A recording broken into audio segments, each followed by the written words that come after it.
here from the Insurance Pregame Show. I'm Ronald. Ken Oda and Evan Epstein. We are getting you ready for Game 4 against the Austin Bruins in the first round of the Robertson Cup playoffs. So the Austin Bruins did show up last night in the Mesa Arena as we lost Game 3, 3-1. Going in tonight, the Toros' main goal obviously is looking to get the win in Game 4. How are y'all feeling about Game 4 tonight? Yeah, I think if you're a Toros player or fan, you just kind of got to wash last night, right? A couple fluky goals and then a good goal to get the 3-1 lead. But really, that game was pretty even. Toros just didn't get any puck luck, no bounces.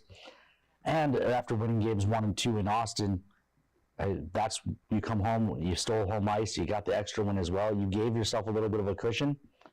Hate to take advantage of it, but as long as they bounce back tonight, everything's fine. One thing you would have liked to see from the Toros last night was scoring on the power play. They had a 1-0 lead.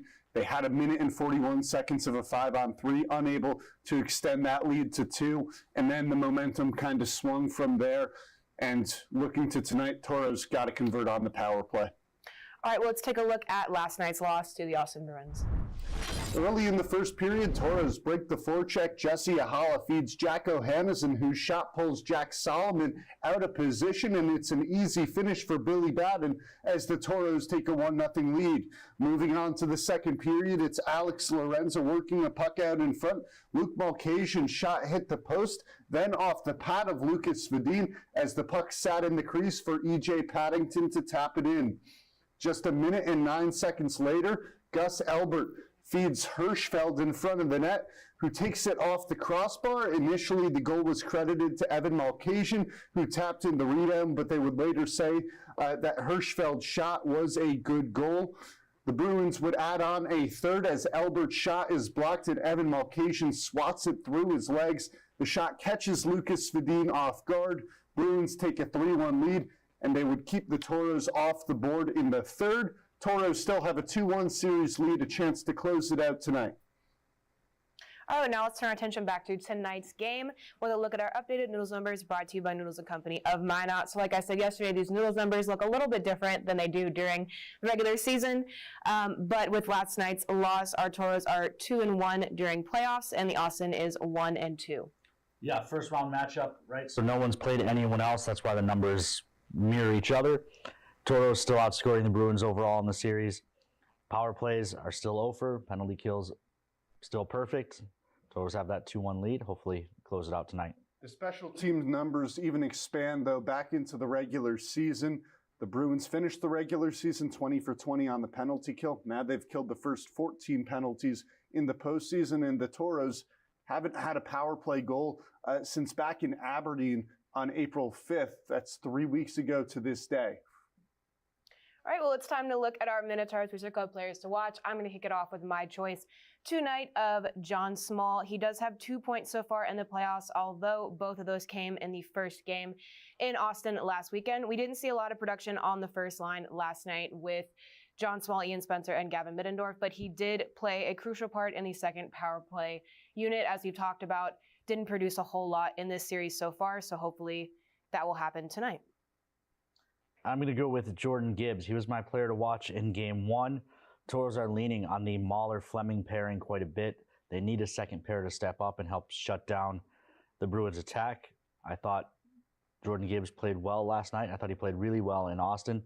He did, though, take a -2 last night, did Gibbs. So if they can get Jordan Gibbs and that second pair to get back to the level of play they had last weekend, I like the Toros' chances tonight. When things go wrong, you have to look to your top producers to get going, and I'm looking to Jack O'Hanison, and I thought O'Hanison played pretty well last night. His shot sets up the first goal of the game, but more where I'm watching Jack O'Hanison is on the power play. Him and Adam Mahler seem to run the power play hand in hand. O'Hanison had 8 power play goals in the regular season. Given that goals are at such a premium in this series, it's been low scoring. I think whoever pops one on the man advantage tonight is going to take Game 4. All right, well, that'll bring us to our home key group keys to the game. Ken, what are your keys to tonight's game? Well, my first home key group keys to the game is to stay calm. The Toros have done a good job staying out of the box this series. They need to continue to do so. We also saw some frustration from the Toros in the third period. I think specifically of Jesse Ahala after a power play slamming his stick to the ice as he skated back to the bench. Toros heads aren't on the chopping block tonight. Worst thing that can happen is Toros lose and they have to go to Austin. The Bruins are facing elimination, so it's not time to panic. Go ahead and get after the Bruins tonight. Hopefully close it out here in this building. And worst case scenario, you go to Austin where we're 5-1 on the season, right? So you feel like even if you do have to go to Austin on Monday, Toros played well in the spam can for whatever reason. Second home key group key to the game is get out. Toros had a bad 10 minutes to start the second period. They gave up 3 goals during that stretch. They were mostly pinned in their zone. Overall last night, the Toros zone exits were not very good. They were much cleaner last weekend in Austin. If they can get back to that, they can have a good shot to close out the Bruins tonight. And find a way. It's playoff time. There's no such thing as an ugly win. The Toros spent too much time looking, I thought, for style points last night. Cliches exist for a reason. It's time to get pucks deep, move your feet, get pucks to the net, and bang home some rebounds. And I think when you talk about the pressure on this game, it's a mix between both things, right? You don't want the Toros to feel too much pressure. You want them to play loose on the ice. But at the same time, you don't want to have to go to Austin, Minnesota for Game 5, both because you're hitting the road in a winner-go-home game. Also, from a life perspective, you don't want to spend 10 hours on the bus on Sunday and Tuesday coming back. And I think for that reason, the Toros are going to come out with a lot of fire tonight. All right, well, Minotauros fans, it's time to take out your phones and pull up the Toros mobile app for your chance to win prizes throughout tonight's game. Starting with our Forebears Sportsbook over-unders. Our first one is total Toros power play goals over-under 0.5. We've been talking about it all pregame show. Toros have to convert on the power play over their last 21, but I think that ends tonight. I think the Toros get it done, and I think it's going to be on one of their first 2 opportunities. They're going to break that streak early, and that'll set them in the right path. Austin's penalty kill has been nails. You had the number, was it 34 in a row that they've killed? 34. Since even before the playoffs started. So, unfortunately, I'm taking the under here. I think until someone actually scores against this Bruins penalty kill, I'm going to have to see it to believe it. Yeah, kind of like we saw in the Noodles numbers, the power play percentage for both teams is at 0%. So I definitely think that tonight is a night that the Toros up that percentage. So I'm going to go over. Our second one is total combined goals scored over under 5.5. I'm going to take the over here, despite thinking that there probably isn't going to be a power play goal. We've seen a ton of low scoring games in this season. 3-1 in game 1, 2-1 in game 2, 3-1 last night. I think we're due for a shootout, and it'll be more fun anyway. So let's see something like a 7-5 final.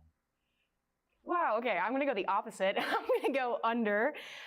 Just with how these games have been going, the past 3 haven't reached that number yet. I'm just going to go under.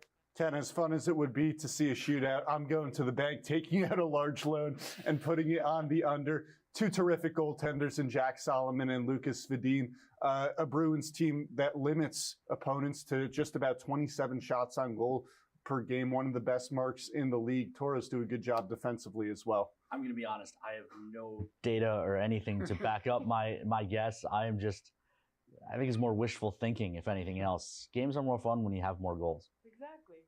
All right, and our last one is total overtime minutes played over under 5.5. No one's going to be surprised at my answer here. I've said this literally the last 3 times we've had this over under. I'm going to go under, no overtime. I'm going to take the over here. I think we could see another overtime game. I think it could be low scoring. You saw the Bobcats and Wings go to overtime scoreless. I'm not necessarily sure we see it tonight, but we could see a repeat of game 2, about 1-1 into overtime. And frankly, I think both goaltenders are going to be a lot calmer this time in OT, and for that reason, could go at least 6 minutes. I feel like we're due for a long Toros Bruins overtime game. We seem to get one every few years. We haven't had one this year. We didn't have one last year. Feels like we're due, but for my own sanity, I'm taking the under. That'll bring Toros trivia question. What is the Toros record for goals scored in a playoff game? 7, 8, 9, or 10? I'm staying out of this one. All right. Well, my guess is going to be 8 goals, because why not? But I have, again, no theory behind that. It's just a fun guess. All right. Well, all right. Ken, Evan, do you have any final thoughts on Game 4 here in Minot against the Austin Bruins? Listen, we've talked about it. Toro's got to get it done on special teams. This is a Bruins team that is still committing a lot of penalties and giving the Toros chances on the power play. You saw that, right? 6 chances last night. Toros did a pretty good job of staying out of the box despite a little bit of frustration, giving the Bruins 2 power play opportunities, but they've got to drive one home. You know, last night didn't feel great. You hate to lose the first playoff game in this building, but overall, like I said during the keys of the game, Toros are still in the catbird seat. They're leading the series 2-1. A win tonight ends it. And worst case scenario, you're getting on the bus, you're going to Austin, a building that you've won 5 out of 6 games in so far this year. So the Toros are still in the driver's seat. They just got to come out and take control of this one early and hopefully put the Bruins away. All right, and that'll do it with the Farmers Union Insurance pregame show. Now we'll turn it over to Josh Carlock for tonight's starting lineup.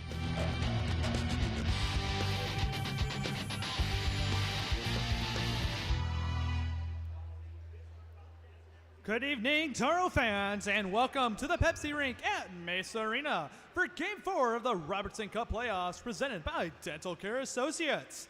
Tonight, the visiting Austin Bruins take on your Minot Minotauros. Fans, make some noise if you're ready for some Minotauros playoff hockey.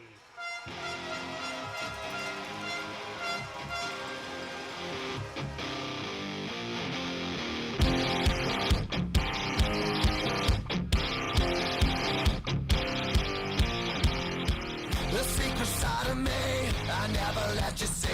I keep it caged, but I can't control it. So stay away from me, the beast is ugly. I feel the rage and I just can't hold it. It's scratching on the walls, in the closet, in the halls. It comes awake and I can't control it. Hiding under the bed, in my body, in my head. Why won't somebody come and save me from this? Make it in. I feel it deep within, it's just beneath the skin. I must confess that I feel like a monster. I hate what I've become, the nightmare's just begun. I must confess that I feel like a monster. I feel like a monster. I feel like a monster.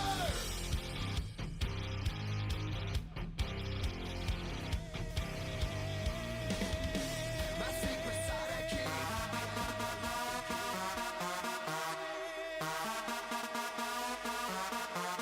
And that's how it is now. You better dip on the dance floor now. Get on that rhythm now. I'ma say, Oh, welcome to the ice, your Minot Minotauros!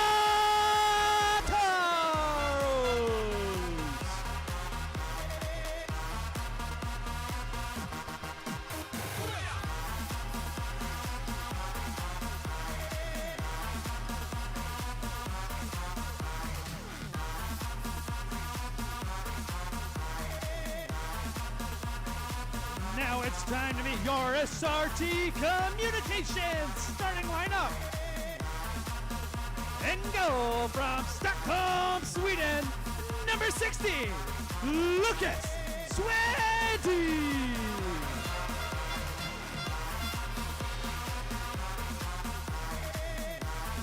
On defense from Oregon, Wisconsin, number 77, Landon Levin.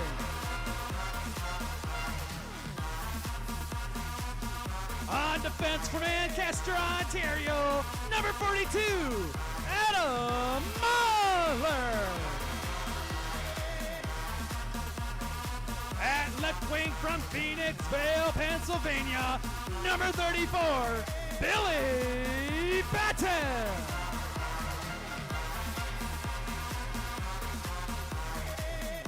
At center from Roma, Finland, number 10, Jesse Buhala.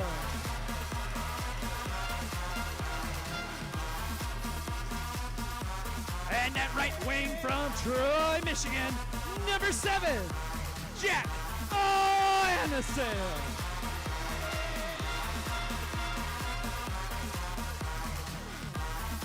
Your Toros are led by head coach Cody Campbell. He is assisted by Tyler Epner and Wyatt Ozelenchuk.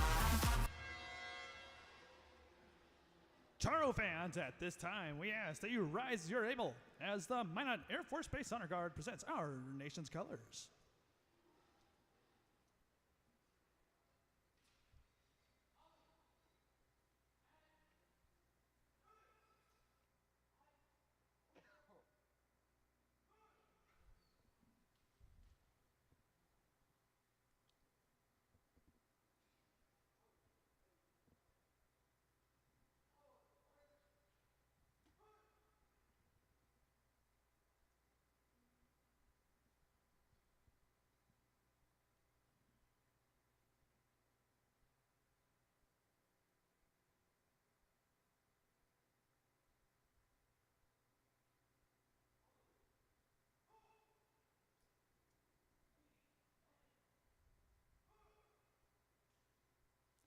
Performing the anthem is Olivia Redding.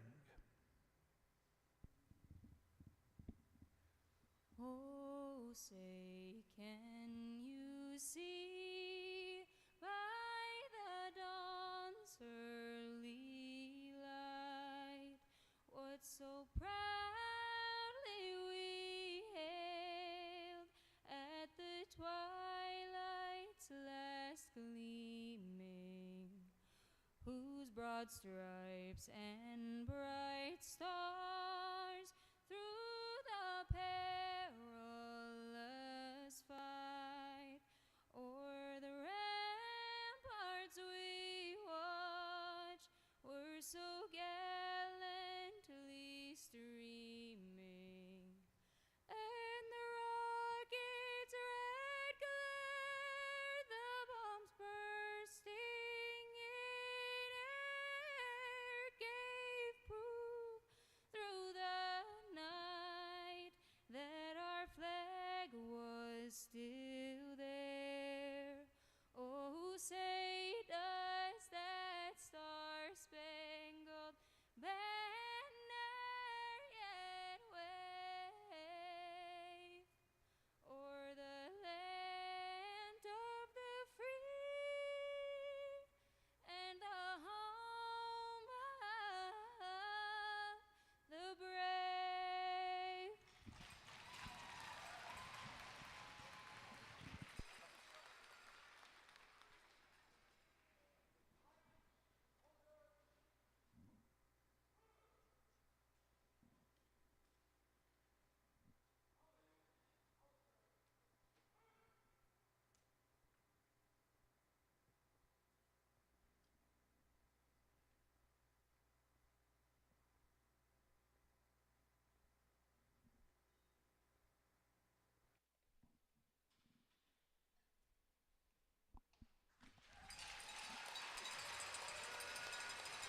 Welcome into the Pepsi rink at Mesa Arena. We're getting you ready for Game 4, Toros and Austin Bruins. Toros with another chance to advance to the Central Cup Final. As always, I'm Ken Oda. Evan Epstein is alongside, and what a fantastic job. A new anthem singer here at the Pepsi rink. We haven't had her before. Olivia Redding absolutely killed it. That was incredible. But now on to the hockey game at hand. Toros suffer their first defeat of the series last night. And you look toward last night's game, Ken, you said it in the pregame show, got to watch that one. You saw two semi-fluky goals to begin the game for the Bruins. That gave them a 2-1 lead. And then a pretty dirty one from Evan Malkasian. Overall, I think the Toros played 40 minutes of good hockey, but that second period went south. Yeah, probably even 50 minutes of good hockey, but that bad 10 minutes, you dug yourself a 3-1 hole. And now here we are back on Saturday night.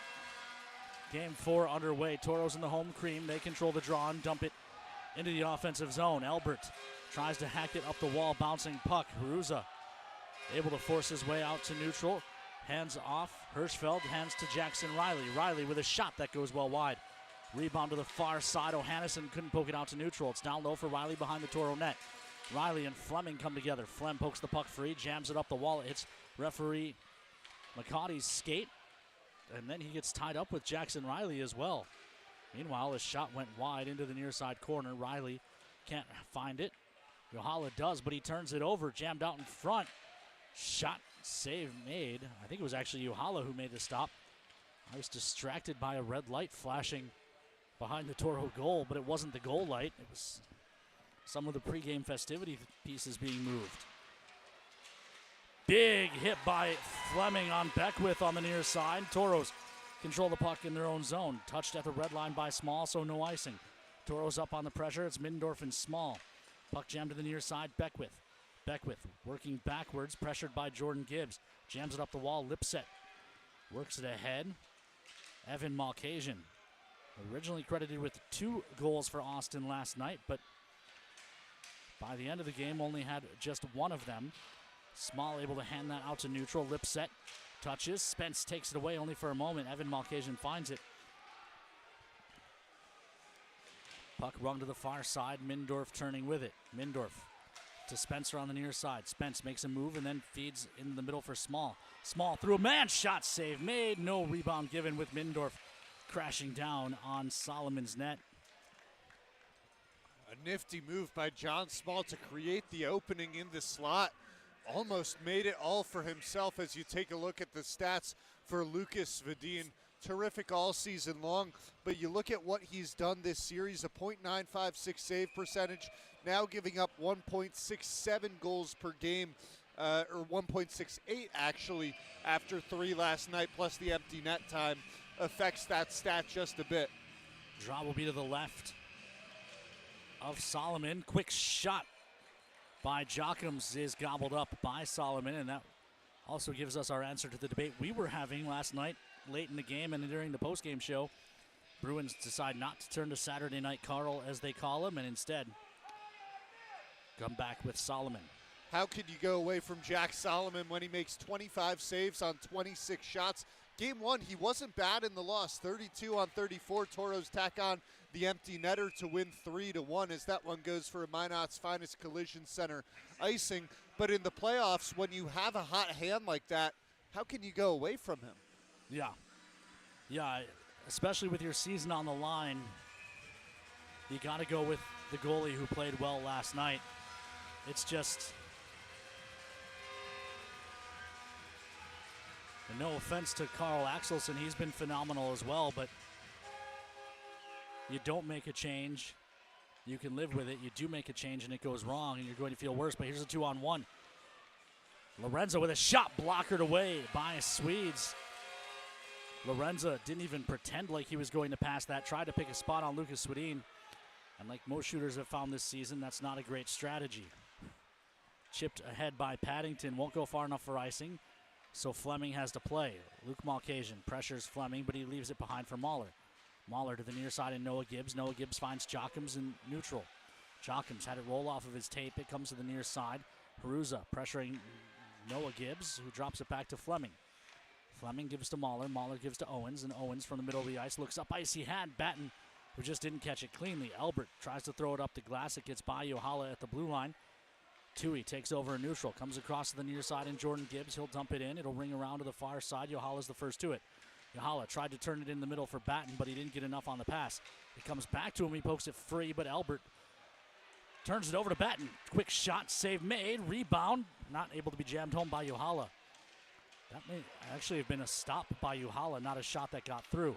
Good step up by Tui, but the Bruins still get out. It's Jackson Riley. Riley working on Jordan Gibbs, gets him turned around, but fires the shot wide. Rebound to the near side wall. Riley harassed by Jordan Gibbs, poked free. It works to the front of the net. Johnny on the spot was Jack O'Hannison, and now Billy Batten starts the Toros up. Tui gains the red line, dumps it deep. Toros changing all 5, so Mindorf up on the pressure first, but the Bruins, Melgren lost it. Fed in. Spencer one-timer doesn't go. Mindorf fed Small, who fed Spencer. The Toros just couldn't quite convert. Oh, Jack Solomon barely got back to that puck at the last moment, moving toward the back post. Ian Spencer with a terrific look. Ken, as Ken said, a terrific feed as well. They'll bring the faceoff to the left of Jack Solomon. A couple of opportunities for both sides in transition. It's in part due to the aggressiveness of the Austin Bruins. Sometimes it leads to a 2-on-1 for them, but if they get caught down the ice, it can go the other way as well. Offensive zone draw for the Toros. Small to take it. Spence jams it back. Mindorf, quick shot. Soaked up by Solomon. And you wonder if that's an interesting wrinkle in that design face-off play where it comes forward, but that looked like what Ian Spencer was expecting. Spencer gets to the puck despite the fact it's won back by the Bruins, flips to Middendorf. So maybe Cody Campbell is going to the drawing board on that play. Opposing teams definitely scouting it. Toros control the draw again. This is Perreault. Perreault looking for a lane. Instead he feeds Mindorf, whose shot sails wide. Far side, Evan Malkasian rings it to the near side. It's turned over to Mindorf. Mindorf couldn't find the handle, though, as Albert stepped into him. Puck moved to the near side. Good step up by Perreault. Forces the Bruins to give the puck up. It does roll out to neutral, however. Spencer across. Ty James feeds it up ice. John Small tips it into the zone. Williams back on it for the Bruins. He'll bring it to the near side. Won't go far enough for Beckwith, but support was there. It was Evan Malkasian who played ahead. Taken away, Mahler. Touch to the near side for Batten. Batten into the zone. Spins off pressure. Shovels it to the middle. What a feed across. Yohala's shot. Save made. What a feed, though, by Billy Batten to set that chance up. Shoveling a bouncing puck to Jesse Yahala, and it settled down for him perfectly. A combination of skill and a little bit of luck there. Mahler chops it down into the corner. He wants O'Hannesson. Toros are buzzing, out shooting the Bruins 6-1. Make it 7-1 here, but it's gloved and held by Solomon, who validates Steve Howard's faith in him, at least thus far. And that's as open of a look as you're going to see for Adam Mahler. Mahler this season tied for the league lead in goals by a defenseman with 14. He was a little bit frustrated with the shot placement there. Took it glove side. I think he was trying to get it just a little bit higher. Instead, Solomon didn't have to move much to grab that puck.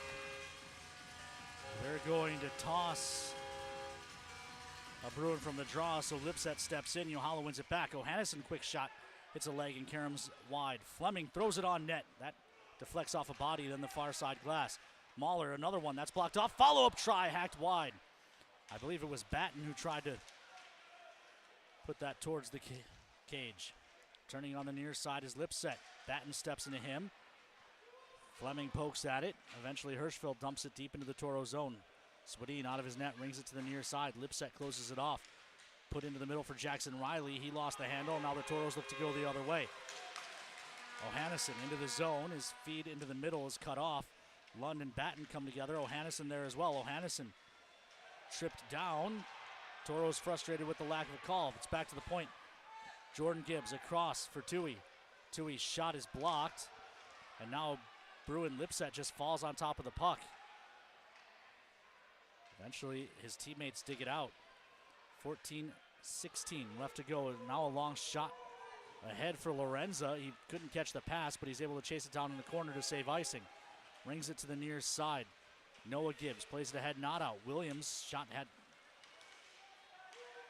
no lane and ended up getting blocked by Jordan Gibbs, who controls now, plays back to Tui. Tui up the near side for Noah Gibbs. Noah Gibbs trying to roll that up for Jockums. It didn't get through. Rolls to Luke Malkasian, who chips it deep into the Toro zone. Jordan Gibbs one-hands it for Tui, who then turns it over to Lorenza. Fortunately for Tui, Lorenza couldn't hold on to that feed. Meanwhile, a shot off the outside of the net as it came back to the front for Lorenza. Tui caught up with Paddington. Lorenza working down low, gets hit hard by Owens. Toros come out with the puck. Lorenzo was holding Tui to make that Chuck Owens stick, preventing Owens from joining the rush. Turned over. Quick shot doesn't go for Owens. He had a wide open net. He didn't have much time to react or much of an angle. He was almost at the goal line. He's a lefty shot. If he's a righty shot, that's a much easier shot for him. Dumped in. Swedes plays it to the far side. Nichols comes back across. Carried into the zone by Edwards. Edwards on his backhand. Throws it in front. One-timer doesn't go. It was Ramirez trying to redirect that feed. Near side. Edwards separates Sprates from the puck. It's rolled into Toro zone. Mahler rolls it around. Amazing how many of the Bruins players with bubbles finish high on Toro players. This is Ramirez who chips it in. Bynum steps into him. Back are the Bruins trying the near side. Day out to neutral. Jordan Gibbs gloves down to the stick. Waits for his mates to touch up and then sweeps it deep. Solomon out of his net. Turns it over to Uhala. Uhala back to the point. Tui. Tui across. Jordan Gibbs. Fans on the one-timer. He put it into the corner. Gibbs steps up on Day. Freeing it up for Uhala. Uhala puts it wide of the cage. Far side, Tui. Tui delays. Then comes across Jordan Gibbs. Jordan Gibbs couldn't kick to the stick cleanly. Yohala walking out of the corner, trying to feed Ohannes, and it doesn't get through. Far side. Bruins take over. Bynum hands ahead. Day feeding Bynum, whose redirect stopped by Swedin. Yohala jams it ahead. And that hit Trace Day going to the bench. That should be a too many men. That should be a too many men. And then the Toros couldn't play the puck because it was offside. This is Lund back into the zone. Lund, long shot. It's in.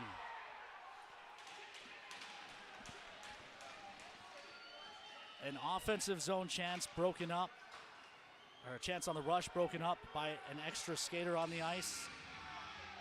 And the resulting play goes the other way and ends up behind Lucas Swedin. That's a tough pill to swallow.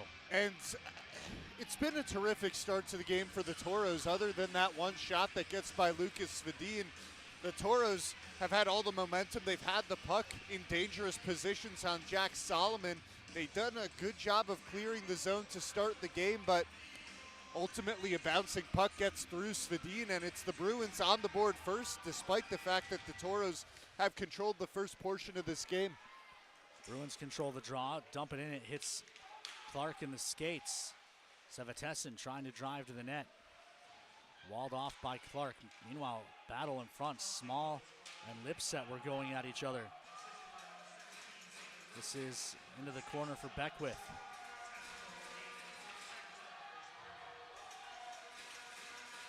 Well, last night the Toros scored first and lost. You see now it's ahead, and they've got Mindorf on the far side.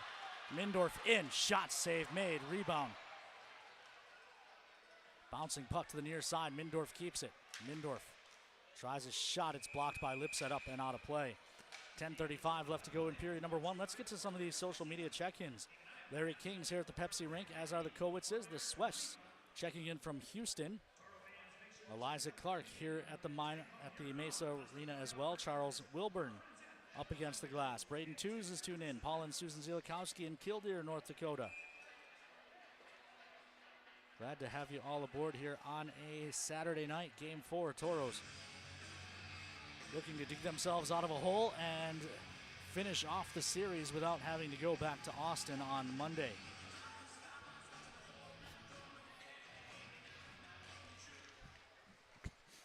Bruins control the draw. Near side, Riley. Carried ahead, Hirschfeld into the zone, punches it deep into the Toro end. Tied up behind the cage, Riley working on Owens. Hirschfeld forced back in behind by Jordan Gibbs, who pokes the puck free. Riley finds it though. Riley trying to come out from behind. They work a cycle in the near corner now. Evan Malkasian to the far side. Bruins continuing to pressure now. Hirschfeld let alone to walk out. Good save with the glove by Swedin. Centering feed. Evan Malkasian couldn't get his stick to it. Noah Gibbs gives to Chuck Owens, who chips for Jockums. Jockums controls the puck, one hand on his stick, and then gets tackled by Albert. Toros fans want a call, none coming. Yohala tied up. Meanwhile, Albert was still holding on to Jockums. They never got up. Good keep by Fleming, but his shot's blocked, and now the race is on the other way. This is Lorenzo with a shot. Save made. Quick stick by Fleming clears the rebound. Noah Gibbs finds it. Noah Gibbs in. Comes across for Yohala. Yohala shot. Shrugged away by Solomon. Rebound to the far side. Fleming's the only man back.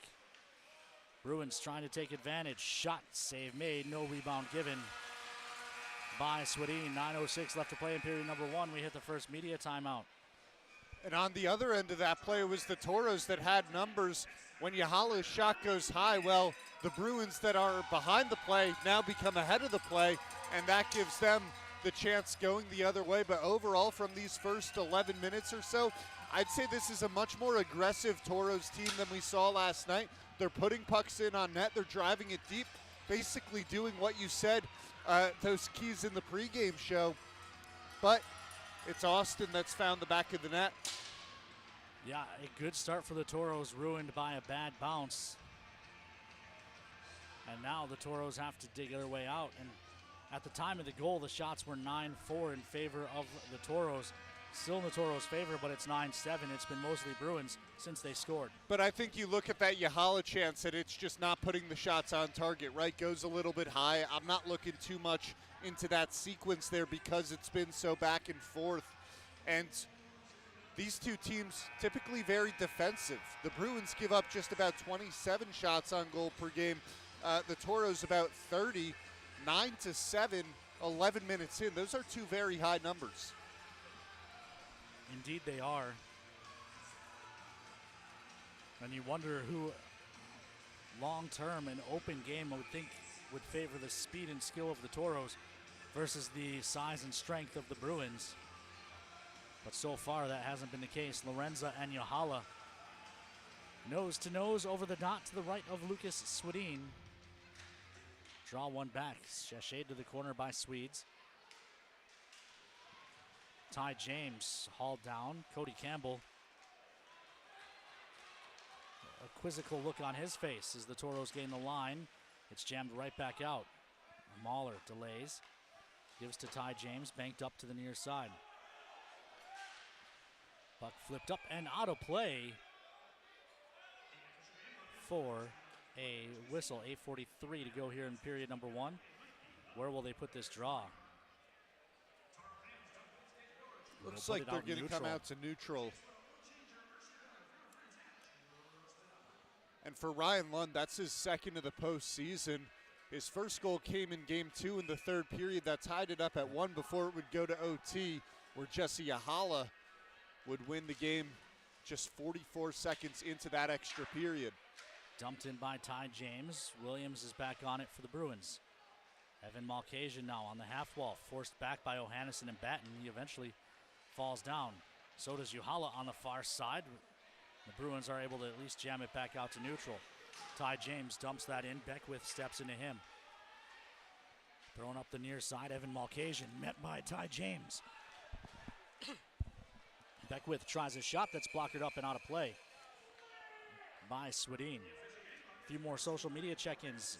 O'Hannison's dad and Aunt D watching on NATV. The Newmans are in Grand Rapids, Michigan. The Balts are in Janesville, Wisconsin. Graham Spencer and Aunt Diane cheering in New Lenox, Illinois. And when the Austin Bruins score first, they've been pretty good this season, 33-3-2, but the Toros have shown the ability to come back. First goal against the Toros, 12-14-1 in the regular season. A little below 500, but to be at that mark when you're down 1-0 is pretty good. It is indeed. Toros have shown a lot of comeback this year. This one jammed ahead. It was intended for Spencer. It was broken up, but Small there in support sweeps it into the zone. Spence trying to work his way down into the corner, but can't hold on as Hirschfeld takes it away. Spence wins it back. They continue to scrum. Small's there as well. Spencer begging for a call as Hirschfeld had him pinned. Small takes away a neutral, gives to Spence. Spencer throws it across. Jordan Gibbs finds it, dumps it in. Far side, puck kicked down the wall, but it comes right back to Albert, who promptly throws it into the crowd. Nice catch by a fan in the third row. Maybe second row, but either way, it was a good catch. He'll take home a souvenir, and where it was thrown out by the Bruins, that brings the draw back down to their defensive zone. We've seen a lot of one-timers off the face-off, in part due to the fact that the Toros have won most of the face-offs to start this game. You see the formation there again with Noah Gibbs lined up to take it. He's a little farther back than the usual one-timer formation. Chuck Owens pushes the draw into the corner. Now we'll have to scrum for it again with Luke Malkasian. Hirschfeld's there. This is Williams. Rolled in behind for Jackson Riley. He's pushed off the puck by Noah Gibbs. Puck flipped out to neutral. Mahler takes over at his own blue line. Mahler gives to Fleming. Flem up on the near side. Noah Gibbs touches it into the zone to negate the icing. Back on it is Lund. Gibbs steps into him, but the puck moved along to Albert. Albert hands it up ice. 3-on-2 for the Bruins as they hit the line. Evan Malkasian tries to put one in. Kicked away by a sliding Swedin. Follow-up try, blocked to the near side. Lund, another try. That goes off the glass. Into the corner it goes. Adam Mahler working.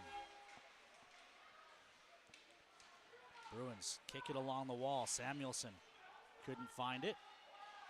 And Landon Fleming bounces one out to neutral. That won't go far enough for an icing. Toros trying to get fresh troops on the ice. Samuelson couldn't take advantage as he never caught the pass cleanly. Dumped into the Toros zone. It'll check up in the corner. Ty James moves it for Jordan Gibbs. Jordan Gibbs chases it down on the far wall. Puck is on edge.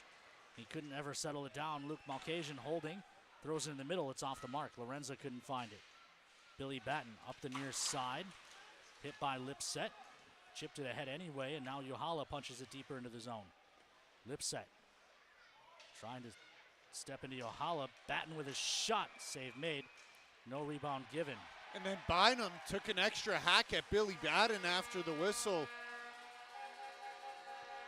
O'Hannesson and Lipset with a handful of jersey, but still haven't let go. They seem inclined to not do much there. I think Bynum thought that Batten was going for the extra hack, but frankly, Solomon wasn't on the puck yet. The draw will be to the right of Solomon. 5:51 to play here in the first.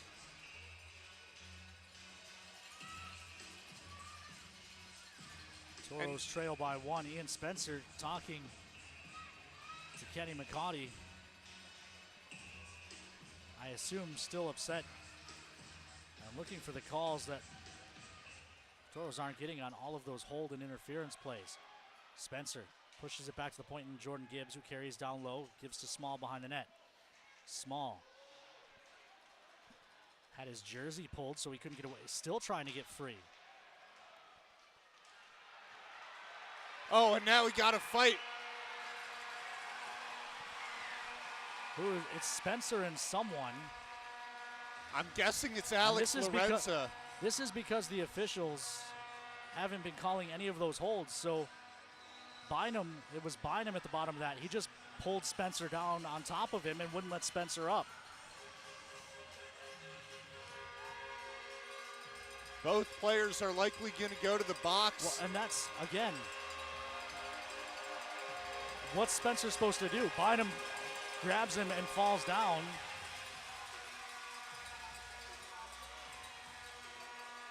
And won't let him get up. Eventually, Spence is just trying to get free. They did give Bynum 2 minutes for a hold, and then I think they gave both players 2 minutes for a rough. Hold, 2 for a hold, and then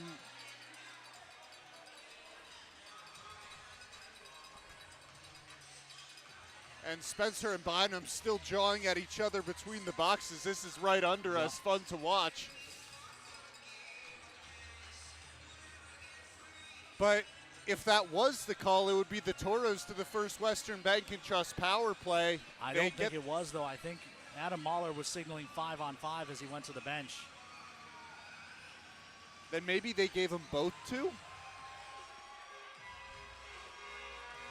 Because you saw the signal for a hold, you saw the signal for a rough, so perhaps Spencer gets 2 roughs? Well, I would say maybe it's just a hold on Bynum and just a rough on Spence. It is 5-on-5. We're still awaiting the official call to come into the box score. And they gave a hold to both Spencer and Bynum. My guess is that's just, well, we'll worry about that later. 5-on-5, Fleming tries a shot, it's blocked up and out of play.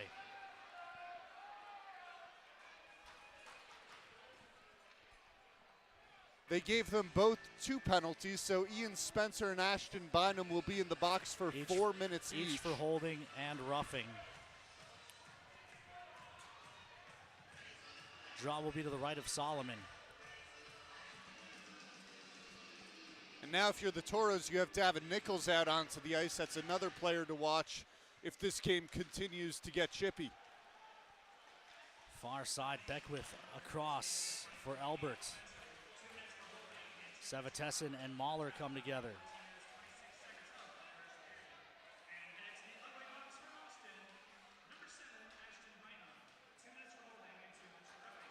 Savitessin and Mahler.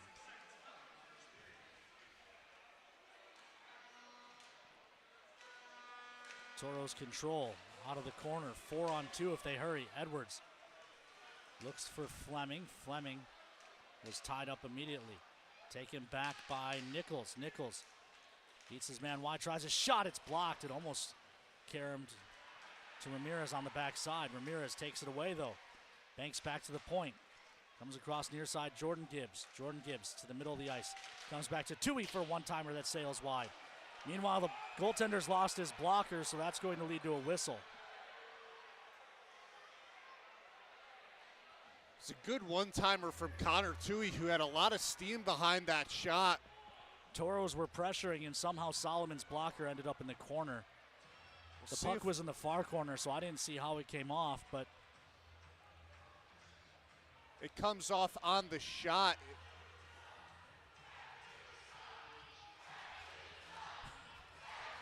And the ref chant starts early.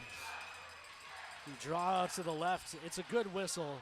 When a goaltender's lost a piece of protective equipment, they're always going to blow it dead. But the fans are still going to get involved either way. Now, whether or not he should have lost the equipment is difficult to tell. This is Billy Batten back to the point, and Jordan Gibbs. His pass across is tipped out by Paddington. Toohey wins the race to it, though. Toohey turning. Played ahead into the zone. Yohala racing after it. Long is there. He turns it over out front for Billy Batten. Shot blocked by a sliding Luke Malkasian. It's a great defensive play by Malkasian to get back, block that shot. It looked like the Toros had an opening. Chipped ahead for Batten. It was out of his reach. And then Lang actually hit Jack Solomon on the way back. And now we're going again. And Batten didn't touch anyone. I don't know what the Bruins are upset with him about. Lang skated into his own goaltender and then launched himself into the wall. Put it on the blooper reel, but there's nothing that Billy Batten did wrong there.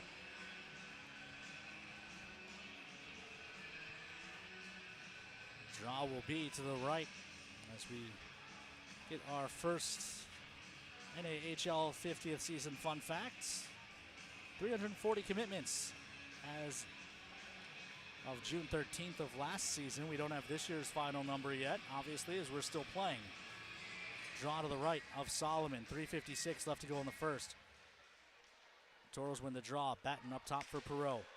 Perreault across for Ty James. James chips it down to the corner for Yohala. Yohala trying to turn with it.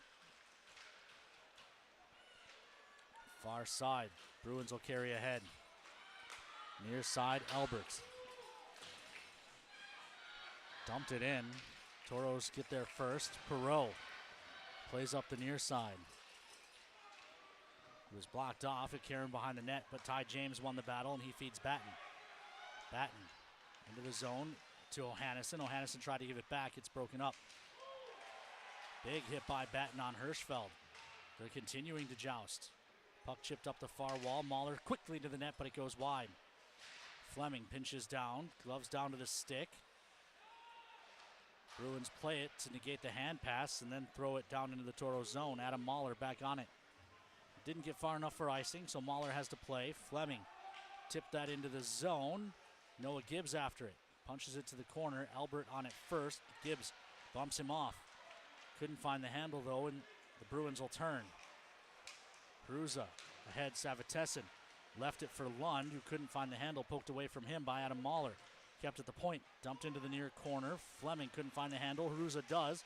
Toros clean it up only for a moment. Put in front, shot save made, rebound. Good poke check by Swedin. He had lost his cage. Haruza was trying to beat him round to the far side, and a shot from below the goal line goes in. And the Toros trail by 2. Off the back of Lucas Svadin, who is still looking to get back in position in his crease. Looks to be Luke Mulcahy with the shot, like you said, behind the goal line, so it has to carry him off Svadin. It's a tough start for the Toros, down 2, but you don't feel like you're being outplayed in the first period. But in the playoffs, it's not like that much matters. You got to figure out what you need to do to win the game, and a 2-goal hole against this Austin Bruins team is going to be tough to claw out of. The good news is they have 42 minutes to do so. Jordan Gibbs chips it deep. Thrown ahead. Jordan Gibbs keeps it at the point only for a moment. What'll make it even harder is if they're going to continue to allow the Bruins the holding and interference plays. It's hard to generate offense. This is Solomon. Gives ahead Lorenza. Up ice for Luke Mulcahy. Mulcahy working on Jordan Gibbs, who pokes it away. In behind the net, Paddington upended by Small. Small turns away from pressure. Hands up the wall for Tui. Tui across for Mindorf. Mindorf takes it to the corner, but gets held up again. This is Austin Bruins hockey right here. And that big hit, though, by Ramirez.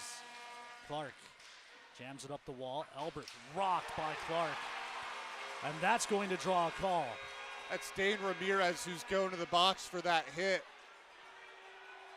Given the no calls we've seen throughout this first period, I think that's a little bit silly. So Spencer and Bynum will exit the box. They'll keep the Toros door open as Dane Ramirez will head in, and he's got words for Nathan Williams. Well, Williams came over to yell at him. And here's the difference. It's a different type of penalty, right? So now they've set this. They're going to let the hooks, the holds, the interference go. They're going to call the big hits. Unfortunately for the Toros, the hooks and holds are not their style of play. No. It's speed, skill, and big hits, right? So it's going to put the Toros at a disadvantage. The Bruins like the hooking, the holding, the pinning you against the wall even after the puck is gone. And the big hits are how the Toros respond to that, which makes it tough to deal with those hooks and holds. Meanwhile, Bruins to the power play, a long shot sails wide. Paddington. Long shot, tip out front, goes wide. Lorenza finds it. Plays up top. Bynum looks far side. Evan Mulcahy, side of the net. Jam play doesn't go. They continue to dig. The puck is underneath. And the whistle goes. Toros didn't like the extra wax that Jackson Riley was taking. And Ian Spencer's back out on the ice as he's a part of that first penalty killing unit with John Small. Spencer and Lorenza have gone out at it all weekend. Ashton Bynum, who Spencer was tied up with earlier, is also on the ice for the first power play unit for the Bruins. Spencer pressuring the point. But it's played down to the corner, and Evan Mulcahy, he hands behind the net, wraparound try. It's underneath Swedin. And then a late whack at Swedin taken by a Bruin, and Adam Mahler showed some displeasure. Now the Toros will be down 2 skaters.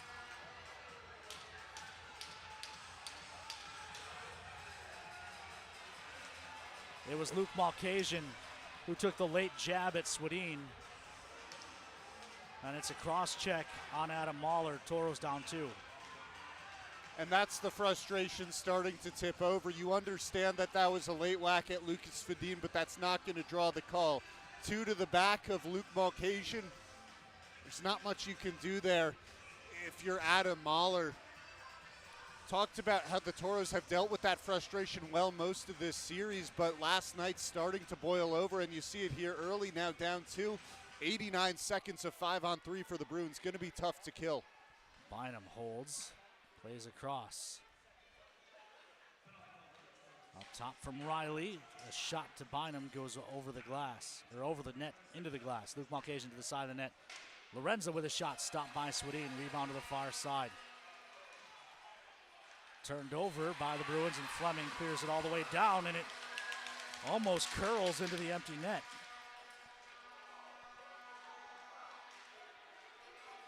Far side, Paddington fires one wide of Swedin's cage, and the horn sounds to end the period. But Toros down 2 players on the ice, down 2 goals on the scoreboard, despite outshooting the Bruins.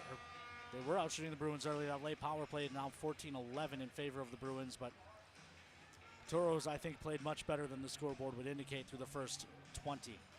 And definitely through the first 15. It got a little bit ugly there over the final stretch of that first period.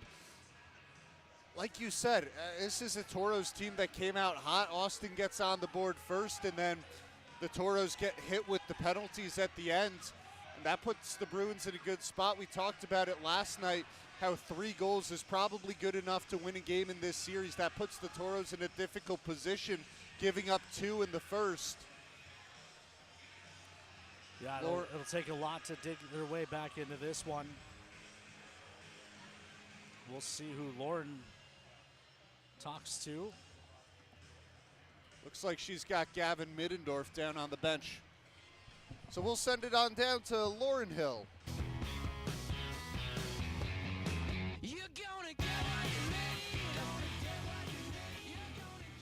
All right, Toros fans, I am here with Gavin Middendorf of the Farmers Union Insurance intermission interview. So a very jam-packed first period there. We are down 2-0. A lot of good scoring opportunities happened for the Toros. We just weren't able to put something in the back of the net. What is the key to being able to come back for this game? Yeah, I mean, we're just going to keep playing our game, getting pucks to the net, and eventually one's going to fall, so that's our plan. Just keep working them down low, get the pucks out in the slot, and get shots.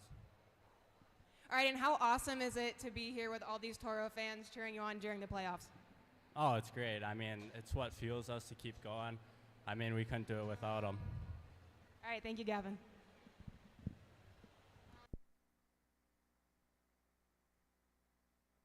Our history sets us on our path. From the moment we're born, we begin our walk through life. We learn so we can discover. We find our passion and develop our skills. We build relationships. We start thinking about what we're going to leave behind to those we love. Let our legacy help shape yours. First International Bank and Trust. No matter your place in life, we can help you live first. As far as what Plains Ag has to offer, great pay along with some of the best benefits that I've seen in the job market.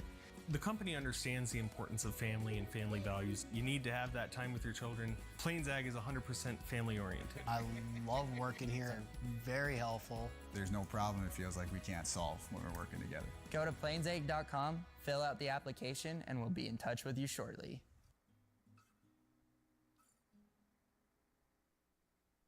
Circle Sanitation is a locally owned family business providing quality waste hauling services since 1980.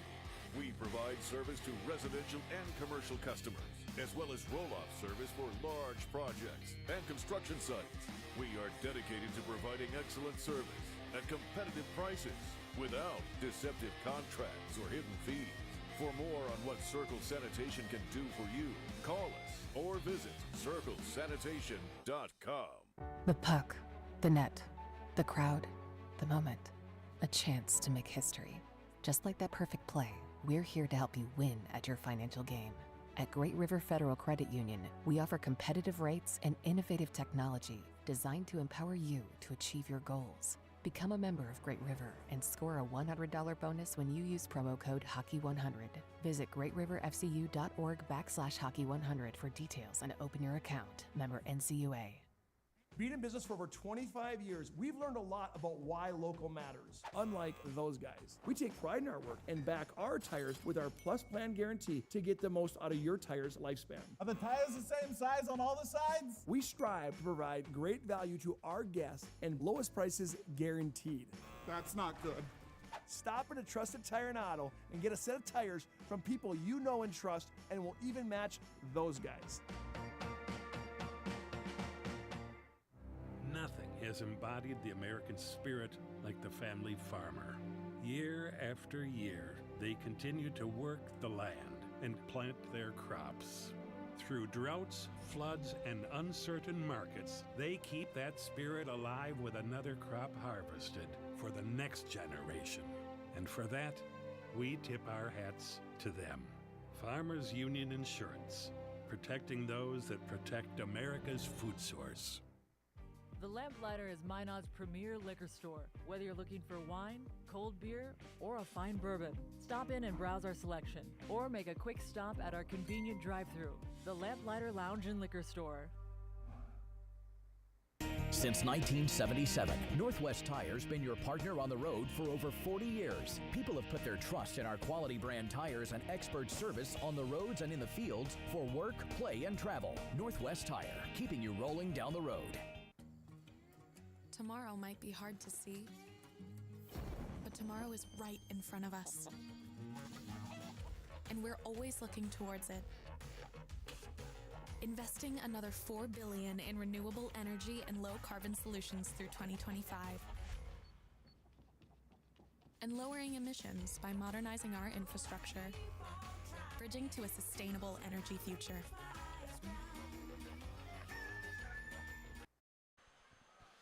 Welcome to the Four Bears Casino and Lodge Intermission Report. I'm Evan Epstein alongside Edward Neiman. 20 minutes in the books, and the Toros trail 2-0 despite coming out of the gates pretty hot.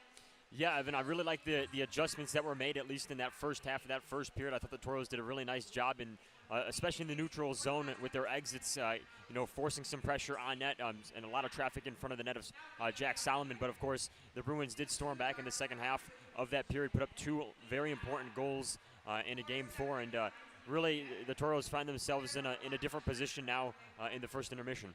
And the Toros still have 55 seconds of a 5-on-3 left to kill. Coming out of the gates to begin the second period, Dane Ramirez called for the big hit, went into the box score as a charge, and then after the whistle, Adam Mahler trying to stick up for Lucas Svedin, but a two-handed check from behind into Luke Mulcahy probably wasn't the way to do so. If you want to do that, maybe you grab his jersey, something a little bit more discreet. That sends the Toros down 2 men, and frankly, what me and Ken have talked about, 3 goals seems like it's enough to win a game in this series. Toros absolutely have to kill this 5-on-3, or frankly, the game might be out of hand. Yeah, and I think that's probably the focus right now in that dressing room for head coach Cody Campbell, is to come out, kill this penalty, and try to build some momentum off of that. The Toros PK unit has been pretty good so far in this series, and if they can come out here, kill that, build some more momentum, and pick up some of what they found in the first half of that first period, I think the Toros definitely can put themselves in a position to get some goals back here. We'll take a look at highlights from the first period. Starting it off, it's the long shot from Ryan Lund. It took an awkward hop out in front. It was unclear if it was a deflection or if it just bounced off the ice. I think it took a deflection, but Ryan Lund gets credit for the goal nonetheless. That got the Bruins the 1-0 lead, and then beyond the goal line, banked from a tough angle off the pads of Lucas Svedin, right? It's another situation where that's not the Austin Bruins setting up an offense. Yep. That's one where they throw a puck out in front and it finds the back of the net. In the regular season, you might say it's not so alarming for the Toros, but in the playoffs, you don't care how it happens, frankly. It's just about the scoreboard. Yeah, and we saw a couple of those last night for the Bruins, right? Some of awkward goals maybe that you really can't blame Lucas Svedin so much on, but 2 very important goals. I was kind of down in the corner for both of those. The first one, I want to say, did take a deflection in front of the net, kind of came at a weird angle, and then that last one by Mulcahy, just a really tough shot from that corner, banked in and puts the Bruins up 2 goals. But I think if you're Lucas Svedin, you take both of those with a grain of salt. You come out there in the second period and start to build some momentum. And you take them with a grain of salt, but it's tough coming off last night's game where he gives up 3 goals on 29 shots. Once again, 2 of those goals probably not Lucas Svedin's fault. You didn't feel like you had a poor performance in net, but sometimes as a goalie, when those plays start to rack up, it can get in your head. Now, I think Svedin is such a good goaltender mentally as well that he'll be able to recover going forward into the second period. But then again, right, got to kill another 55 seconds of 5-on-3, the remainder of the 5-on-4.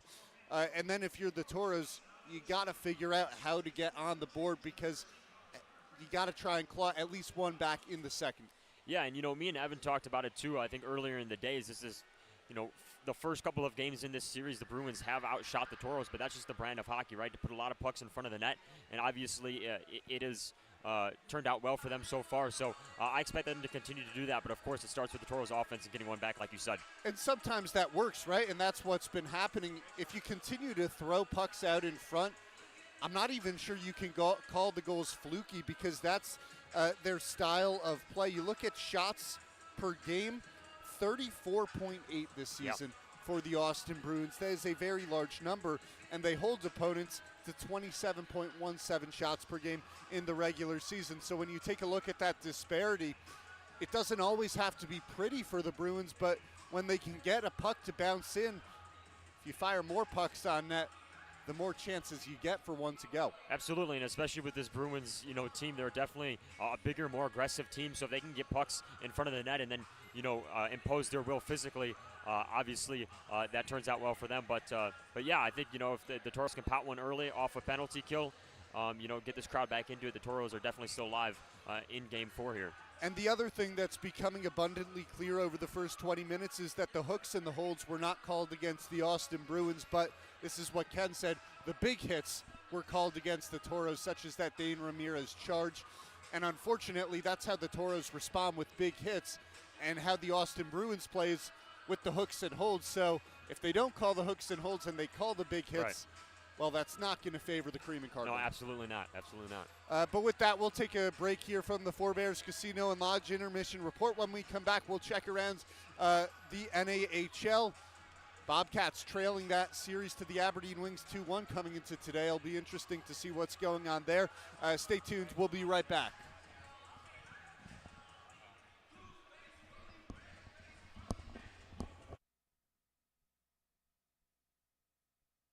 In life, there's good, better, and the best.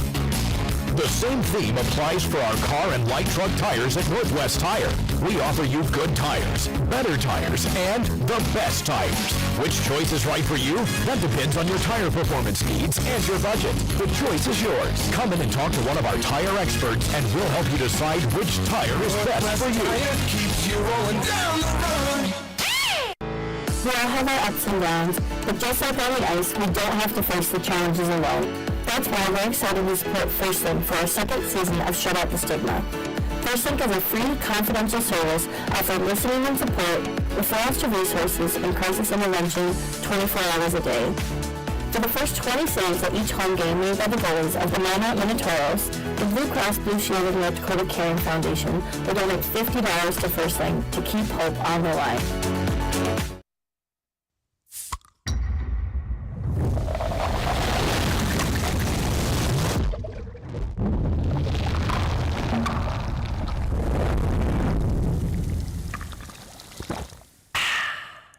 Life is for living, and at First International Bank and Trust, we're all about living, helping your dreams come true.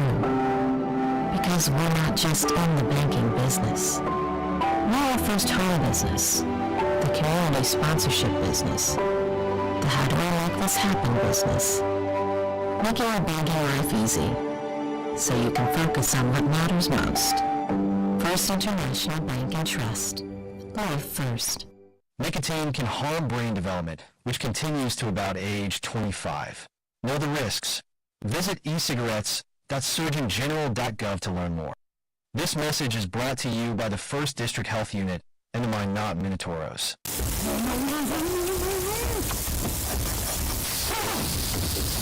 Wait! We have an emergency call!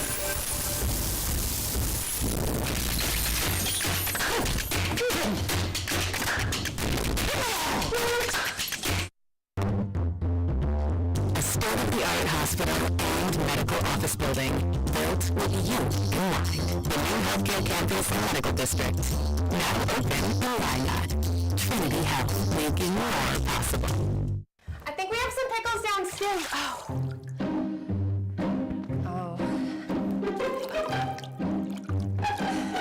Honey, got some good news and some bad news.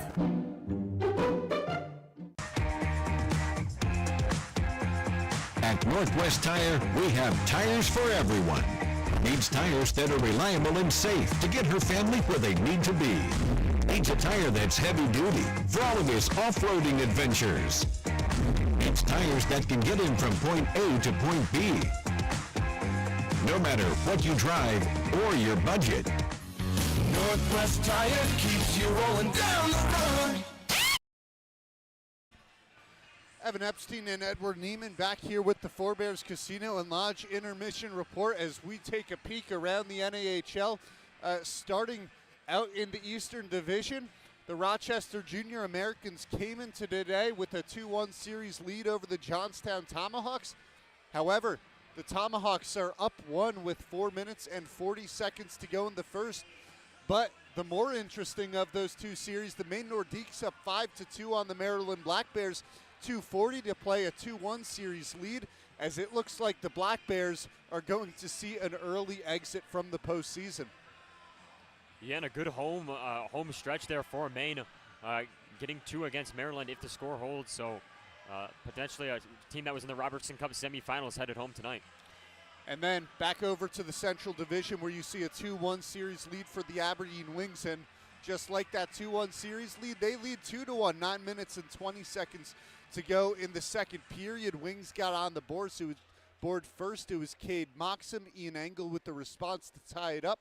And then everyone's favorite name in the NAHL, Ryder Many Gray Horses, with a goal in the second period. Aberdeen a 1-goal advantage, trying to finish it off at home. Yeah, Aberdeen 1 for 4 on the power play and out shooting the Bobcats 27-17, thanks to 4 extra man advantage opportunities. So the Wings so far defending home ice at the Odie after dropping one at home last night. Now, to be fair, the Bobcats have had 3 power plays of their own, and that's very un-Bismarck-like. You usually see them out shooting opponents as we move on to the Central Division. The Wisconsin Wendigo, who were up 2-1 in the series, are up 3-1 on the Chippewa Steel. 4:45 to go in the second period there. Wendigo trying to win it on the road. The other series in the Central Division was wrapped up, actually. Anchorage finishing off a series win last night.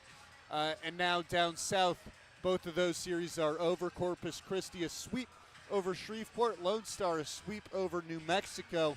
And so those two rivals will face off in round 2 of the postseason.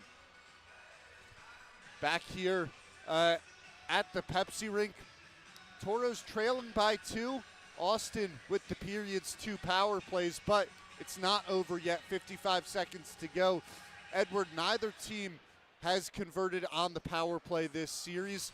Coming into the game, the Austin Bruins 0 for 10 over the first 3 games. What do you think the Toros need to do to continue that streak? Yeah, I mean, I think the Toros, as we mentioned, the PK unit's been good. I think, getting the puck out of the defensive zone for the most part has been working well for them in this series. But obviously, number one priority, as we've said time and time again, is to come out of this intermission, kill that penalty off. And I would say, try to play a little more clean hockey, especially, as this game tightens up, because you like to think eventually one of these sides is going to give on the power play in special teams, and you hope it's not against you if you're the Toros as you face a 2-goal deficit. The Bruins to start had 89 seconds on the 5-on-3, down to 55 to begin the second period. Saw something a little bit similar yesterday in the first. Toros were up 1-0. They had 1 minute and 41 seconds on the 5-on-3. Bruins kill the penalty, stays a 1-goal game to the first intermission, and momentum flips. I know it's a 2-goal game, but maybe the Toros can try and do the same to start period number 2. Yeah, and in the playoffs when things are so tight, momentum doesn't always have to come in the form of offense, in the form of putting pucks in the back of the net. I think you can build a lot of momentum if you're the Toros to kill this power or this penalty off, and we saw that for the Bruins last night, right? The Bruins were facing a deficit, like you mentioned, killed that 5-on-3 off, and all of a sudden we're able to find some magic and get back in that game. So if you're the Toros, you're hoping to replicate that, but this time in your favor. And one of the things I always watch for when the Toros go to the locker room in a hole, how do they start the period? We know that Cody Campbell is one of the best in the business for the Toros. You always wonder what that message is in the locker room and then how the team responds to that message. Yeah, and Coach Cody Campbell, known for making adjustments. And if you're the Toros, you take that shift by shift, right? The first couple of shifts, you want to see strong efforts all around, and I expect that really from the Toros here, as we've seen really all season long. And Luke Mulcahy, he picked up the second goal of the game, a part of that top line for the Austin Bruins with E.J. Paddington and Alex Lorenza.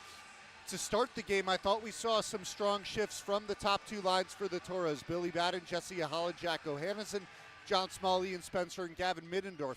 However, toward the end of the period, Spencer goes to the box for 4 minutes on the matching penalties, and I didn't see as much out of those top two lines as the game got physical. That favored the Bruins. As Edward, thank you for joining me on the Forebears Casino and Lodge Intermission Report.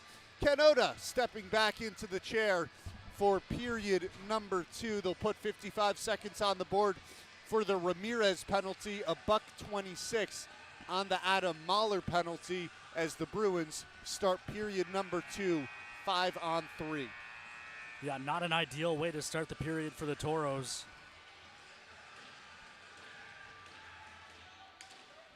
But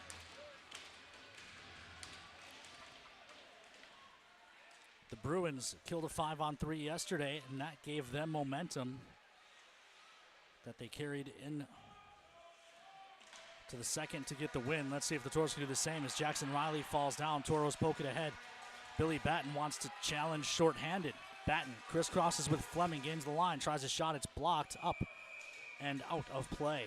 And that was the right play by Landon Fleming to drop back. Now you can challenge shorthanded 5-on-4, but 5-on-3, if Fleming and Batten both drive the net and they lose the puck, you could be looking at a 5-on-1, almost a comic book type scenario there.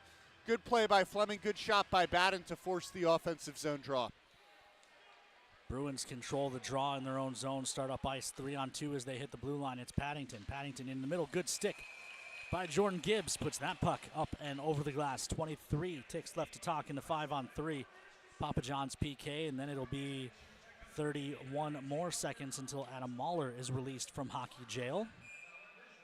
And off that first takeaway by Billy Batten, it feels like a relatively effortless 33 seconds killed on the 5-on-3, but the Toros are not done yet. Bruins win the draw in the offensive zone. Luke Mulcahy with a shot save made. Follow-up try. Stopped by Swedin as well on Lorenza. And the Toros get the clear. What a pair of saves by Swedin. One at each post. Swedin recovering. If that rebound was cleaned up right on the post, the Bruins might have had it, but it got back out to Alex Lorenza, gave Swedin time to recover. Ramirez out of the box. Bruins challenging. Shot blocked up and out of play by Perreault. Perreault stepping in. What would be Adam Mahler's spot on this PK. It's a good stick tap from Jordan Gibbs. Talked about Jordan Gibbs being my player to watch, something I meant to mention but missed in the pregame show. A lot of championship experience for Jordan Gibbs. Not only was he with the Toros last year on the run to the Robbie Cup semifinal, his team was the runner-up for the CJHL championship up in Canada the year before, the Centennial Cup. Back to the point in Hirschfeld. Leaves off far side. They come back across to Hirschfeld. Hirschfeld walks in. Couldn't pull the trigger. 4 seconds left in the kill. Hirschfeld shot from a tough angle blocked. Follow-up try. Spence trying to block it, and it's up and in to make it 3-0 right after Mahler's penalty expires. Toros successfully get the kill, technically, as that goal comes a couple of seconds after Mahler's penalty expires. They're still down a man, though, as Adam Mahler is heading back to the bench. So like you said, neither team has a power play goal yet, but I don't think either bench cares about it. And this is what we've said. 3 goals wins a hockey game in this series. Toros need to try and prove me wrong in that statement. I called for a shootout. It's time to find the offense the other way for the Toros. Clark back on this. Leaves it behind the net for James. Ty James looking to come out from behind the cage. Lost the handle of the near side half wall. Chases it down. Gets upended by Sprates, but still dumped it in. Far side, Bruins control. Near side, Sprates. Sprates carries ahead into the Toro zone. Watched by Ty James. He jams it to the middle, and now a Bruin goes sliding into Swedin and knocks the net off. Xander Lipset, but Lipset got bumped by I don't think a there was Toros any intent player. there. No intent. Toros wisely recognizing that out on the ice. But down 3 now to start the second period. You think about momentum. How do you flip that if you're the Toros? Now it's the top line out for the Toros. I thought they played well at the start of the first. They were aggressive. They got pucks to the net. That's what you got to look back to do here in the second period. Ignore that 3-0 score and try and replicate that aggressive start to the game. Yeah, you can't get 3 back on one shift, so focus on getting 1. As this is dumped into the near side. Bruins throw it in front. That missed everyone but kept at the point. Lund with a shot that goes wide. Rebound to the near side. In behind the net for Lorenza. Lorenza working on the far wall. Bynum steps into one, gloved and held by Swedin. Both sides looking a little bit slow on this shift. Toro's not attacking the puck as aggressively, although you saw the bear hug there. Well, and I think that's the situation of the Toros realizing, all right, they're not going to call holds. They're not going to call interference. We might as well start doing it, too, in our own zone. Not a bad idea. I don't think that's typically the game plan you want to go to, but if that's what the Bruins are doing and it's working for them, why not take a page out of Austin's playbook? Owens and Hirschfeld on the draw, 50-50 draw, one back eventually by Owens. Bruin player Haruza has lost his helmet. That allows Jochums to start up the ice. He gets put down, and the Toros will finally get a power play.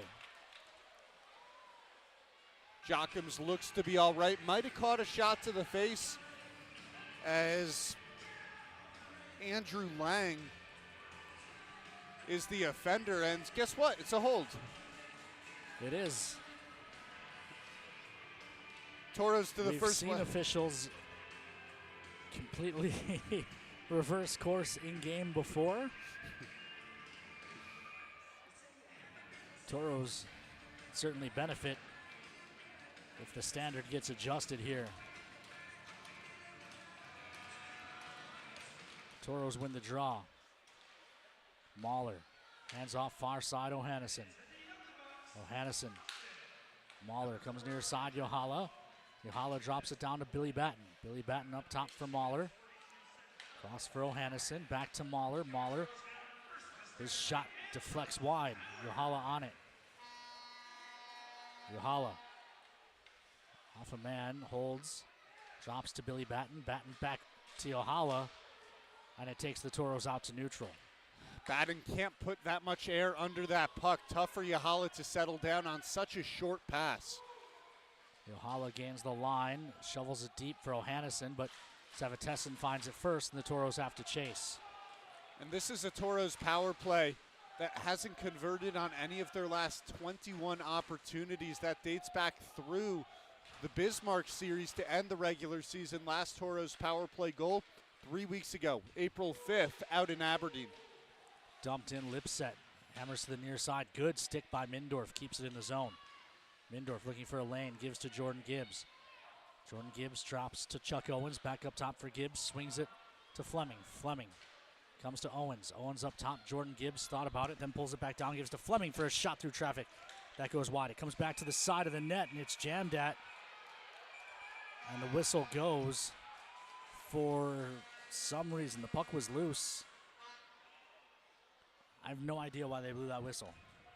I think that they thought Solomon had it covered because the puck disappeared for a moment, but it was a quick whistle, inadvertent. Should not have blown. Toros were trying to set up a tip out in front by John Small. We've seen Small with a lot of tip-ins this season.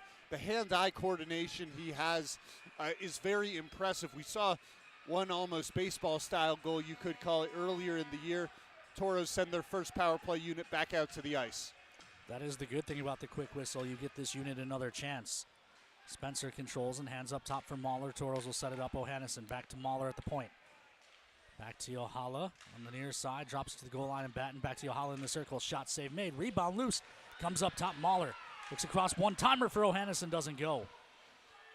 Yohala has it on the wall. It's poked off his stick. Williams puts it in behind the net for Lund. And it's banked out to neutral. That gives the Toros time for just one rush if they hurry. Pressure from Hirschfeld denies that opportunity. 5 seconds left on the power play. Yohala starts up ice, and a stick handle at the line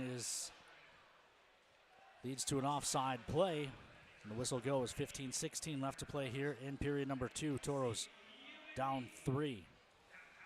And now you start to wonder how that first goal is going to come. You get the opportunity on the power play. I thought the best look there.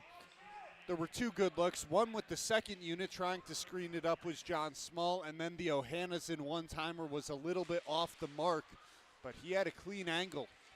Bruins control the draw. Good hit by Jochums on the near side on Elbert. Lipset just cross-checked Noah Gibbs. Pass ahead, finds Noah Gibbs. Taken away, chipped into the Toro zone and punched right back out. Jochums has it. Jochums sweeps it in. Solomon out of his net, stops it, plays along to the near side. Jochums lets it roll up top for Tui, whose shot is blocked. Jordan Gibbs couldn't find the handle. He'll have to dump it back in. He does. Owens with a quick shot off the carom. It went wide, and the rebounds on the near side. Lipset. Lipset dumps it in. Mahler tripped down, and it will lead to a call. A late Beckwith whistle. Will go.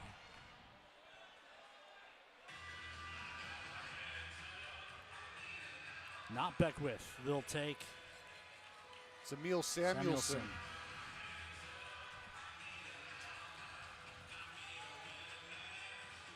Samuelson a trip, and the Toros go right back to the power play. Penalties coming less than 3 minutes apart, so the Bruins gifting the Toros a chance to get on the board here in the second.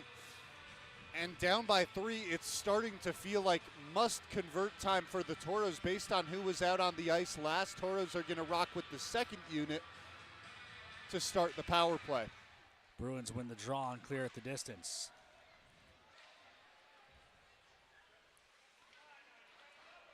And that phrase, Bruins win the draw and clear at the distance, we've heard a lot of that throughout the first 3 games of this series. Toros roll one on net, and Solomon covers. A little bit of pushing and shoving after the whistle. Toros will stick with the second unit, it would appear. Toros do a good job of pushing that puck quickly up the ice, and then they beat their defender down to the net to force the draw. Given that the Bruins had it clear to be in the offensive zone with the faceoff, just 17 seconds into the power play is a job well done. Bruins win this draw again, and again, they'll clear it out to neutral. This time, Fleming on it. He'll carry into the zone quickly. Fleming trying to cut in. Lost the handle, and it's sent 200 feet. Swedin stops for Jordan Gibbs. Near side, Mindorf. Mindorf gains the line. Tried to roll it for Ohannesson. It's taken away by Lipset. Lipset working his way into the zone. Throws one off the glass. It'll ring to the near side. Bynum keeps it. Throws it down low. Yohala leaves it in the near corner. Picked up by Adam Mahler. To the near side, and Ohannesson toss across, poked into the zone, and then kicked right back out by Hirschfeld. Ohannison frees it up, gains the line, and throws it deep into the zone. Bynum's back on it. He'll hammer it around to the near side. It gets by Yohala, and the Toros will retreat and retrieve once again. 40 seconds left in the power play.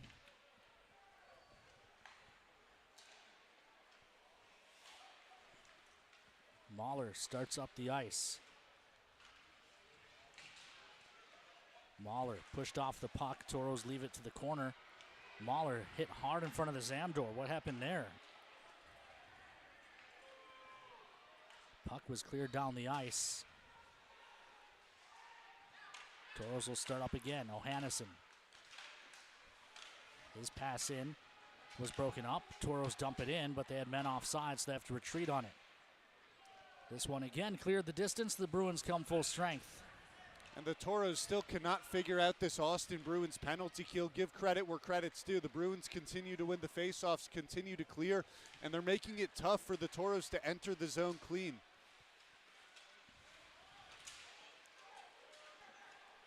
Bruins, Beckwith takes it away, only to have Mindorf take it back. Far side, Small, bumped away from him.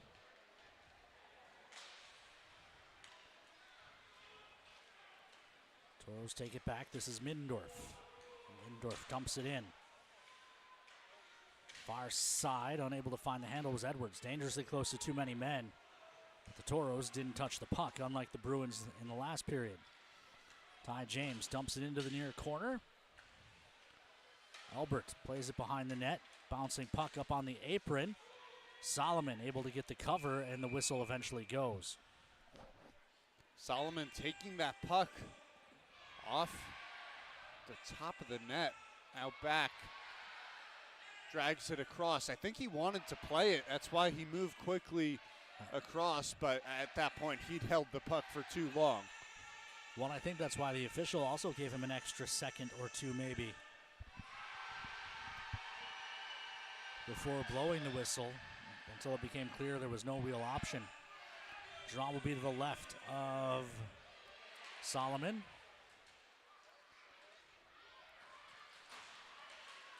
Puck played ahead by the Bruins. Riley, shot fought off by Swedin. Near side, Hirschfeld hit hard by Nichols. Peruza on the far side, stepped into by Edwards and Tui. Ramirez and Nichols lurking on the outside of the scrum. Bruins find the puck. They play it up top for Bynum. Bynum looking for a lane. Good job by Nichols, not giving him anything. Now a long shot save made. Rebound. Lays underneath the Toros, and eventually Bynum gets it. Long shot by Lund, blockered away. Also that goal by Lund, as there's another long shot credited to Hirschfeld. Where did that puck on the go? redirect? Where is it? It was shot into the glass, and I didn't see where it ended up. well, nonetheless, we'll get a drop. On that possession, though, I thought Davin Nichols had a good look to clear the puck, but instead turned it toward the center, as I think something the Toros saw yesterday was sometimes when pressured in your defensive zone, you just have to clear it, and that's okay. When you're looking for help, Bruins can come and take it away, and that's what happened there. 50-50 draw, pops up off the glass on the near side. Toros find it, work it ahead for Billy Batten. Batten working on his own into the zone, pushed off by Williams. Big hit by Billy Batten. Yohala working on the far side, frees it up. Batten turns it towards the front. He wanted Ohannison. It caroms in behind the net instead. Ohannison wins it there. Shot from behind the net doesn't go. It comes to the side of the net, and the whistle eventually goes. 10:02 left to play here in period number 2. Toros trail 3-0 in game 4. And to start the period, it had looked like the Toros had done job number 1, which was going to be to kill the 5-on-3, and, you know, technically they did. But as Adam Mahler comes out of the box, the Bruins get on the board, make it 3-0. And Ken, I'm curious to hear your thoughts on this, but frankly, I think it's been a little bit sluggish over the first 10 minutes for the Toros of the second period. Shots 6-5 in favor of the Bruins. They did start the period on the power play, but the biggest problem I have with the Toros, not just in the second period or tonight, last night as well, a lot of one and done. How many second saves has Solomon had to make this weekend, right? We didn't see that in, we didn't see that in Austin. Toros had more sustained offensive zone pressure. Even if the goals did come on the first shot on the rush, like Batten and Jockums, even Yohala. But a big difference in those goals as well. Yohala's goal, he got to the middle of the ice. Batten's goal, he got to the middle of the ice. Jockham's goal, well, he read the play and jumped to a lane in the middle of the ice. How many shots have the Toros taken from between the circles? And how many shots have they taken from tough angles? And you think about tough angles coming from just beyond the goal line, from the circles, or from all the way up top at the blue line. And when they've taken shots from the blue line, I don't think they've screened up the puck like they have previously this series, which is allowing for Jack Solomon to make the saves without giving up those rebounds. The opening goal last night for the Toros, it was a low shot to the far side that created the goal for Billy Batten as he was able to hammer it into the empty net. The initial shot taken by Jack O'Hannison didn't have much of a chance of going in. It was more of a pass off the goaltender. He used Solomon's pad and put it in a spot where he wouldn't be able to glove it and end the play. And that's what happens when you take shots low. That forces rebounds. Jammed out to neutral. Mahler plays across Perreault. Touched in by Batten. Solomon out of his net to stop this. Plays it around to the near side. Mahler should keep it at the point. He does. His shot goes wide. Comes to the side of the net. Batten on his backhand as he comes out from behind. Plays up top. Perreault. Perreault dumps it down low. Mahler will pinch. Mahler working down low. Throws it towards the cage. It's blocked. It'll come back up top, and Perreault couldn't find the handle. Samuelson with a big hit on Yohala. Now Lipset and Yohala going. They've both lost their helmets. And now Lipset just punched Mahler in the face.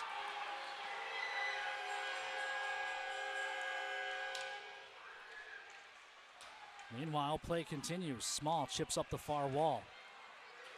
Spencer into the zone. Drops for Small across from Middendorf. He wanted a tip from Spencer and doesn't get it. Cody Campbell and Tyler Ebner both wanted a shot on goal. And they show some frustration. And that's what we talked about last night, was making one too many passes. I'm not sure I hated the idea from Middendorf. He just threw it too far in front of Spencer. This is picked up by Middendorf. Middendorf drag move, drops, shot save made. Rebound given, but the Toros couldn't get to it. Races on the other way, Lorenza throws it in front. Blocked off by Jordan Gibbs, and then an easy roll for Swedin to keep out of the net. Up ice for Small. Small gains the line, chips it to the near side, and Middendorf pushes it down behind the net. Can he chase it? He does. Left in the corner for a pinching Fleming. Gives to Spencer in the circle. Spencer walks in. Wires save made. Rebound given. Toros trying to settle it down. This is Spencer. Spencer gives down to the corner. Owens throws in front. He had a tip from Jockums. It just went wide. Spencer up top for Mahler. Mahler, long shot through traffic. That one's gobbled up and held by Solomon.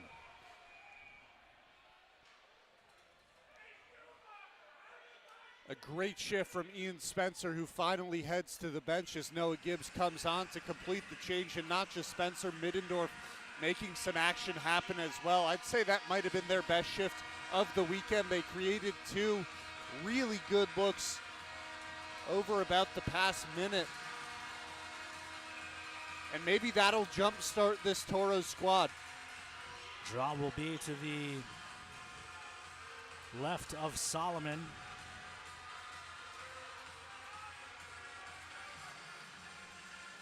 Owens and Evan Malkasian. Noah Gibbs plays up top. Fleming looking for a lane, doesn't have one, so he banks it down low. Jochum spins it in front. It never connected with Noah Gibbs. Noah Gibbs takes it back, though. Eventually, it's Day forcing it out to neutral. Day steps into Mahler. Swedin flicks it around to the far side. Dumped right back in by Elbert. Adam Mahler finds Jochums, who couldn't quite reach that pass. Fleming steps up, frees it up. Big hit by Jochums. Puck rolls into the offensive zone. Owens and Evan Malkasian after it. They dig along the end wall. Scrum continues. Eventually it squirts free and the Bruins will start up ice.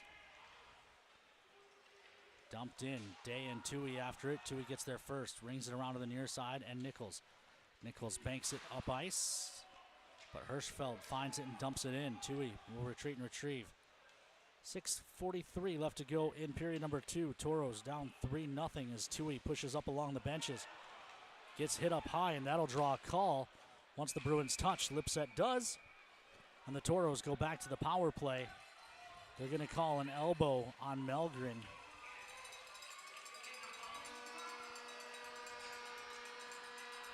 The first hit on Tui was definitely clean, and then it was the follow-up by Mellgren that caught him up high. I was wondering if they were going to get him for an elbow or a head contact. Frankly, it doesn't matter which way they go with. Toros get their third power play chance of the period. Draw will be to the right.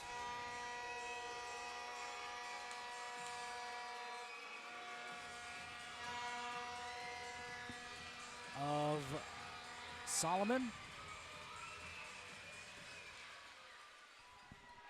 Toros control. Up top for Mahler. Mahler across Uhala. One-timer hits the end wall.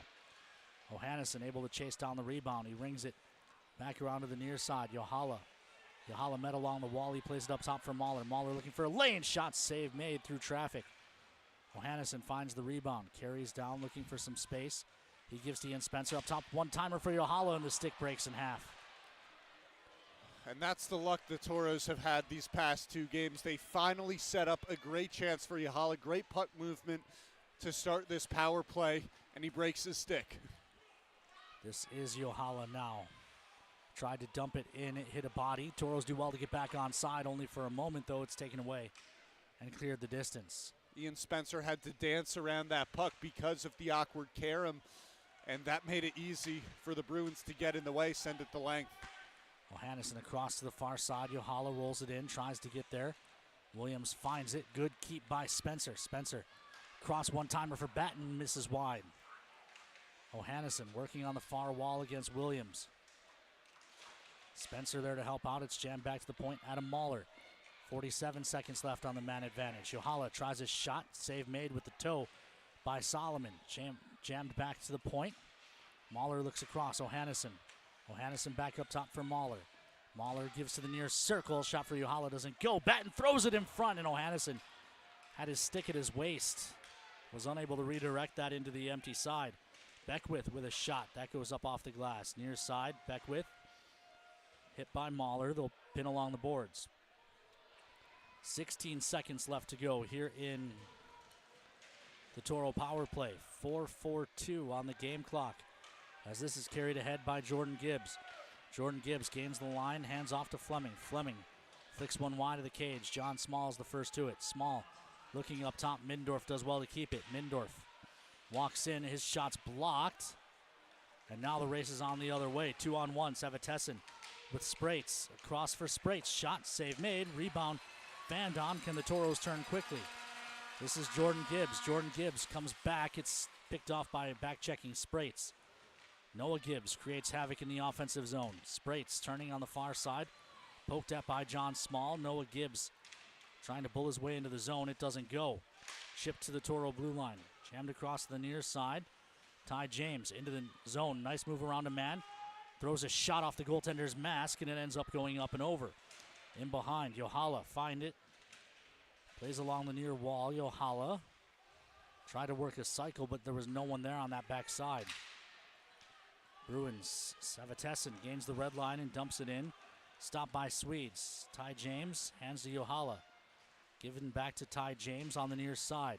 James into the zone again. Stepped into by Luang. Samuelson finds the loose puck. Played along to the far side.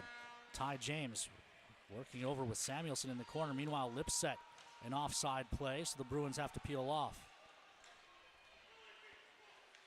Clark to the near side. O'Hannison chips it to the middle. Played up on the near side. Rolled into the Toro zone. Mahler tried to play it in behind it, hit the side of the net and popped up high in the air. Mahler takes it back and then rolls it along the near side. There's no one there for the Toros. Long shot by Bynum. Save made. Rebound loose in front and the whistle goes. Now we've got pushing and shoving it in behind the cage. Clark tied up with Evan Malkasian. Two 17-year-olds there. 07 birthdays. Clark's the youngest player on the Toros. Got to check about that with Malkasian. They've also got Will Distad and Ryder Reynolds, but Malkasian, the youngest player out on the ice for the Austin Bruins. There have been a couple of plays and a couple of shots out at Lucas Svedin over the past couple minutes where he's given a rebound despite the fact that the shot's been into his body. Yep. Nothing has come of it, but it's not what you want to see from the Toros goaltender. And draw to the right of Svedin. Owens and Lorenza.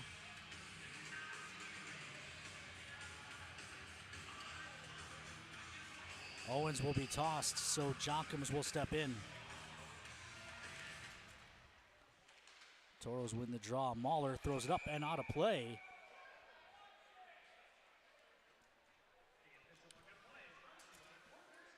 Keeps the drop in the same spot. Shots even 10 aside this period, but you got to consider the fact that the Toros have had 3 power play chances.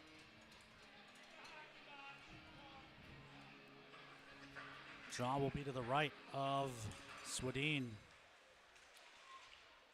Mahler finds it. His pass was tipped and came to the front. Paddington now and Perot battle. Far side. Lorenza bounces one on net that ended up wide and resulted in a chance for the Bruins. Another long shot, blocker save by Svedin. Svedin gives Bynum 2 more and rebounds there. Jockums.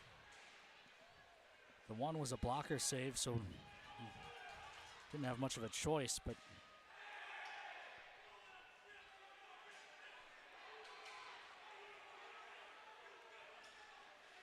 Bruins control. Poked free. Braden Jockums broke his stick. He may have broke it on a Bruin. The Bruin bench was pretty furious. Shot save made, rebound loose in front, and then the whistle goes as Svedin gets over the top. I didn't actually see how Jockums' stick broke. I just heard the crack. See if we get a look on this replay. I think it's tangled after that sequence out in the corner, and we get blocked because of that scrum.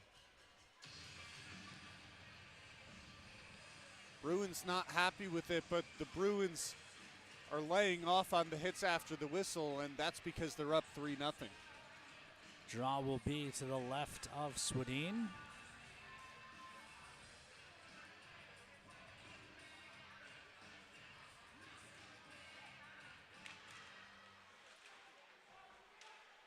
Bouncing puck, eventually one back to the point for a shot that's blocked by traffic.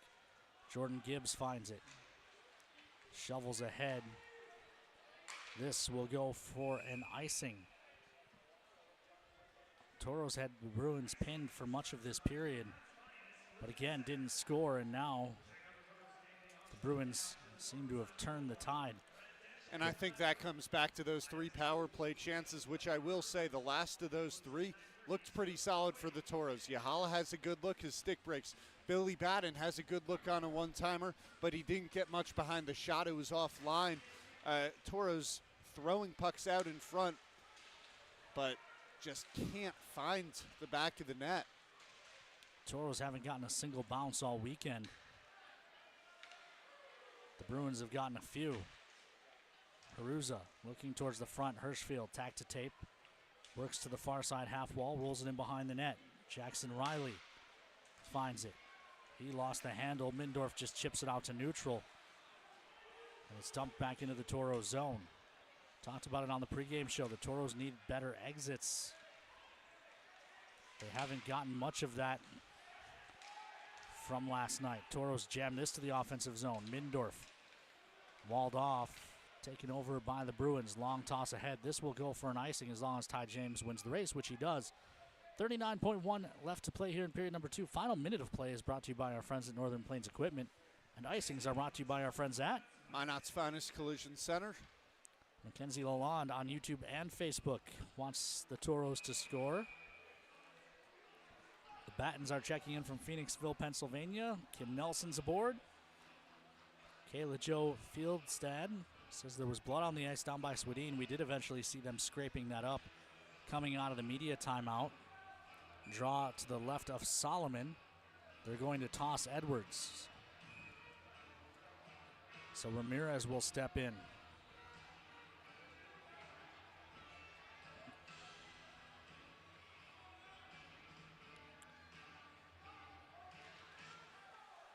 Draw one back into the corner by the Bruins. Edwards working on Sevitessin. Sevitessin moves it to the near side. Lund will just hoist one out to neutral. Bouncing puck. Hirschfeld into the zone. Hirschfeld, backhand try, shoveled wide. Nichols hands across. Mahler gives to Edwards. Edwards into the zone. He's walled off, but Mahler's there. Mahler carried down in the corner. The puck taken away. They'll scrum for it. Final 5 seconds of the period. Ramirez up on the pressure. Bynum had it poked free. Throws to the near side. And the horn sounds to end the period. And then Edwards takes a shot just as the horn goes. And Beckwith comes and takes a run at him. It was Hirschfeld that Edwards knocked down. But all in all, for the Toros, not a good first 40 minutes. Shots are 25-21 in favor of Austin. They lead 3-0. Frankly, I don't think that shot tally actually tells the story of the game. A lot of the times with this Austin Bruins team, you see them with a wide shot margin. You say it doesn't tell the story of the game because they come from tough angles and are not very good looks. However, I'd say it's the reverse right now. I think the Bruins had a lot more control and possession of the puck in the second when it was 5-on-5. They outshoot the Toros 11-10 despite being down a man for 6 minutes in the second. And quite frankly, I think it's going to be really tough for the Toros to dig out of a 3-goal hole with 20 to play. We'll send you down to the ice. Lauren Hill has Ty James.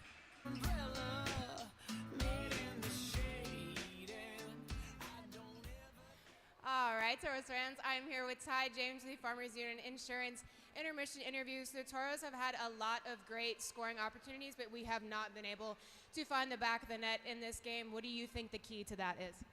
Just keep getting shots, and we just got to bury down in front of their net and put it in the net. All right, and how awesome is the playoff crowd here tonight for Game 4? Yeah, playoffs is awesome. I love the home crowd here, and I think we just need to keep building off the energy here. All right, thank you, Ty.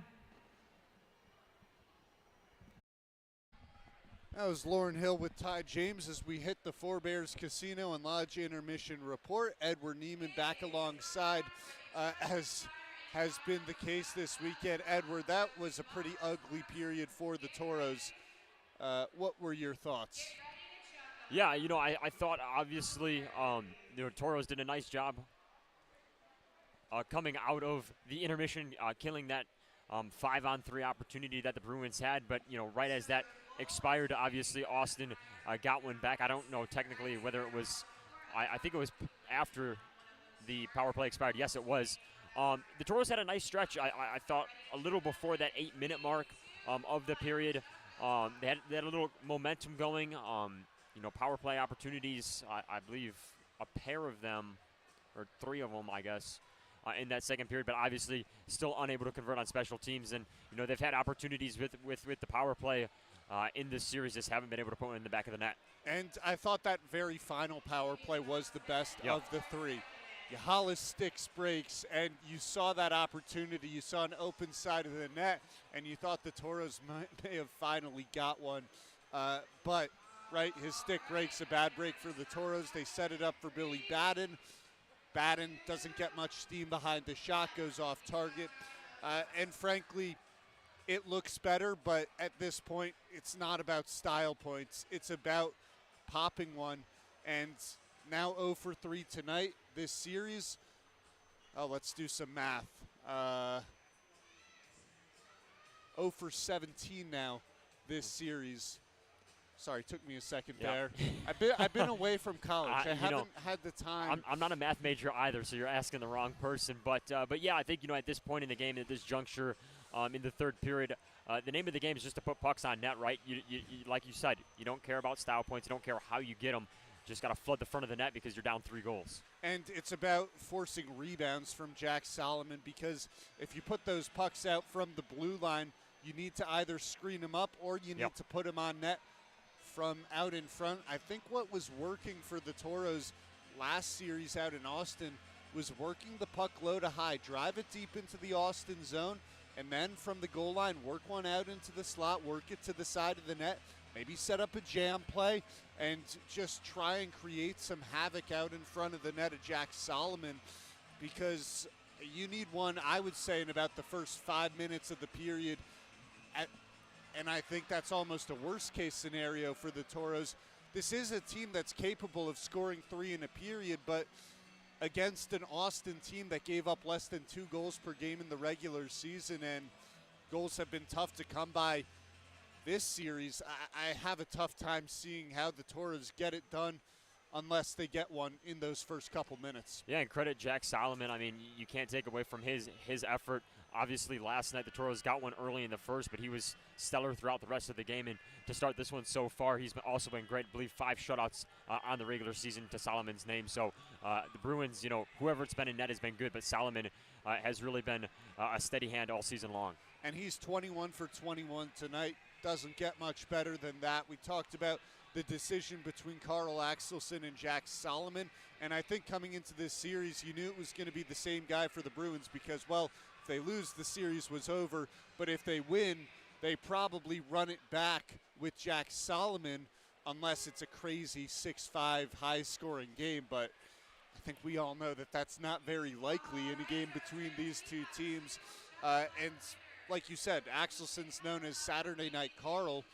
He's been good for them, a little bit less experienced, but Solomon's the guy they're going to roll with, and if he continues to play like this, they'll be rolling with him for Game 5. Yeah, and that's the thing, the Bruins had their backs up against the wall entering last night, and it was kind of, almost a sure thing that whoever was in net for that game, if it was a win, was going to, probably play out the rest of this series, and that's been Jack Solomon. So. All right, we will step aside here on the Forebears Casino and Lodge intermission reports. When we come back, highlights from the second period as well as scores around the NAHL. Stay tuned. Sets us on our path. From the moment we're born, we begin our walk through life. We learn so we can discover. We find our passion and develop our skills. We build relationships. We start thinking about what we're going to leave behind to those we love. Let our legacy help shape yours. First International Bank and Trust.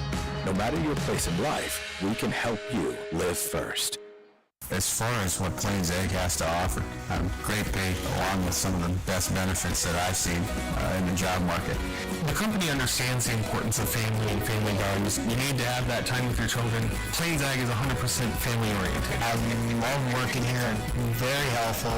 There's no problem it feels like we can't solve when we're working together. Go to plainsegg.com, fill out the application, and we'll be in touch with you shortly.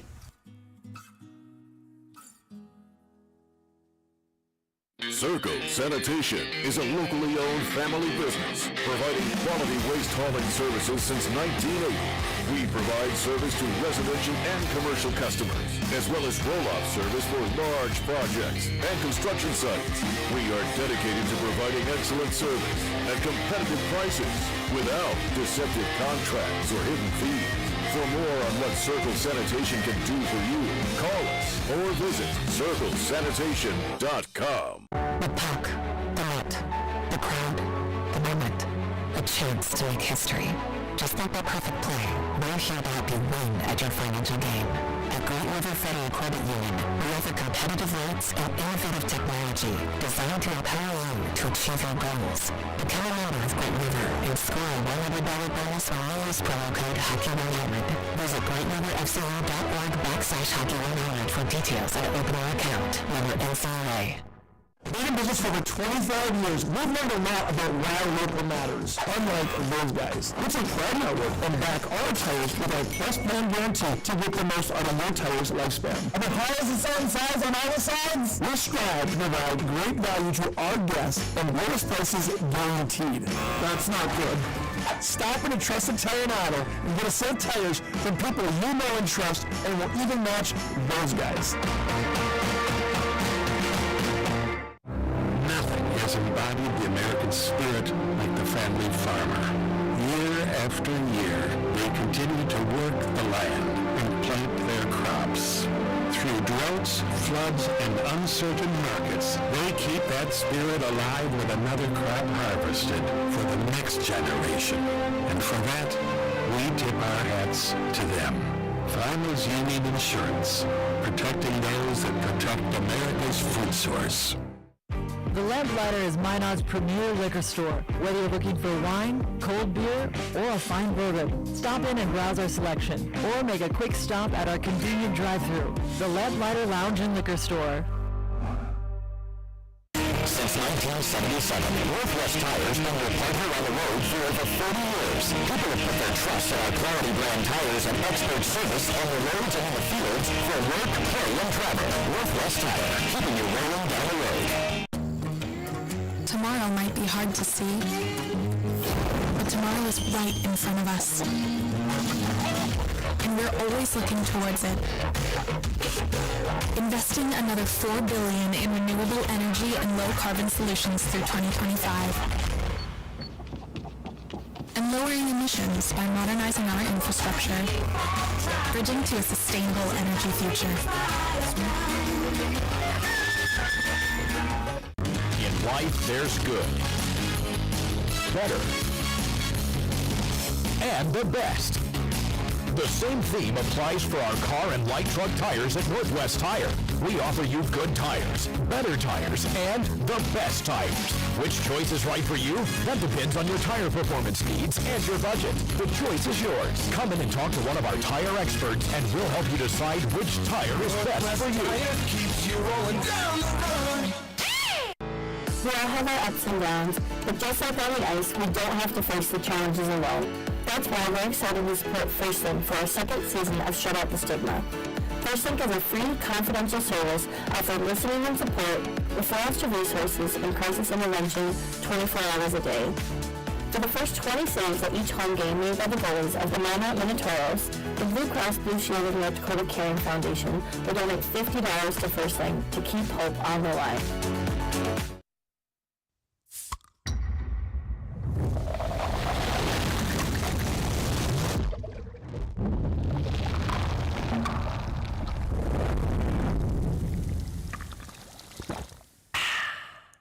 Life is for living, and at First International Bank and Trust, we're all about living, helping your dreams come true.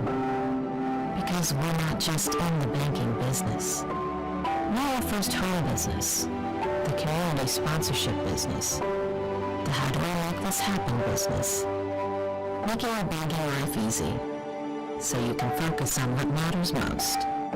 First International Bank and Trust, live first. Evan Epstein and Edward Neiman back here From the Pepsi Rink at Mesa Arena in Minot, North Dakota for the Four Bears Casino and Lodge intermission report here at the second intermission. The Austin Bruins with a 3-0 lead over the Toros, put 2 on the board in the first, added 1 shortly after a 5-on-3 to start the second period.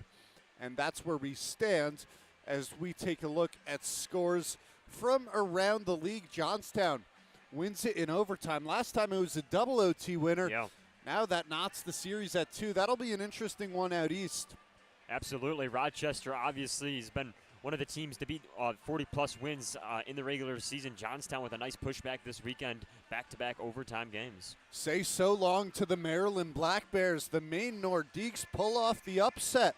A 5-2 win in Game 4. They get the job done against the Maryland Black Bears team that beat the Toros in the semifinals of the Robertson Cup playoffs last year.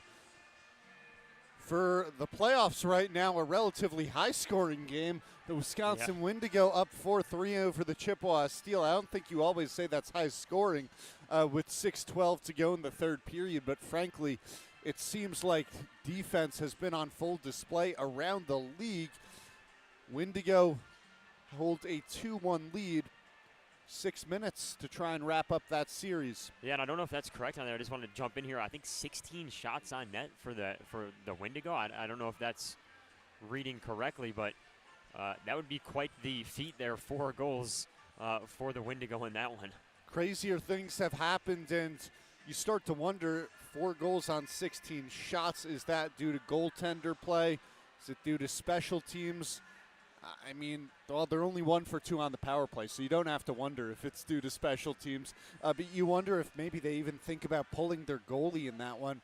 The Aberdeen Wings up 3-2 on the Bismarck Bobcats. 9 minutes and 22 seconds remaining in the third period there.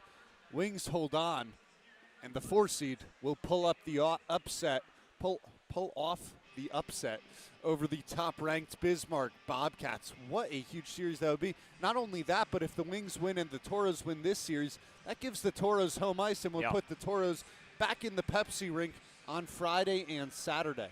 Yeah, Aberdeen in Bismarck, that series has been great. You know, we've talked about it. I know you guys mentioned it on Toros All Access coming into the playoffs, but really each of these 4 teams in the Central Division has really, really good goaltending, and that really has made it anybody's game and anybody's series.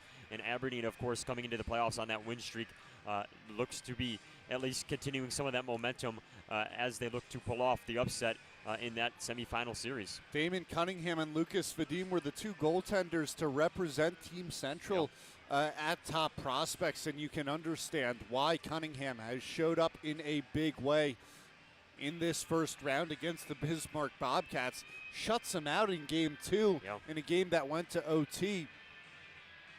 And that's it for around the division. I mean, we're so in tune to this Aberdeen-Bismarck game. We got it pulled up, so we will keep you posted when that game goes final. We'll let you know because it will impact where the Toros play in round 2. If Bismarck comes back from down 2-1, first of all, they got to come back from down 3-2 in this game. Then those first 2 games would be out in Bismarck, and then in 2 weeks, Toros would return home to play the Bobcats if the Bobcats and Toros win. We're playing the what-if game right now, but between those 2 teams, home ice is going to be a big advantage. Either way, though, it's a little more pleasant to drive 2 hours rather than 10. Yeah, you see, that's not the stuff I have to worry about anymore being remote, but of course I know that from the first half of the season, right? Travel is big, especially when you get deep into the season. So, you know, definitely, if possible, you'd like home ice. Good effort here by Aberdeen, though. Still out shooting the Bobcats. I believe it's 35-29. And for Aberdeen, that's, of course, you know, a great sight to see as you've relied on Cunningham quite a bit, but the offense providing plenty of support here to tonight. And with 9:20 to go, we'll see what happens. I talked on Toros All Access, don't know if you caught it, with the Bobcats broadcaster, Brandon Luisi, this past week. And he seemed quite confident in a Bobcats team that was down 2-0, and you saw why last night.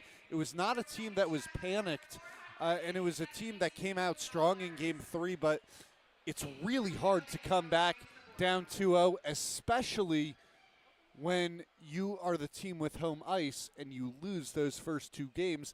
That's what we're seeing in this series as well, although the Bruins have been dominating the Toros at the Pepsi rink. Yeah, that first weekend was very important for Aberdeen. You know, you would like a split, but you got the weekend sweep, and that has really changed the complexion of that series. 2 opportunities at the Odie, which is a tough place to play to close out. The Bobcats weren't able to do it last night, but of course have the advantage so far tonight. And now ticking under 9 minutes to play in that game.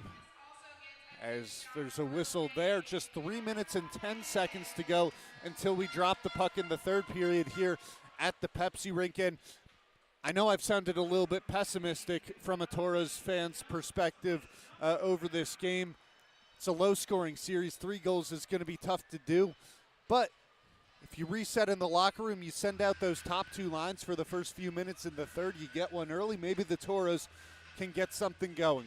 Yeah, and you know, I go back to the first time the Toros played this Austin Bruins team on the road all the way back in October. Toros were trailing about midway through the third period and ended up scoring, I think, 3 goals within like a 5 or 6 minute span. So this Toros team, you know, really from the jump until now has shown that they can put goals on the board in bunches, but you got to pop one, right? So I think if you get a first one here fairly quickly, it really makes this game interesting. I think a 2-goal deficit is definitely doable for the Toros. This is a Toros team that has scored goals 8 seconds apart in the calendar year against the Watertown Shamrocks. It was a play off the face-off. Toros push forward, as you have to score in 8 seconds after the face-off.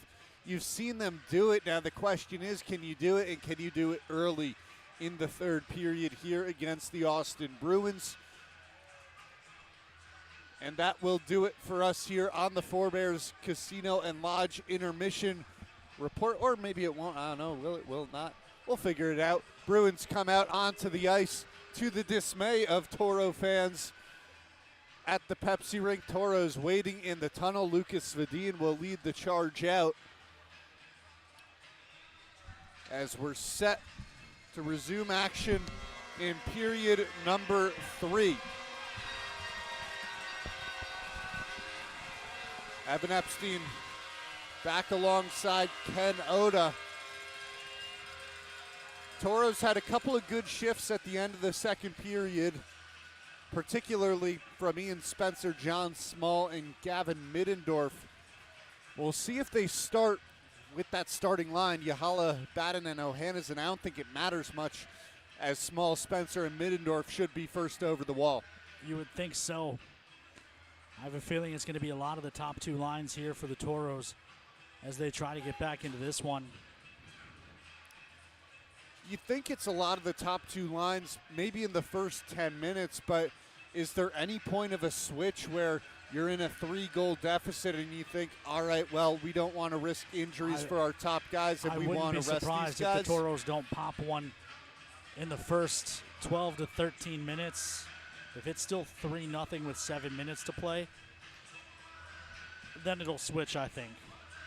2-goal game, definitely manageable. You'll pull a goaltender in the 2-goal game, so there's going to be no lack of aggression if that's where it gets to, but trailing 3-0, I would agree with that time frame. 7 minutes left. Toros might, you don't want to say pack it in, but they might sit some of those top 2 lines. Start thinking about Monday for sure.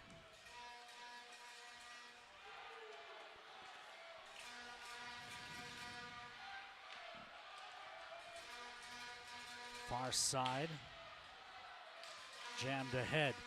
Billy Batten carries into the zone. Batten dumped down.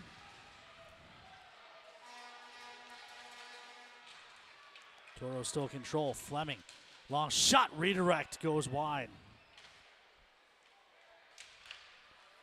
Another long shot, save made, rebound, squirts to the far circle. Haruza out to neutral. Mahler steps up, rolled into the Toro zone. They'll wave off icing because Jack O'Hannison apparently was too close to the puck.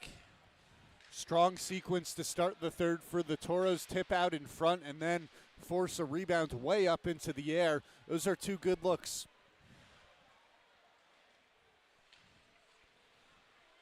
This is Tui.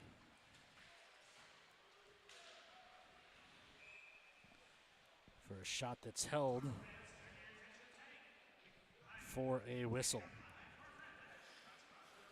Toros now get an offensive zone draw with that group that played strong hockey to end the second period. Middendorf, Small, and Spencer. It'll be important to get a guy like Ian Spencer going. 71 points this season, tied the Toros single-season record with Hunter Longy. Just an assist so far this series. Spencer with a quick shot. He dug that puck out of the scrum, and Solomon holds on to that. And that's a late squeeze by Solomon because you're not expecting that shot to come out of a pile of bodies. Spencer, the secondary assist on John Small's goal Friday out in Austin, although he was really just working to claw a puck out of the corner, and then Middendorf set it up. Gibbs with a long shot that goes wide. It was Jordan Gibbs, to be clear. Awkward tip play almost goes for John Small. Off of a feed from behind the net, I believe, for Middendorf. Tui looking up for Middendorf. His pass is broken up. It was intended for John Small. Banked ahead. Punched right back out to neutral. Middendorf pokes that away from Lipset. And the Toros have Spencer. Spencer on the near side, trying to get away from Williams. Gets cross-checked. Evan Malkasian feeds it in. Turnaround feed, good stick by Middendorf, breaks up that chance, and now Spencer away from Paddington. Jordan Gibbs on the far side, toss across, Small couldn't find the handle. Neither could Spencer, now it's rolled into the offensive zone. Swedes out of his net, throws it along the near side. Lorenza keeps it, gives it across, and Paddington just didn't see that feed coming. Dump in, hits the linesman. Good poke by Mahler to prevent the zone entry. Now it's dumped back in. Mahler plays it behind the net. Gets help from Fleming. Pass up the near wall. Yohala feeds Mahler. Mahler gives to Billy Batten. Batten chips to Yohala. Shot save made. No rebound given by Solomon. And that's been what we talked about so far early. Just the Yohala and Small lines taking turns right now.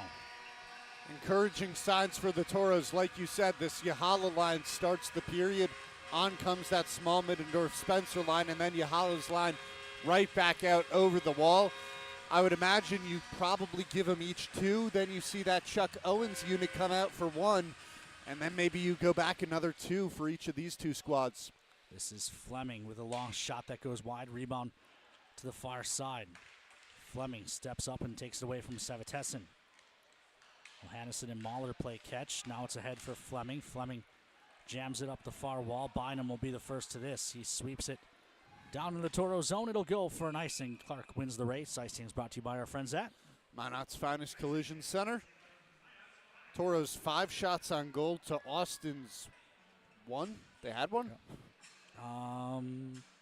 Yes. Well, they did shots now even 26 aside, but the Toros have gotten into the Bruins zone, and interesting to see here, they're not going with the Owens Jockham's unit. They're going with Jack Edwards, Ramirez, and Davin Nichols. Near side, Riley. I thought this Edwards, Nichols, Ramirez line has generated some of the longer offensive zone shifts for the Toros this evening. And while that Jockham's Gibbs Owens line did a great job last weekend out in Austin, I don't think we've seen as much from them over these 2 games in Minot. This is Clark starting ahead. Clark into the zone, drops for Nichols. Nichols cuts to the middle, fans on a shot, and then gets dumped down. Puck out to neutral. Ramirez turning with it. Ramirez wide into the zone, kicks it ahead. Gets spun down by Melgren, and that will draw a call. Toros to the power play with 16:03 left to go here in the third. And, well, if there was ever a time to break the power play futility streak, now would be a good one. Good call there, and it's a normal play from Ludwig Melgren, 50-50 for the Austin Bruins, so I don't necessarily think it's a bad penalty. You see the Bruins get away with that sometimes. But that time they did whistle Melgren, and he goes to the box. And now the Bruins give the Toros a chance to light the fire. You need a spark. Maybe it comes on the power play. Well, and if you're the Bruins, why not? Why not take a penalty? Your penalty kill's been, 34 for 34 coming into tonight. Smaller holds. And another 3.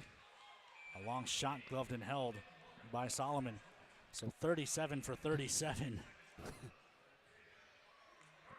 Over the last 4 weekends.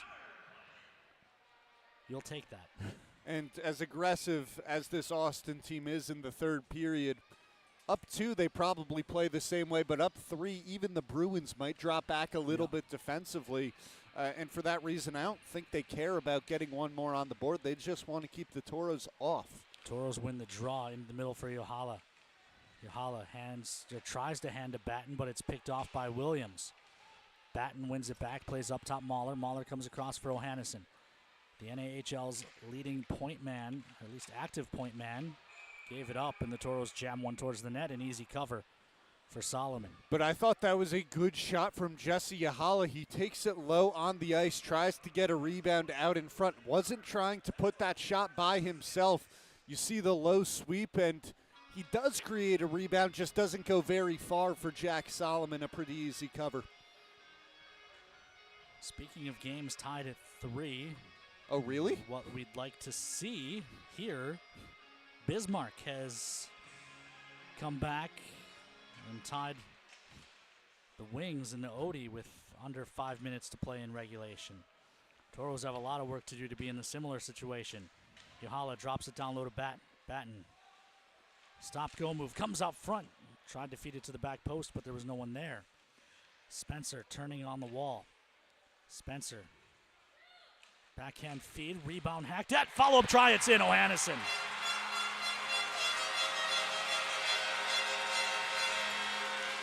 And the Toros have some life. Boy, oh boy, did the Toros ever need that. And for it to come from a guy like Jack Ohannesson, who puts up his first goal of the postseason. Maybe it gets the Toros going, it gets him going. You said it, the active NAHL point leader. There's life in this building, and now you have something to build off of over the final 15-12 of this game.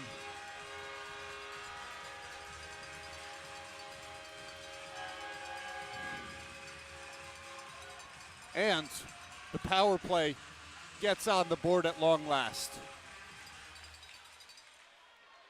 Toros control the draw. Jordan Gibbs pushing play into the zone. Dumps it in. Solomon stumbles as he went out to play that. Far side. Flicked out to neutral. Noah Gibbs dumps it in.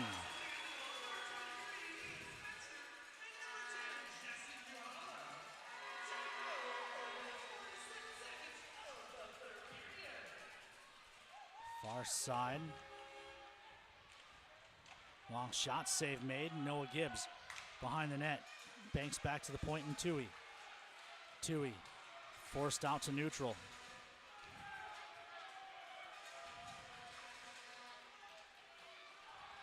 This is Lund dumping it in over Swede's net.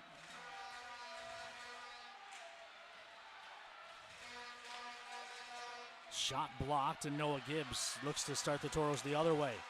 His pass is blocked, but it came back to him. He swats it ahead. That's a hand pass, and that'll bring the draw back into the Austin zone. And the Bruins are hot. They are perhaps feeling the pressure. Off the hand of Williams, and it went right to the hand of Alex Lorenza, who was trying to put it down. Hand passes are legal in the defensive zone. Lorenza, who was near the blue line, felt like he was on the outside of the zone.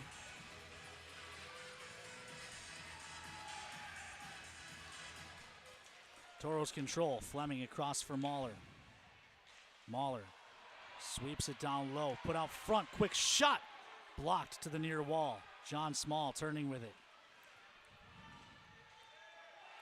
Back to the point. Fleming Turnaround try, it's in!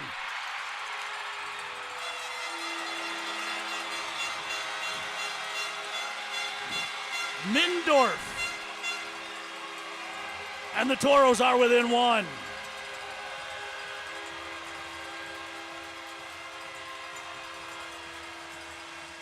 And the Bruins believe it was a hand pass near the top of the zone, and I'll be honest, I kind of agree. Spencer, the turnaround shot. And Mindorf found it and finished it. What a start to the third period for the Toros. Looked lifeless through 40. You put 2 goals over the first 6 minutes and 12 seconds of the period. Mesa Arena is rocking. The Bruins are still arguing the call. They've got 6 men on the ice. Got to send someone to the bench.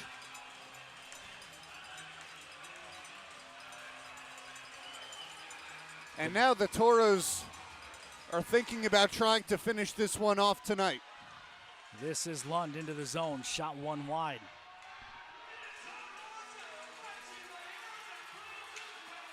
Jammed ahead by Ohannesson. This is Lipset. Has trouble on the near wall. Can the Toros take it away?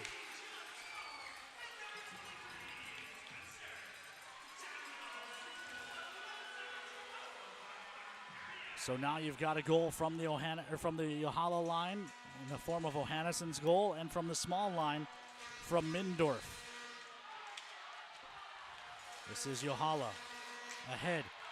Noah Gibbs tried to poke it up the ice. It didn't go. And Ian Spencer picks up assists on both goals as he gets going in Game 4. Dumped in deep. Ty James tackled as he went after it.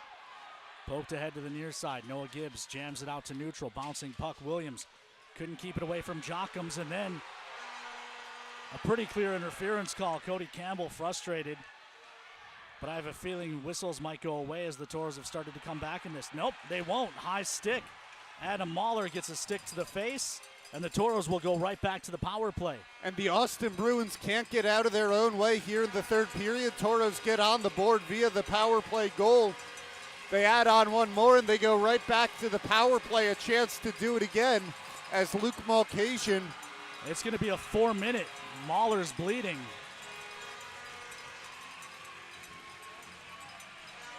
And you know what? I'm sure that blood feels pretty good for Adam Mahler after getting a 4-minute penalty on Luke Mulcahy. He got up, and they went to Adam Mahler like he had scored a goal.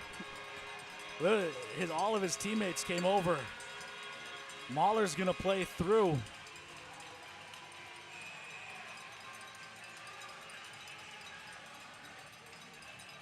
And the power play unit that just got on the board, Ohannesson picked up the goal. Spencer and Yohala had the assists as they look to do it again and tie it up. Jammed to the far wall by Ohannesson. Mahler over. Look to leave it. Toros control. Yohala comes across for Ohannesson. Ohannesson. Shot from a tough angle, gloved and held by Solomon. He was looking far post. Solomon's glove just a bit quicker. And he had Billy Batten out in front, maybe for a tip from the screener.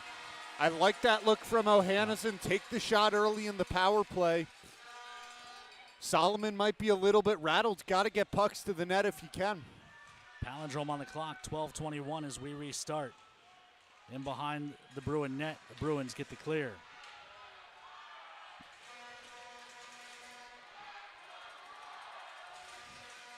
Adam Mahler picks this up. Hands to Yohala. Across, good stick breaks up the entry, but Mahler kept it away from Beckwith. Yohala will dump this in. It'll ride the boards to the far side. Spencer lets it roll. There was no one at the point. Mahler on it. Feeds Ohannesson. Ohannesson will turn through neutral. Jitterbugs into the zone, dumps it deep. Ohannesson and Bynum, a pair of sevens after it. It's poked to the near side. Yohala finds it. Yohala tried to play it in behind the net. Popped up high in the air. That's a hand pass as Spencer touches, and the whistle goes. And this is an Austin Bruins team that has not given up a lead after 2 periods on the season. when leading after 2, 32-0. But the Toros rocking with the momentum. They've gotten the crowd into it for the first time all night. And they're up a man for another 3-0-2. Draw punched into the Bruin zone. Williams on it, he fans. John Small looks up top. Jordan Gibbs, backside, tie game! Gavin Middendorf pulls the Toros even.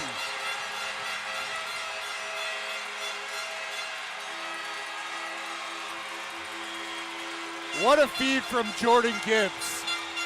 Gibbs closes in on the net like he's gonna take the shot. Holds to the last second, and Middendorf has the entire net to shoot on. Solomon can do nothing to recover.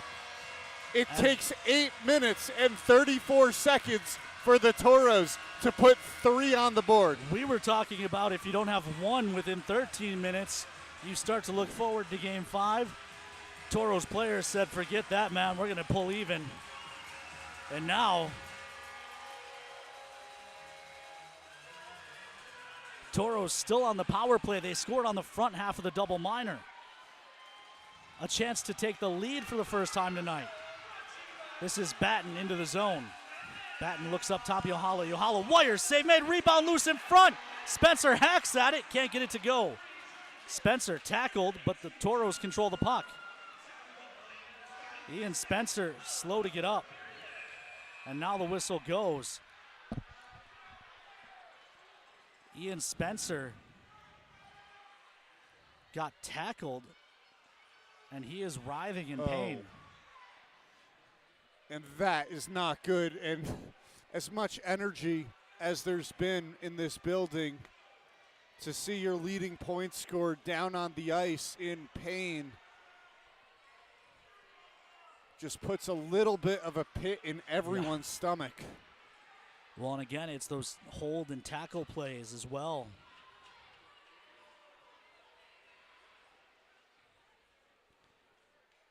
And this does not look good. Cody Campbell calling the rest of the Toros to the ice. John Small. Well, the rest of his power play unit to the bench. John Small and Ty James out to see about Spence instead. You wonder if that's his knee, where he gets tackled like that. Because when you get pulled down, if they get him in the knee, something could twist the wrong way. And we hope Ian Spencer is all right.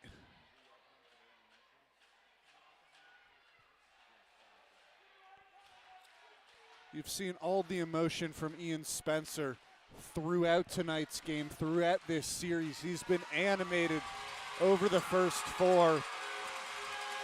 And Ty James and John Small will help him skate off. A fan favorite here in Minot.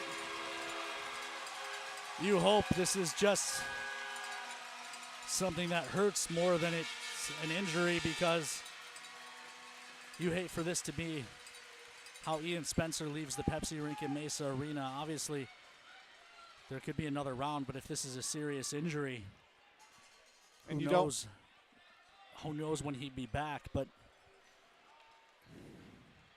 Spencer is trying to keep pressure off of his left leg. And so go off to a standing ovation. And you hope he's all right. But it didn't look good. And now the Toros will try to rally around Ian Spencer in a tie game with 11 minutes and 4 seconds to play. Gavin Middendorf, who has been with that power play group over the past few weeks, will take his spot. Still a new group, though. Usually it was Middendorf taking Billy Batten's spot. But all 5 of these guys know how to play well together. 92 seconds left on the power play as the Bruins send it down the ice. But the injury to Spencer has taken a little bit out of the wind out of the sails, at least of the crowd, hopefully not of the Toros. This is Adam Mahler knifing into the zone, but the puck poked off his stick. It caroms out to neutral. Mindorf, who has the last 2 goals for the Toros, plays it back. This is Yohala carrying ahead. Yohala chips it into the zone. Taken away by the Bruins and cleared the length again. Up ice, bouncing puck. Dumped deep into the Toro zone.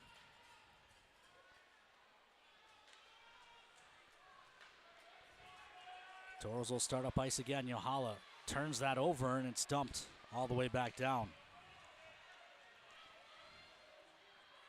This is Gibbs. 30 seconds left on the power play. Dumped into the zone. And cleared the length again. Something happened behind the play that had Toros fans up in arms. Beckwith had lost his stick and then took a run at, I believe it was Jordan Gibbs. Dumped into the zone. Small throws it towards the front and finds Mindorf, who's chopped down. Jordan Gibbs will keep this. Hands down the wall to Mindorf. Back up top for Jordan Gibbs. Top of the umbrella, Fleming. Long shot. Goes wide. Rebound back out front. Owens jams it to Fleming. Fleming gives to Mindorf. Mindorf leaves for Jordan Gibbs. Jordan Gibbs carries in. Cuts the middle. Shot. Save made. Rebound hacked to the far wall. Hoisted out and gloved down by Fleming. He gives to John Small. Small turning. He's forced back by pressure from Hirschfeld. 8:50 to play here in period number 3. This game tied at 3. The other Central Division game tied at 3. They're in intermission right now before overtime. Near side, this is Edwards. Flicked ahead. Ty James couldn't find that one. James. Mahler in his own zone. To the middle, he missed Ramirez. Melgren finds it. Ramirez trying to poke it free, so was Nichols, but Melgren's on the attack. Melgren cuts to the middle, lost the handle, and a good stick by Mahler. Forces that puck, and now Paddington falls into Swedes, and another Toro down on the ice. Riley hit Ty James in the head. That should be a head contact call. Do we have another look at that? As Ty James is now injured, as the Bruins have been running just about everyone. Let's see if we get another look. And I think we Jackson will. Riley, who else? Yeah. Clear as day there. That's a dirty hit.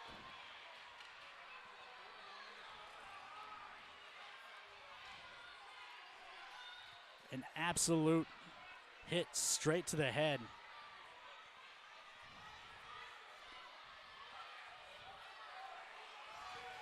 And now the officials are gathering. They're not technically allowed to look at the replay. Toro's trainer, Megumi Furuta, just getting out to the ice now. She was back tending to Ian Spencer. The officials missed that one. Yeah. And the fans are letting them know.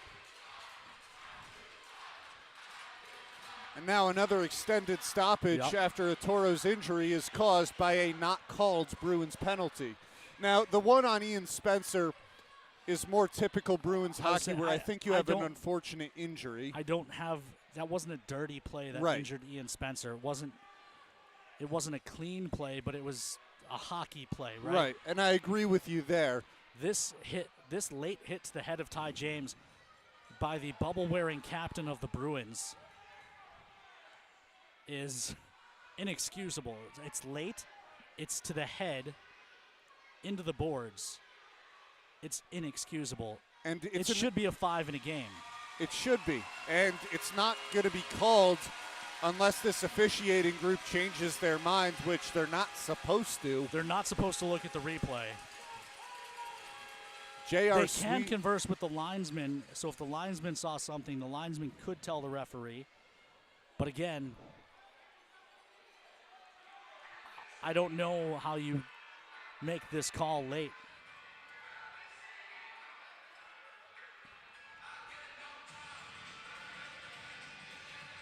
So, the draw will be in the Toro zone, and that may be the most a potential Ty James injury is the most frustrating. The second most frustrating thing is you have a cheap hit in your own zone that goes unpenalized, and then you have to take a defensive zone draw in a tie game.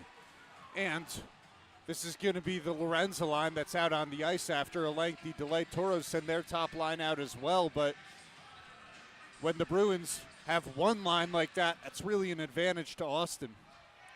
This is Mellgren.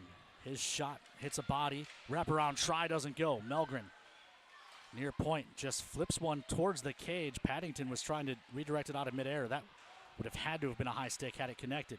Yohala reads the pass well, takes it away. Yohala chips one up the far wall. Ohannesson dumps it in. Solomon out of his net. Far side, jammed ahead. And that'll go the distance. It's an icing brought to you by Minot's Finest Collision Center. And that's taking the wind out of the sails of this building. This place was loud after Middendorf's second goal, which tied it up at 3. Well, 3 goals in just under 4 minutes will do that, right? You would imagine. And, you know, looking at the regular season, sometimes you ask the question, where would this team be without Gavin Middendorf? Now you ask the same thing in the postseason. Acquired over the Christmas break, and a phenomenal acquisition by Cody Campbell. Jordan Gibbs rings this off the draw. Noah Gibbs pokes it to the corner. Middendorf. So it looks like right now it's going to be Noah Gibbs taking Ian Spencer's spot on that line. Comes across Luke Malkasian. Malkasian into the zone. Nifty move away from Jordan Gibbs, but the Toros clean it up on the back check. Lipset takes a run at John Small, who avoids the hit and makes the play. Chipped up ice, touched in. They wave off icing. I'm not entirely sure why. Out to neutral it comes. Savatessin poked at by Fleming. Shot save made, no rebound given. Oh, and they're going to get Middendorf for the late chop.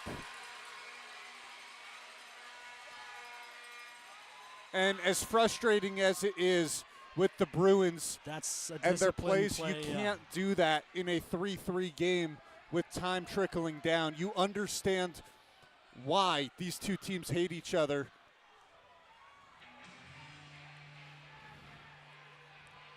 It's an elbow is the call. I have no problem with calling something there.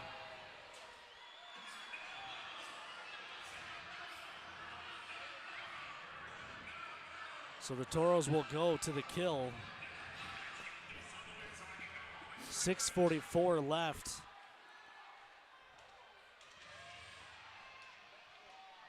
And a Bruins team that is still not converted on the power play this series. Toros got through twice in this period. They're 2 for 6 tonight. Austin is 0 for 2. You just, to see the no call on the hit on Ty James, a hit to the head. What Gavin Middendorf did was a penalty. There's no doubt about that. As the Toros get the clear. Went off the glass in the penalty box of the Bruins. It went off the back glass. It went off the taller glass in the back of the penalty box. It's a better way to describe it. That's why the whistle went.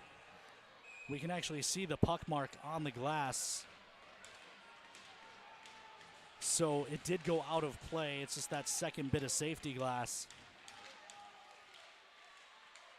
got in the way. 50-50 draw. Eventually kicks free. Toros have a 2-on-1 shorthanded. Fleming with Ohannesson. Fleming delays. Diving breakup. Good defensive play by Bynum. I don't mind what Fleming did there, trying to pull it back and taking a shot from the slot. I think Solomon was expecting a pass. Backdoor feed, tip goes wide, and the Toros get the clear. That was a good play on the rush for the Bruins. Fortunately for the Toros, the redirect missed the net. Paddington back into the zone, working on Clark, drives the net, shot save made, follow-up try stopped by Swedes, and the rebound cleared. Williams was coming late on a change, so he couldn't hold the zone. 5:55 left to go, 1:10. And that should be too many men. Paddington was going to the box. Toros fans letting the officials hear it. So is Cody Campbell. It's the second time that wasn't called this game. The last one ended up in the back of the Toro net. Seconds later, This poked free from Melgren. Billy Batten sends it ahead. Hirschfeld into the zone. Plays it to the far corner. Jordan Gibbs after it. It's turned over. Owens pokes at it. Still loose. Melgren finds it first. Guides it to Evan Malkasian, who walks in. Evan Malkasian carries down below the goal line. Tries to get it to the middle. Good stick by Clark. Denies that. Played up top for Williams. Williams comes across Hirschfeld. Shot blocked by Clark. Hirschfeld looking for a lane. Shot blocked again. This time by Owens. Back across. Sliding play, and it's broken up. Hirschfeld finds a loose puck on the near wall. 13 seconds left on the kill. They look across again. Shot from Beckwith was blocked. Far side, Williams. Williams kept it. Taken away, Billy Batten. He's got Owens. Owens in, leaves it back for Batten. Batten delays, shot, save made, rebound, poked at, and Owens couldn't get it to go. Toros came full strength during the rush. And the Toros had better looks on the penalty kill than the Austin Bruins did. They had the first breakaway with Landon Fleming, and then you have that sequence emerge there. Toros got to be feeling good coming full strength with 4:37 to play. Offensive zone draw, 4:37 to play. Toros and Bruins tied at 3. I don't think anyone saw this coming. Draw will be to the left of Solomon. 50-50 draw. This is Mahler, comes across. Fleming gives to Noah Gibbs. Noah Gibbs throws it on net. Goes just wide. Mahler pinched down. Scrum on the far wall. Bruins find the puck. Mahler getting worked over by Lund. Meanwhile, Bruins on the attack. Shot save made. Rebound to the far side. Eventually, a shot goes up and out of play. And a dangerous look for Lipset inside, who got the tip. It's going to be tough for Svedin to track down if it's on net. It wasn't, and it finds the netting with 4:05 to play. Toros out shooting the Bruins 16-6 in the period, and that's how it's felt. This has been perhaps the best period of the series for the Toros, racking up 3 goals in less than 4 minutes.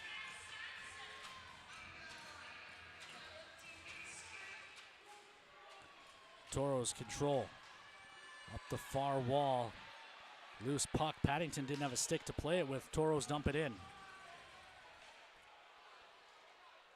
3:53 to play. A palindrome on the clock. Bruins look to break out of their own zone. It's Albert over the Pepsi logo. Carries into the zone. Forced wide. Ty James. Good to see him back out there. Forcing Albert wide. And then the Toros swoop in and take the puck. It's Yohala. Yohala taken away from him by Paddington, but the Toros take it right back. Jordan Gibbs.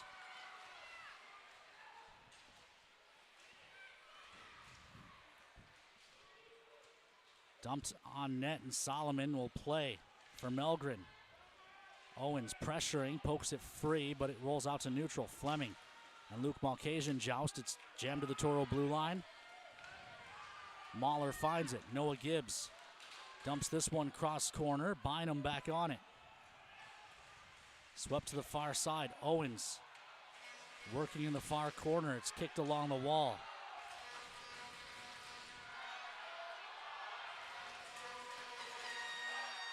Loose puck in front, found by the Bruins and flipped out to neutral. Mahler finds it and plays it into the zone for Owens. Owens couldn't find the handle. Fleming taken down awkwardly, and now he's rolling around holding his knee.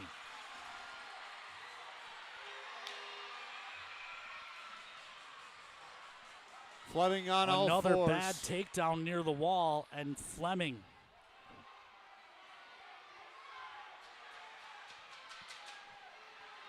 is down. Landon Fleming and Ian Spencer are 2 of the most important players on this Toros team. Not just for their skill, but they are emotional leaders of this team.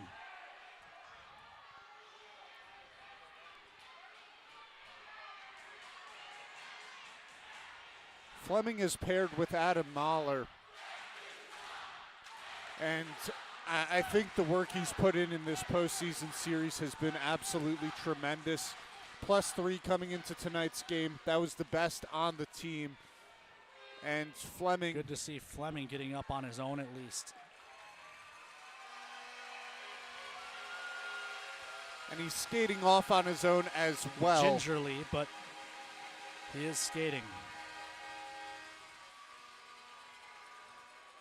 So that's a good sign. Not a good sign. We haven't seen Ian Spencer come back to the bench at all. Well, Spencer wouldn't put about any weight on his knee. No. Fleming's signs a little bit more encouraging as he went off the ice than Ian Spencer. Regardless. Not to play, but the kind of kid Ian Spencer is, even if he couldn't play, if he could be sitting on the bench, he would be. Yeah. Draw to the right of Swedes, 2:33 to play. Starting to feel like we're already in next goal wins territory. Near side, Gibbs shovels ahead. It'll get out to neutral. Williams couldn't find the handle. Yohala does. Yohala into the zone. Drag move gets upended. And the Bruins try to counter. Elbert drops for Lorenzo. Lorenzo looks across. Shot goes wide. Rebound around to the near side. Yohala finds it. Yohala was short of center when he dumped that in. It'll go for an icing. And that was a dangerous shot. I'm not sure Lucas Svedin had his glove all the way to the back post. There might have been an opening for that one to go by. Luckily for Svedin and the Toros, it went wide. 2:03 left to play. On the Minot's Finest Collision Center icing, Toros have a defensive zone draw. Start to wonder. If you're the Toros, you'd love to get this done in regulation just because you have the momentum now. You don't want to give the Bruins a chance to go back to the room and regroup. And the Toros used that chance in the second intermission and came out firing in the third period. Like you said, that can go both ways. Jordan Gibbs gives to Batten on the near side. Batten chips it into the zone. Bynum plays it up the wall. Pressure from O'Hannison. Can he find it? He couldn't find the loose puck. He jams it back to Ty James. James looks for Mahler. Mahler tries the far side. Yohala. Yohala sweeps it in. Lund on the near side. Hoists it ahead. It gets over Ty James. Adam Mahler will retreat on it.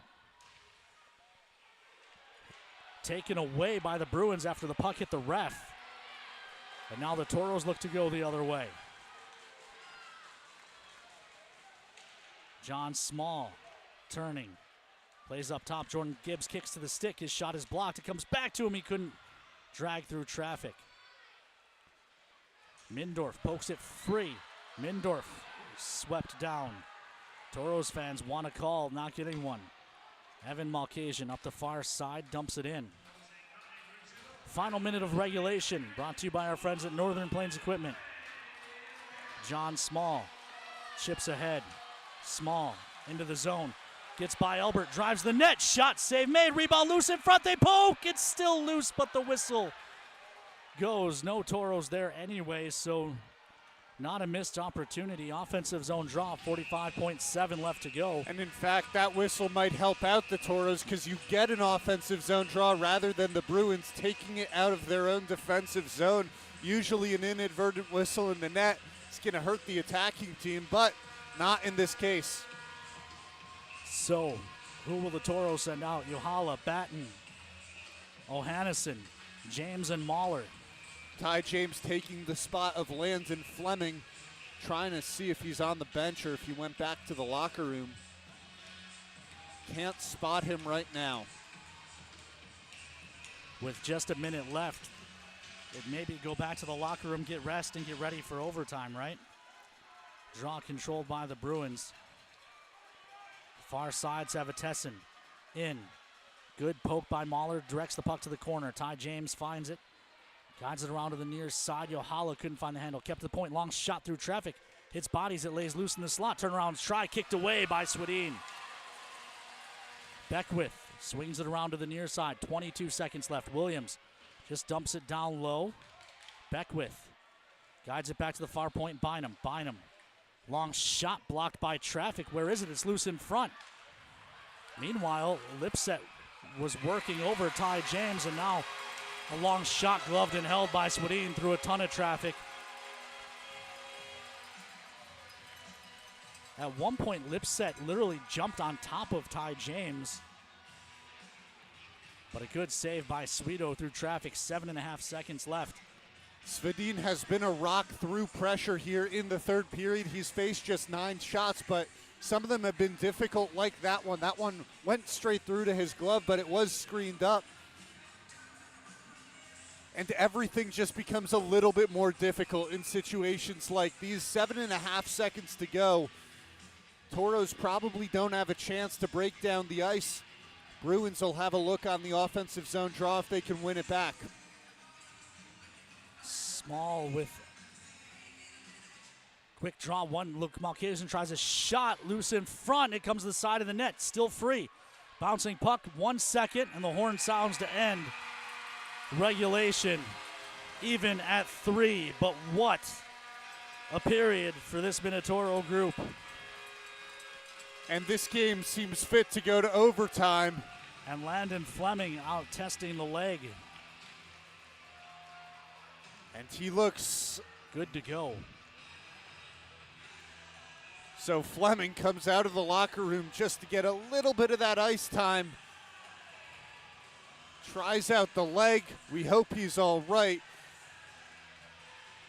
An energetic period, an exciting period, a little bit of a scary period when it comes to Ian Spencer, Ty James, and Landon Fleming's injury. But all in all, this game seems like it was destined for OT. It does indeed.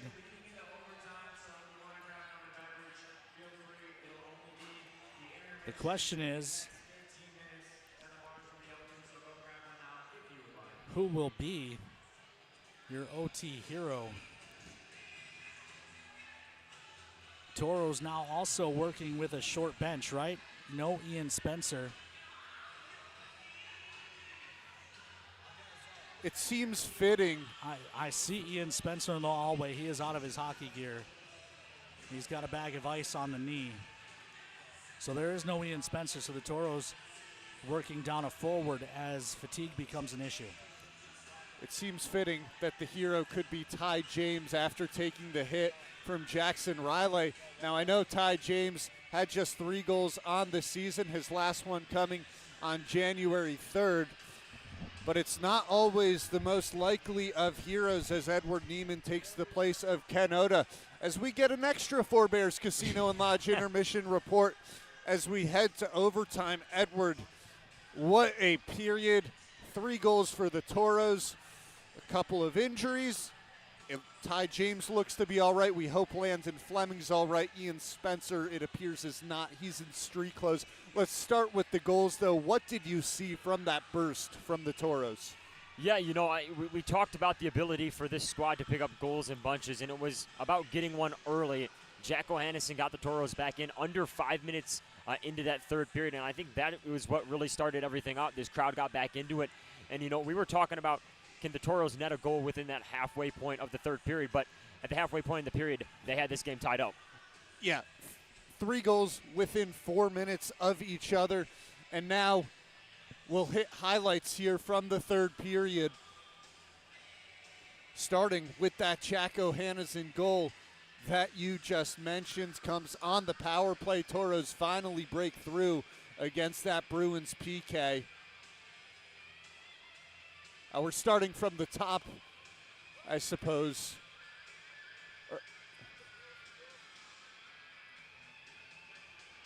Well, here's the second goal of the period, the wraparound shot from Ian Spencer that got tipped in by Gavin Middendorf.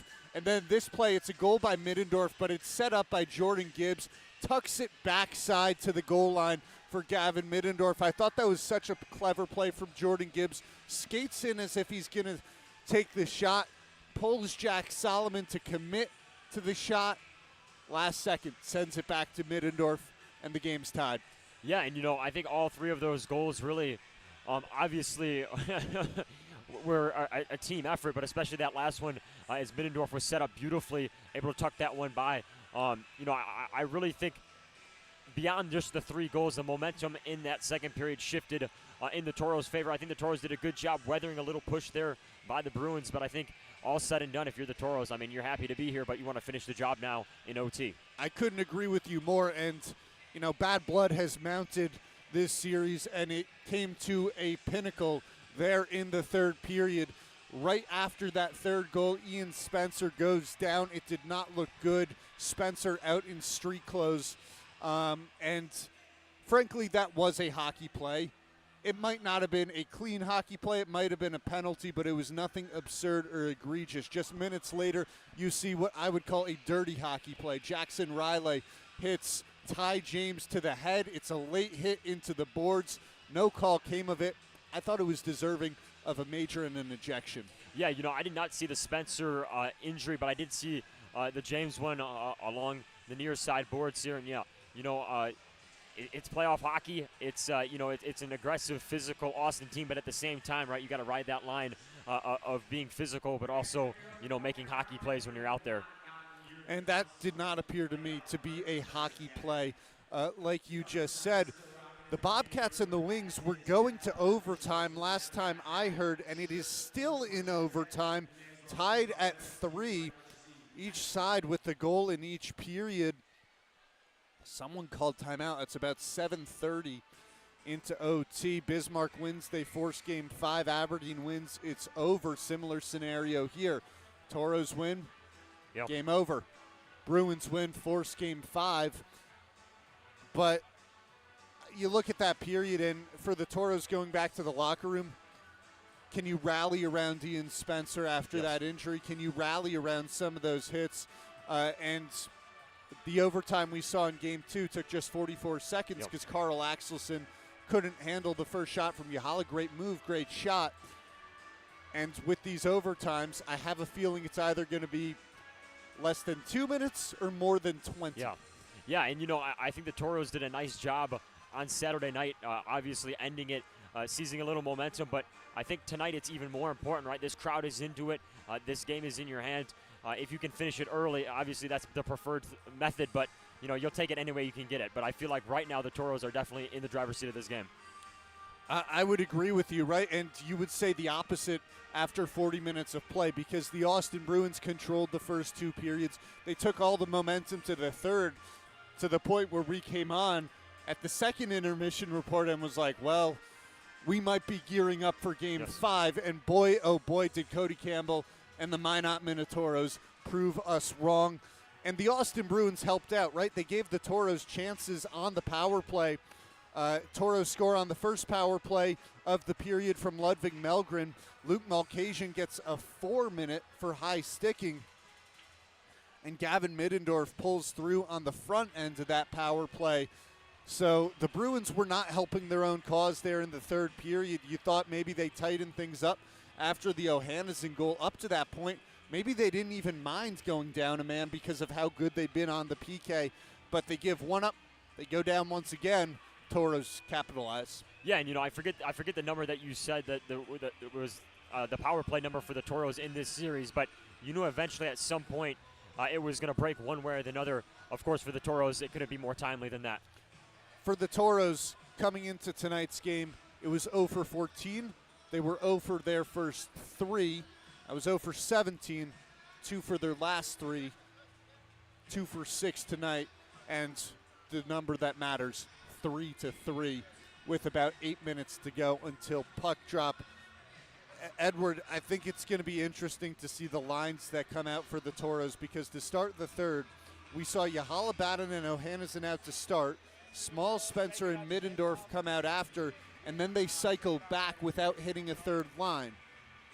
Noah Gibbs moves out to the place of Ian Spencer, so maybe we see that cycle continue with Gibbs there, and then you wonder what comes to that third line. It's interesting to see how that will play out. Yeah, I'm interested to see that as well. Obviously, there's going to be some shuffling, but I think the one advantage that the Toros have top to bottom on the roster is we talk about all the time is the speed, right? Especially when you go to the extra period, a bigger, more physical Austin team, perhaps maybe fatigue plays a role. So I think the speed of the Toros here definitely could play a difference, especially in the early parts of this extra session. But you consider the size of Adam Mahler and Landon Fleming, the two biggest players on the Toros, and they're so crucial against a big and physical Austin Bruins team. You know Mahler's going to be out there. We saw Landon Fleming come out to the ice at the very end of the third period to try and test out his leg. You wonder if he'll be out there. The Toros need him. However, at the same time, you don't want to send out an injured Landon Fleming because he might be skating slower. Right, and I completely agree, and that's a decision obviously that will be made in this intermission. But yeah, definitely some shuffling that will be done. Regardless, I guess, who's out there and who's not.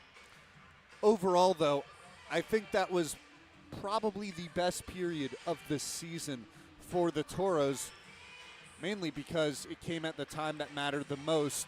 You're up 2-1 in the series, down 3-0, and it looks like you're bound for Game 5. Yeah. You come back in the fashion that you do to force OT, 17-9 shots on goal in that period. And can you ride that momentum into OT? We saw the flip side, right? The Bruins rode the momentum into the second intermission. Toros flipped it on a dime. I have no idea how these two sides are going to come out in OT, but I'm excited for it.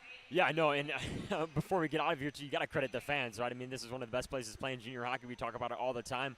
You're down 3-0 in the third period. You get a couple goals. This place comes alive, and this place was on tilt for that final period of regulation. It absolutely was.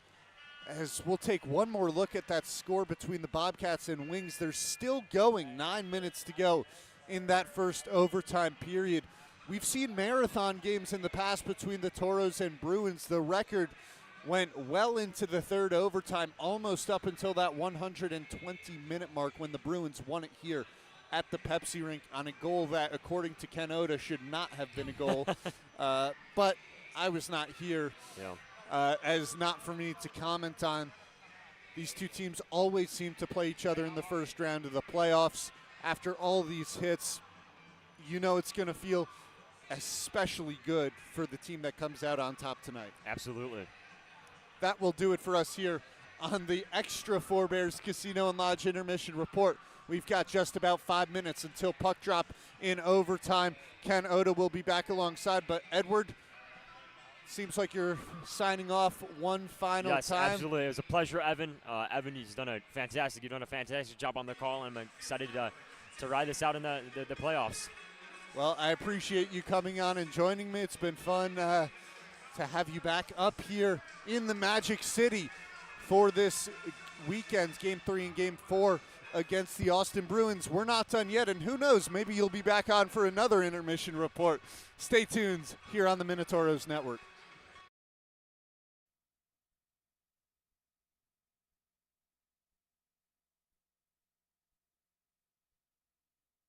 Our history sets us on our path. From the moment we're born, we begin our walk through life. We learn so we can discover. We find our passion and develop our skills. We build relationships. We start thinking about what we're going to leave behind to those we love. Let our legacy help shape yours. First International Bank and Trust. No matter your place in life, we can help you live first. As far as what Plains Egg has to offer, great pay along with some of the best benefits that I've seen in the job market. The company understands the importance of family and family values. You need to have that time with your children. Plains Egg is 100% family oriented. I love working here and very helpful. There's no problem it feels like we can't solve when we're working together. Go to plainsegg.com, fill out the application, and we'll be in touch with you shortly.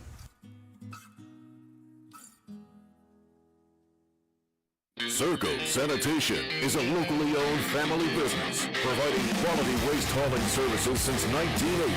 We provide service to residential and commercial customers, as well as roll-off service for large projects and construction sites. We are dedicated to providing excellent service at competitive prices without deceptive contracts or hidden fees. For more on what Circle Sanitation can do for you, call us or visit circlesanitation.com. Welcome back inside the Pepsi rink at Mesa Arena as we get ready to start the overtime period. Reminder in case you weren't tuned in last week for Game 2. Playoff overtime stays 5-on-5, barring penalties, and goes until someone scores. No shootouts, just 20 fresh minutes on the clock. If no one gets a goal in the first overtime, we'll go to a second, go to a third, and each time there will be a 15-minute intermission in between. And Ken, my prediction, within 2 or 20. Do the goalies settle in, or do they let one by early? If they settle in, they're two of the best in the business, two of the best defensive teams in the North American Hockey League. 2 or 20. Yeah, I can see this going a long time with these defenses and goaltending. But I thought that last week, and Jesse Yohala said 44 seconds is enough. I think here the pressure is a little bit more on the Bruins, right? Their season's over if they give up a goal. The Toros, they have an extra life, right? And if the Bruins do it, it forces Game 5, which will be interesting, but Toros looking to get it done here at home, looking to get it done after a third period, which saw maybe the most noise in this building all season long, after a third period, which saw Ian Spencer go down to the locker room, which saw a dirty hit from Jackson Riley into Ty James, which got this Toros fans fired up as they make some noise once again as the Toros hit the ice.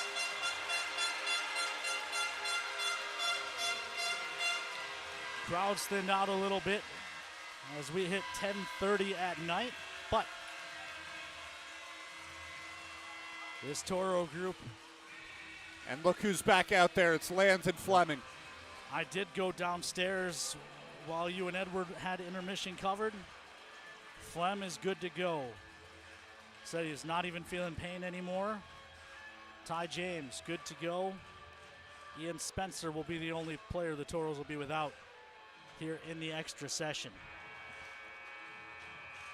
Of course, that's no small thing. Toros single season point leader, 71 points, ties Hunter Longy for the most points ever by a Toro in a season. But here we go. Draw at center. Toros working left to right on your computer screen or smart device, however you are tuned into the Minotauros network. Next goal wins. Billy Batten dumped down off the draw. Bruins are in. Shot save made. Rebound given to the far side. Swept ahead. Arm is up, but it will not go far enough for icing, so the Bruins have to play. Pass to the near side, Haruza. Haruza feeds Hirschfeld in. Adam Mahler walls him off and takes it away. Shovels it in behind the net. It hits the referee, which leads to a turnover. Shot from a tough angle. Fought off by Swedin. Bruins have it. Hirschfeld, shot blocked out front by traffic. Adam Mahler couldn't get his stick to it. Yohala finds this one. Finds Batten in the middle, up to Ohannesson. Jack Ohannesson in, shot up and over. Rebound to the far side. Owens lets it go. Jordan Gibbs finds it. Long shot. Tip out front. Doesn't go for Ohannesson. John Small pinches down the wall. Small working against a pair of Bruins. Chuck Owens there as well. Mindorf lurking in the middle.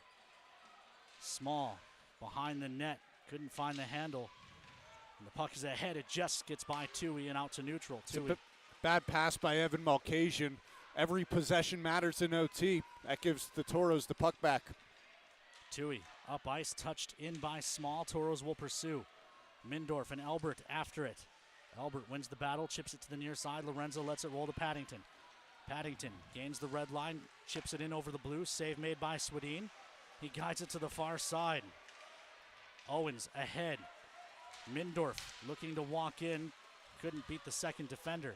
Chipped out to neutral for Adam Mahler. John Small chips it into the zone. Batten in after it. 10 start to overtime. Neither side wants to make the bad player the turnover. That ends this game. Bruins ice the puck. Offensive zone draw coming a minute 50 into the extra session.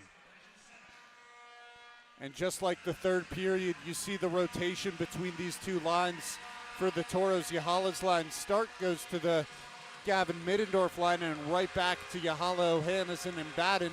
Adam Mahler playing with Ty James right now, not Landon Fleming. Draw will be to the left of Solomon. Near side, Paddington chips up the wall. O'Hannison jams at it. It's hoisted way out to neutral. Ty James across for Adam Mahler. Mahler rings it around to the near side. Bynum and O'Hannison come together. Puck squirts the middle. Batten finds it.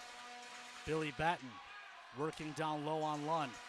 Batten guides it back to the point, and Mahler. Tack to tape. Mahler gives to Batten, who tried to kick it to the middle. It was off the mark, but the Bruins ice the puck once again.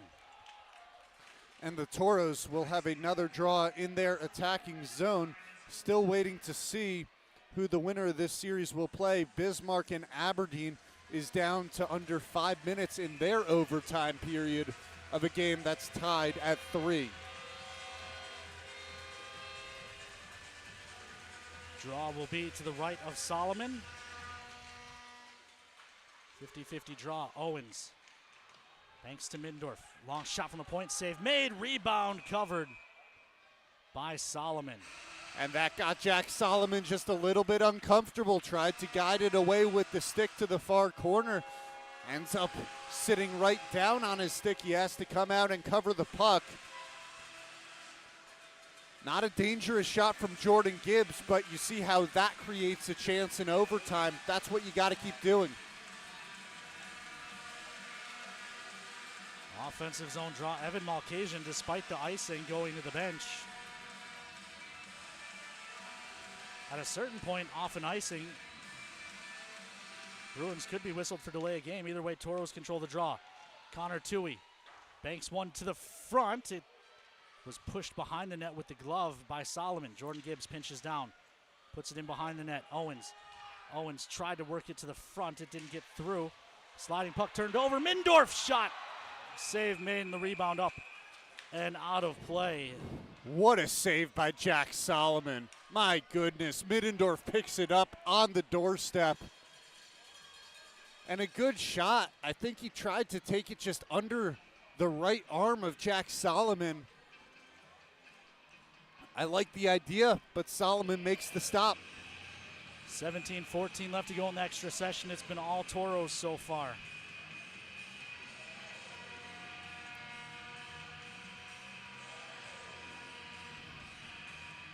Draw to the right. One back by the Bruins. Thrown out to neutral. That missed. They wave off icing for some reason, so Adam Mahler has to play. He'll punch it around to the near side and Jack O'Hannison. O'Hannison up the wall to Yohala. Yohala finds Batten in neutral. Batten gives to Fleming. Fleming forced around behind. Wraparound try. Covered by Solomon. Offensive zone draw coming for the Toros. Solomon's gotten a little more comfortable after facing his first few tests. Looked uncomfortable on the last offensive possession. You saw him track it off the end wall. Well, there you see him tracking Landon Fleming as he wraps around behind the net. Doesn't look like the Toros are going to get a cheapie. Yohala on the draw. He's got O'Hannison in the shooting hole. How apropos would that be? How many one-time goals off the draw has O'Hannison scored in his Toro career? This time the Bruins win the draw, however. It's Lorenza. Chips up the wall. Ty James keeps it. Works it down the wall. Yohala looking across. Delayed offside. So the Toros had to touch up. They do. Williams ahead. Lipset. Lipset rolls it into the offensive zone. Adam Mahler back on it first. He gets taken into the boards by Lipset, but that frees the puck up for Ty James. Bouncing puck on the near side. Banked up the wall. O'Hannison gets it out to neutral. Tries to flick it ahead for Batten, but it was taken away and dumped right back in by Lipset. Ty James back on it once again. Leaves behind the net. He took Savitessin with him. Mahler to the near side. Ty James just banks it out to neutral. Bynum steps up and again throws it deep into the Toro zone. Mahler across for James. Ty James finds Yohala. Yohala into the zone, leaves for O'Hannison. O'Hannison tried to return it to Yohala. It's broken up though. They scrum along the boards. Bruins find it. Bynum across the far side. On the attack, Jackson Riley puts it out front, bouncing puck, sashayed away by Swedin calmly. Put in behind the Toro net, Jordan Gibbs plays to the near side, O'Hannison jams it ahead, poked at, and worked out to neutral by Yohala. Bruins turn for a little puck possession. It's ahead for Haruza. Haruza cuts the middle, shot, goes wide, rebound to the near side, Melgren throws it on net, save made, rebound pinballs. It ends up in behind the net. Toohey and Paddington cancel. John Small pins a Bruin. Help comes. It's Jordan Gibbs. He's met, but John Small freed it up and flicks ahead. He missed Owens. Owens pokes at it. It didn't get into the zone. Toohey flicks ahead. Small trying to glove down to the stick. He couldn't quite reach it. Paddington walled off by Mindorf, but the puck's ahead for Lorenza. Lorenza looking for help. None coming. He throws it to the far corner instead. Luke Malcasian lost the battle with Billy Batten. Jordan Gibbs up the near wall for Mindorf. Mindorf gives to Mahler. Mahler sends it into the offensive zone. Toros will peel off to change. Both sides seem very tense this overtime period. We haven't seen this type of hockey between these two teams. Puck dumped into the Toro zone. Swedin out to stop, gives to Mahler. Mahler across for Fleming. Fleming throws one ahead, arm is up. This will go for an icing. And I get why Fleming did it facing pressure, but icing the puck just means more in overtime. Every offensive zone draw is a chance to get a quick shot, and every shot is a chance to end the game. Also, every icing for the home team gives the road team the rare chance to get the line matchup they want. Right, the Yohala line trapped out on the icing. The Bruins will come back with Hirschfeld's line. Yohala and Hirschfeld on the draw to the left of Swedin. 14:11 left to go. Yohala puts Hirschfeld down hard. Puck jammed to the corner. Yohala finds it. Yohala worked it to Mahler, but it's taken away. Haruza out of the corner. Adam Mahler pushes him off the puck, but Hirschfeld steps in and finds it.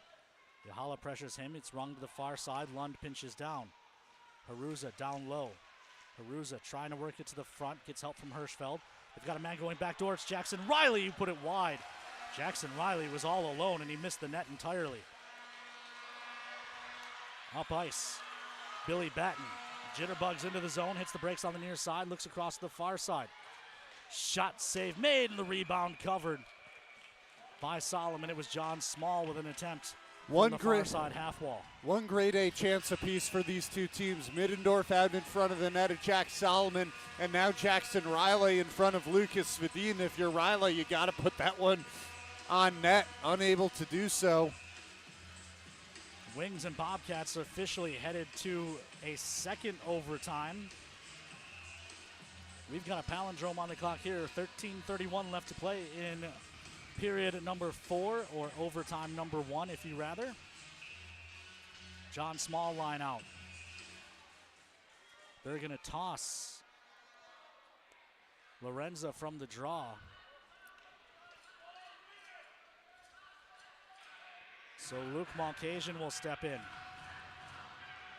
And now they toss John Small from the draw. So Owens will step in. Owens, usually a center, takes the draws on his normal line. So Toros win it. Jordan Gibbs, long shot, missed high and wide. Toohey throws it in behind the net. Owens couldn't find it. Bruins do, and they throw it out to neutral. Toohey back on it. Toohey works it up for Mindorf, but it's broken up. Toros take over anyways. Small starts up ice. John Small rubbed off on the near side. Owens comes in. Takes it away from Williams, but it's jammed up the boards eventually to Lipset. Lipset chips it in behind Connor Toohey. Toohey to it first, but Lipset takes him off the puck. Thrown up the near wall. Meanwhile, Toros ahead. Batten finds Jordan Gibbs. Jordan Gibbs into the zone, leaves for Batten. Swept away from him. Another turnover. Toros turn it to the offensive zone. Mindorf looking for Jordan Gibbs. It was off the mark. Both sides had numbers there. Initially Bruins 2-on-1, then the Toros 3-on-1. Both sides so nervous they can't keep the puck on the tape. Mahler has his pocket picked by Beckwith. A cross shot save made by Swedin. Batten hands to Ohannesson. Ohannesson into the zone, working on Mellgren. Cuts to the middle. Bump down, Johala finds it, looks to walk to the middle, but his attempt to chip it to himself didn't work. Savitessin throws it down the wall. Beckwith walking out of the corner, tries a backhander. That goes well up over the glass and out of play. 11:55 left to go here in the first overtime. Toros out shooting the Bruins 42-38. We're tied at 3. Numbers going both ways. The Bruins finally catch their breath. Beckwith feeds far side. It's a simple save for Svedin. Recognizes where the puck is going, and he's in position. 7 total shots so far this period. 4 belong to the Toros, 3 to the Bruins. Draw to the right of Swedin.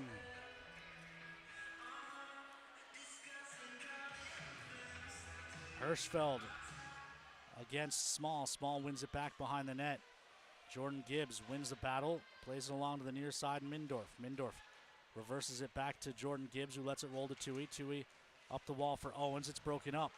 Bruins player falls down, walking off the wall. Mindorf feeds it ahead for Owens, who chips it deep and looks to chase it down himself. Solomon out of his net. Solomon turned it over. Backhand try for Small, blocked. Mindorf throws it towards the net. It goes wide. Rebound to the near side. Jackson Riley lost it to Mindorf, who spun down. Puck thrown up the near side wall. Hirschfeld and Small after it. Hirschfeld won the race, but Small broke it up. Now the puck is underneath John Small. Eventually taken away. Mindorf looks to go. Mindorf gives to Mahler. Mahler throws one into the glove of Solomon, who will hold for a whistle. 11:03 left to go here in period number 4.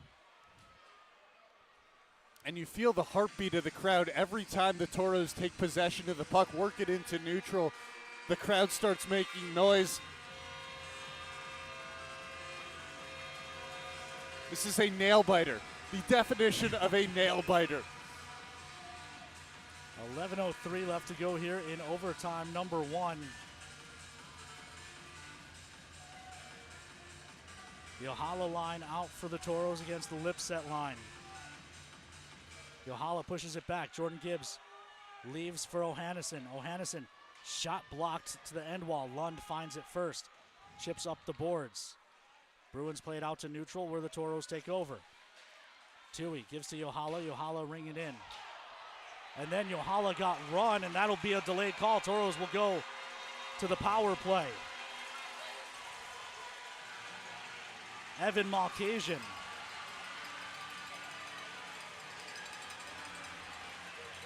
The first hit we've seen all period. Both sides wanted to avoid going down a man. Now the question is, can the Toros convert on the power play for the 3rd time tonight after not converting on the first 3 nights? I didn't actually see the collision. Evan Malkasian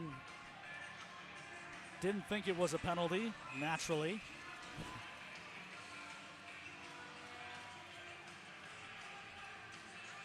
But Johala unit out.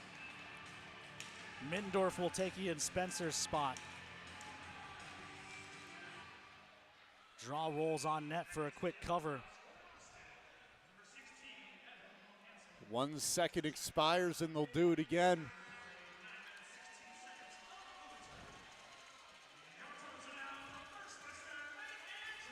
Draw will be to the right of Solomon once again.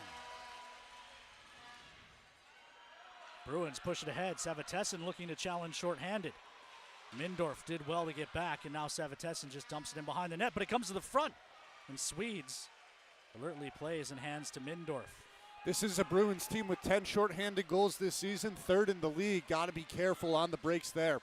Ohannesson, soft chip into the zone. Savitessin plays around to the near side. Bynum, and he'll send it all the way down. Swedes will stop and put it behind the net for Adam Mahler. Mahler gives to Yohala. Yohala drops it back for Mahler. Back to Yohala, who tips it into the zone. Bruins will head back after it. Williams plays to the far side, Lipset turning, and he fires it all the way down. Toros laying off on the forecheck on the power play, and that's giving the Bruins space deep in their zone to keep clearing the puck. This is Owens chipping it in. Bynum throws it to the near side. Good keep by Jordan Gibbs, and the Toros will set up the power play. Small up top for Jordan Gibbs. Gives to Fleming. Fleming, far side, one-timer for Mindorf. Save made, rebound. Given to the far side, and the Bruins clear. Middendorf on hat-trick watch as well. Bynum tries to tackle Small. Small fights through. Near side, the puck caught in the referee's skates. Now they'll scrum for it. It comes to the side of the net, loose in front, pinballs, and it ends up in the near corner. Solomon Bynum chose to swat it instead of cover it, and it almost cost him. Swedin out, gives to Gibbs. Gibbs, quick up, touched into the zone. After it is Noah Gibbs. Far side, Sevitessin hammers at the length, and the Bruins have pretty much killed it off. Just 3 seconds left on the man advantage.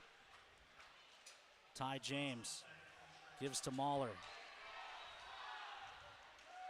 Near side, banked ahead. It doesn't get past Evan Malkasian at the blue line. He gives to Hirschfeld. And it's thrown in front, gloved and held by Swedin. It's a good keep at the top of the zone by Evan Malkasian, who just came out of the box, prevents the Toros from getting out in transition. Results in a shot that finds the glove of Swedin and keeps it down in the Bruins attacking zone. 8.5 minutes left to go in this overtime.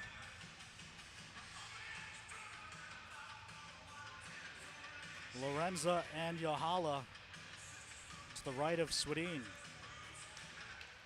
Toros control the draw. Mahler drops it back for Billy Batten.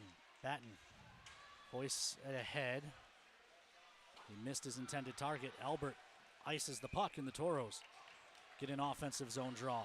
And you see Alex Lorenza telling him to play it down on the ice so he can tip it in. Bruins not wanting to go down to their defensive zone. Neither team does. Look at the two benches, though. All the Bruins sitting. The Toros all standing, leaning forward. The Toros look far more engaged. Palindrome on the clock, 8:18 to play here. Yohala with Batten in the shooting hole. Off the icing. But the draw is won back by the Bruins. Good stick check by Johannesson prevents the clear. Second try does get out, and it goes all the way down for another icing. So no matter, we'll do it again. 8:10 to go this time.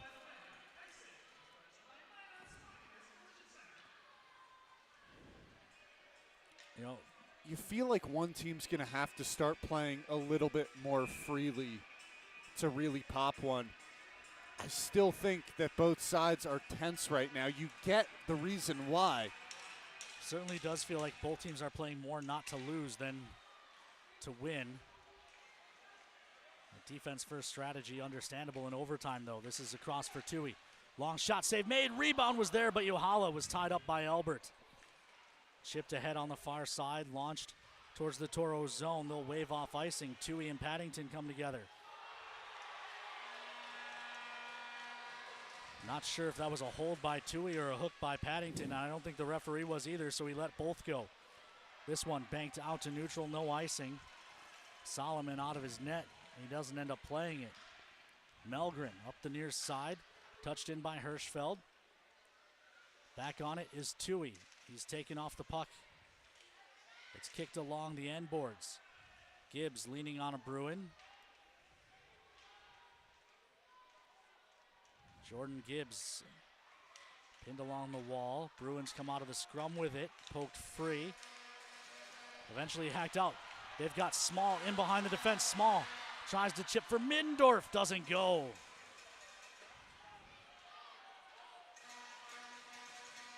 Bruins control in their own zone, and again, they ice the puck as Adam Mahler gets back on it.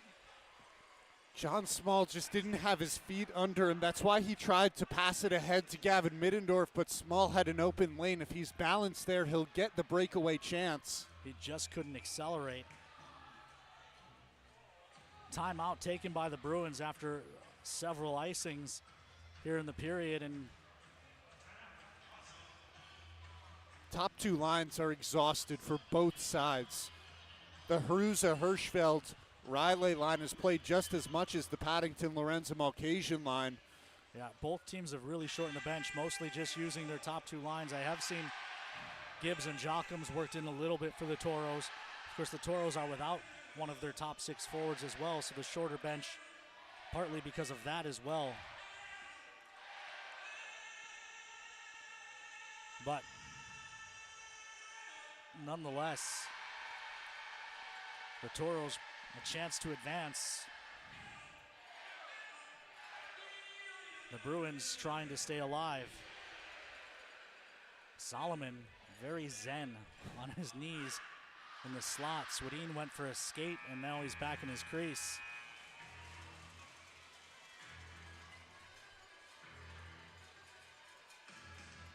Lorenzo line going to go out for the Bruins to Yahala's line for the Toros. That's who you expect from these two teams in this type of spot. They still haven't started the overtime, their second overtime in Aberdeen. Yohala, Batten, Mahler, Ohannison, and Fleming.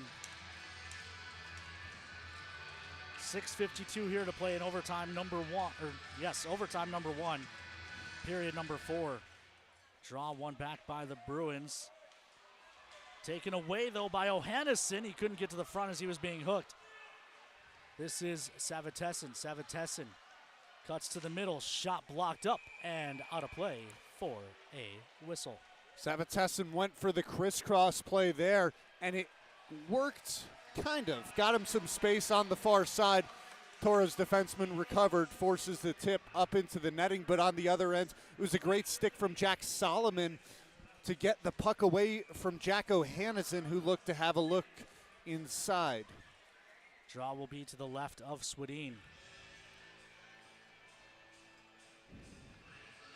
Yahala and Lorenza. Yahala wins it back. It's into the corner. Scrum behind the net. Puck jammed to the front. Good stick by Yahala. Denies a chance. Billy Batten just hoists that out to neutral. Lund gloves down to the stick. Ohannison steps in. It's jammed back in the Toro zone where Fleming finds it. Fleming looks up ice for Yohala. Yohala turning to his forehand, then gives to Fleming. Banked to Ohannison, touches it in. It'll roll on net. Solomon will play. He hands to Lund. Up the near wall for Lorenza.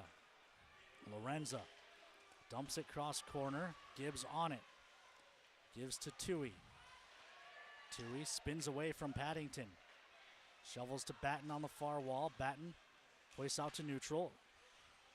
Mindorf couldn't find it. Beckwith does. Beckwith into the middle. Shot, pinballs. Follow-up try, stops as well. Third try by Lipset stopped as it was swatted out of midair.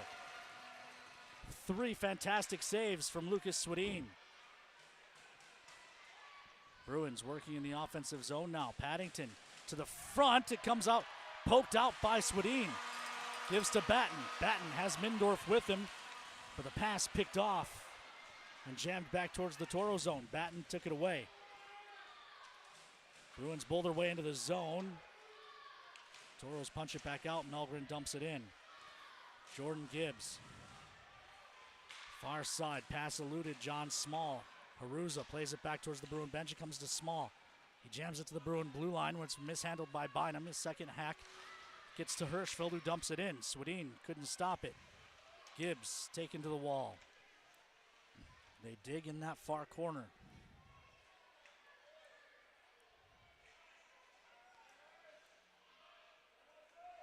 They're pinned along the boards. The Bruins come out of the scrum with it.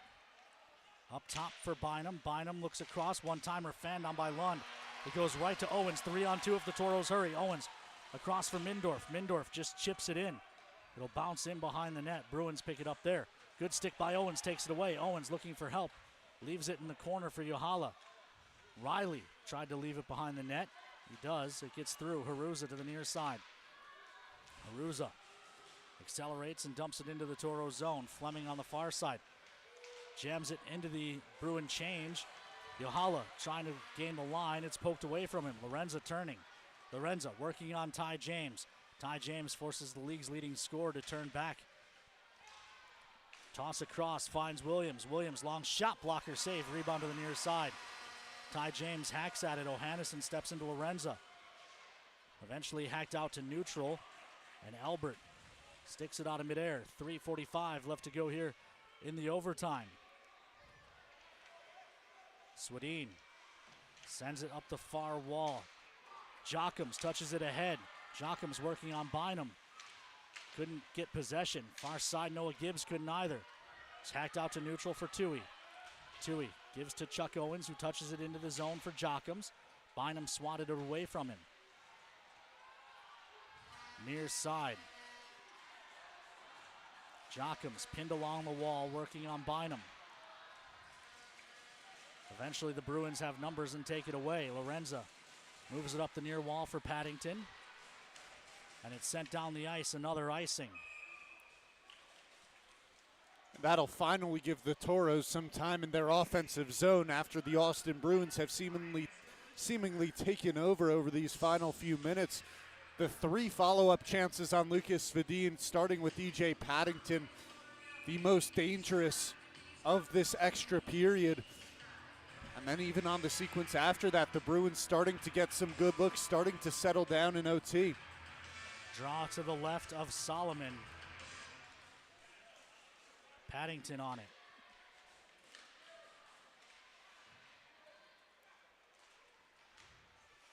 Out to neutral it goes. Paddington, toss across.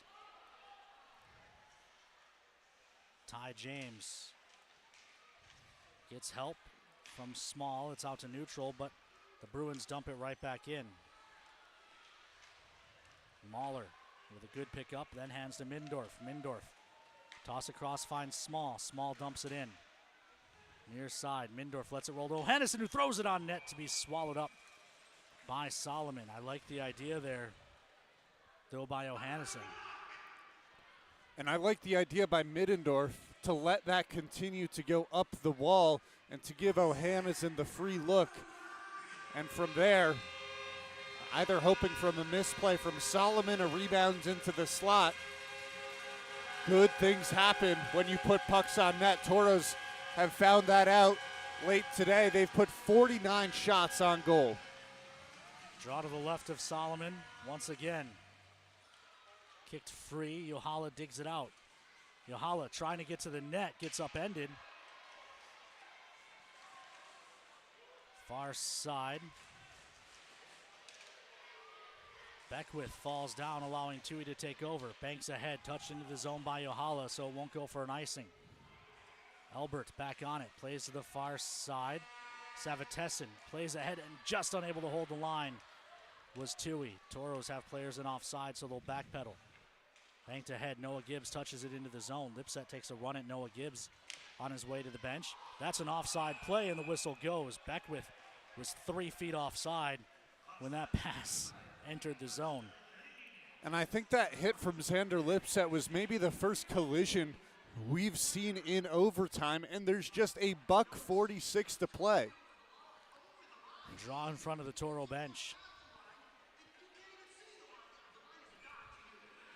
1:46 left in the extra session.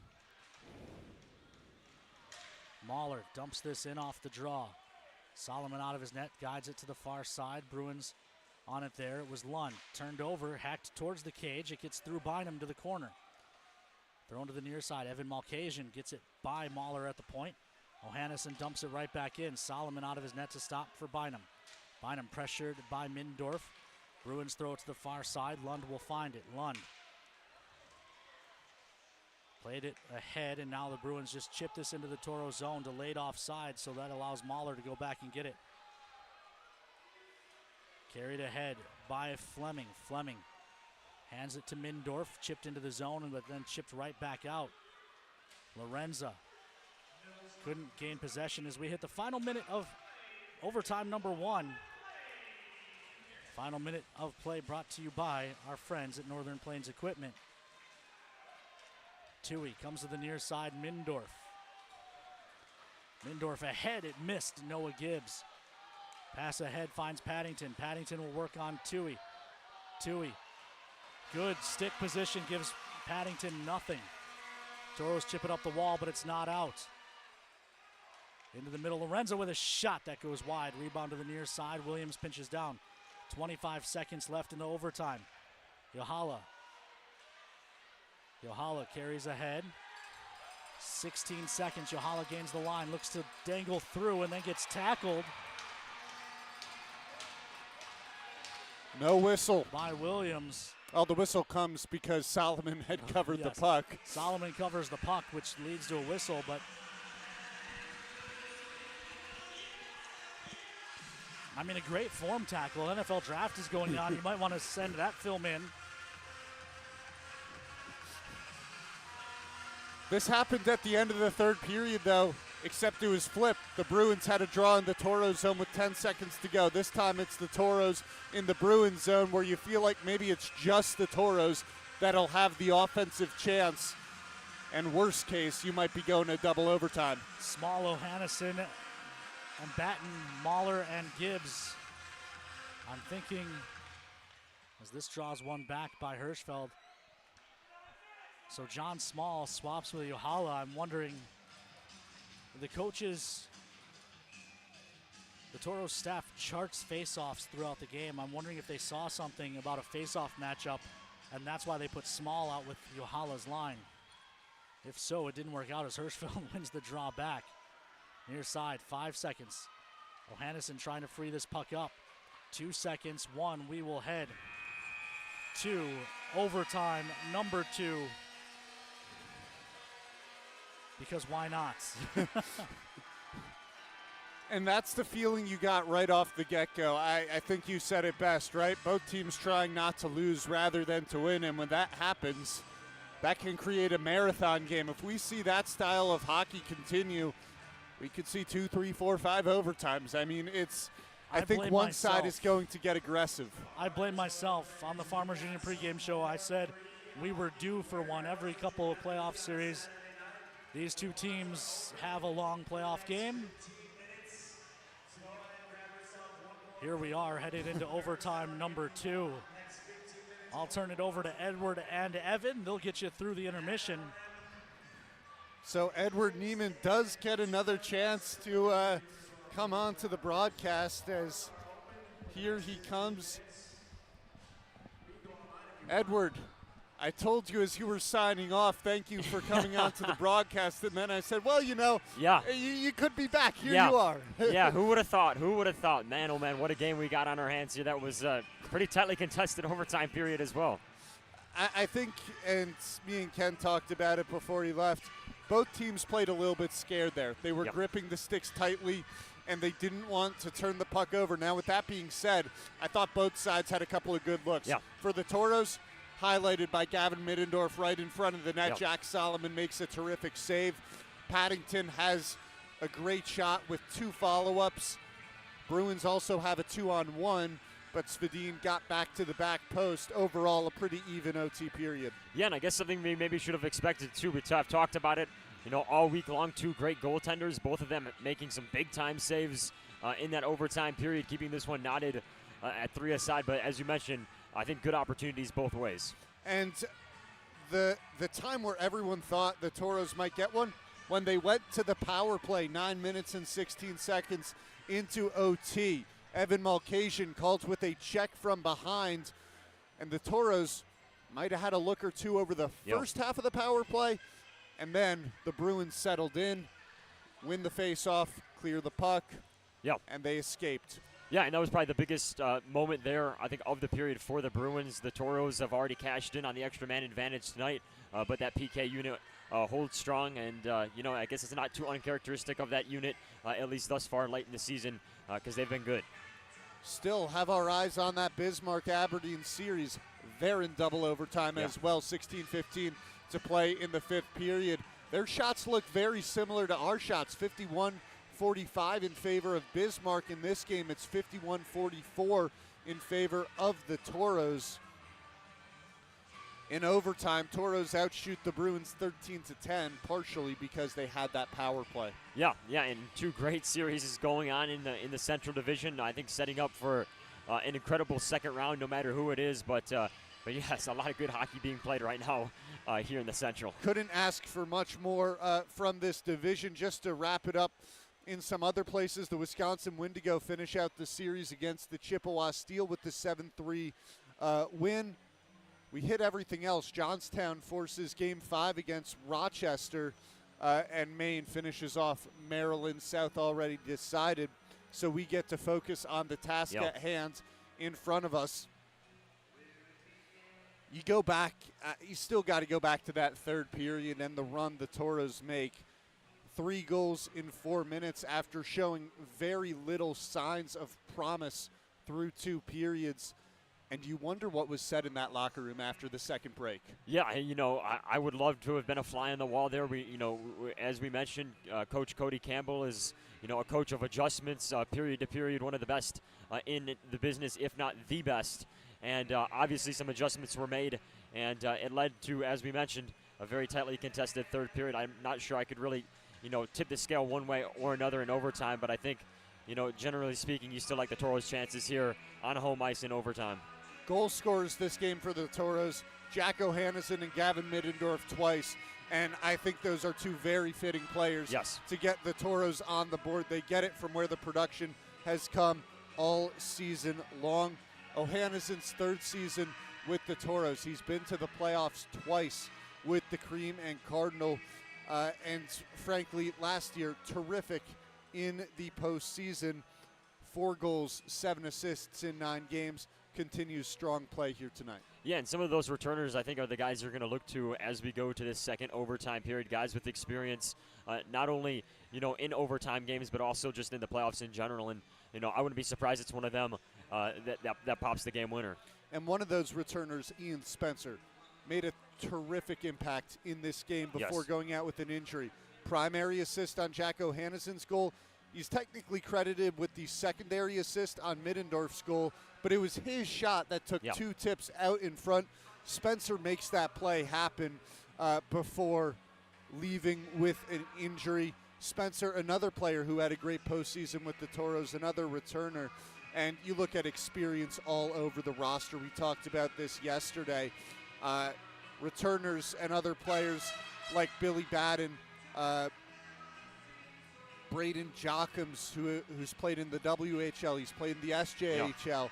Just all over. Experience up and down the lines. This is not a team that panics in the postseason. Yeah, and a great leadership group here for the Toros as well. A handful of players, I think, on this team are strong voices in that locker room. So, once again, I wouldn't be surprised it's one of them in this overtime session. And looking at who it could be in the OT session, well, I'd say there's a good chance if it's the Toros finishing it off, it comes from those top 2 units because of how much you saw them on the ice in the third period and in overtime. Noah Gibbs slots up with that, one of those 2 top lines to take the spot of Ian Spencer. It's been unclear who's been sliding in with Owens and Jockums, right? Some combination of Ramirez, Edwards, or Nichols. If not, they roll with that line, or you play some sort of cycle on the ice where you leave one guy out from the hollow line for a little bit longer, and then you come back with someone else a little early. Yeah, and you like the game plan. I think, in a Game 4 situation here, you're in overtime. You're on the brink of, closing the series out, but you're also, on the brink of on the other side, forcing a Game 5. So I think you just throw the kitchen sink here. You go for broke.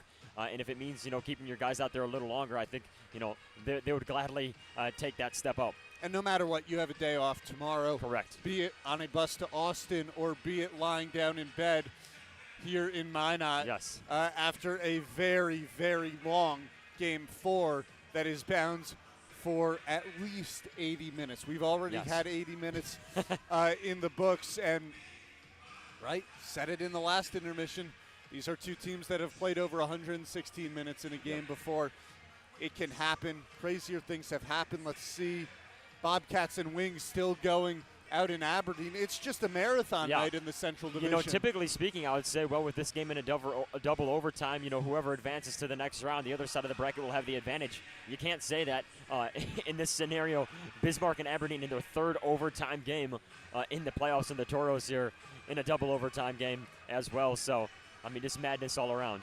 Trying to time that one up. 13:38 to go in double overtime there. 8:38 on our clock here. So there is some time for that game to be decided, right? If Aberdeen wins, Toros know who they would face in the next round of the playoffs.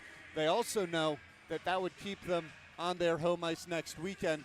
After a grueling series, not having to travel is definitely an advantage, albeit Bismarck is not the toughest road trip. A 2-hour drive to the south ain't much. Yeah, and you know, you would say probably the same for Aberdeen too. You know, you'll have that week in between, and then, you know, a shorter trip than Austin on the other side. So, you know, I think pros and cons of both, but just, you know, a lot still to sort out here on a Saturday night. And if Austin wins the series, that's when you get the crazy travel because of how far east they are, right? Wings are south. I haven't been there. I think it's about a 5-hour trip from here to Aberdeen. But Bismarck to Aberdeen, not a long trip at all, right? This is the one series we've seen where it's a bit of a grueling trip. Here to Austin, Austin back. And we'll see if these teams have to make that trip one more time. Edward, as we conclude the Four Bears Casino and Lodge intermission report, thoughts on overtime? Or number 2?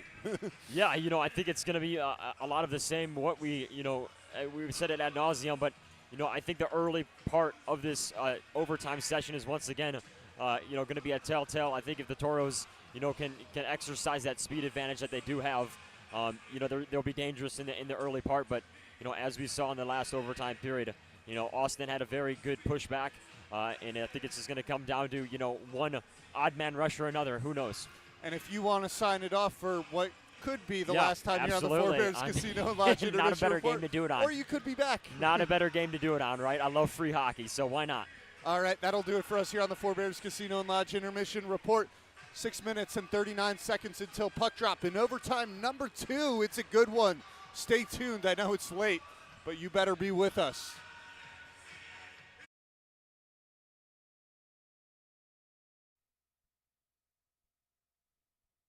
Life is for living, and at First International Bank and Trust, we're all about living, helping your dreams come true. Because we're not just in the banking business. We're a first home business, the community sponsorship business, the how do we make this happen business, making your banking life easy, so you can focus on what matters most. First International Bank and Trust, live first. Nicotine can harm brain development, which continues to about age 25. Know the risks. Visit ecigarettes.surgeongeneral.gov to learn more. This message is brought to you by the 1st District Health Unit and the Minot Minotauros.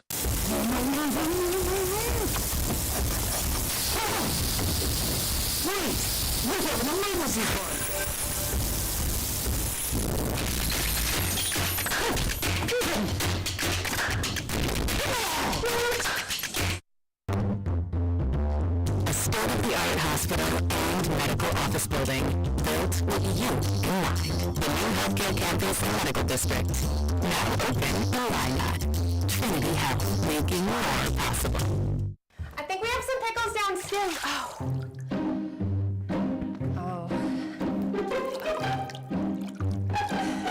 Honey, got some good news and some bad news.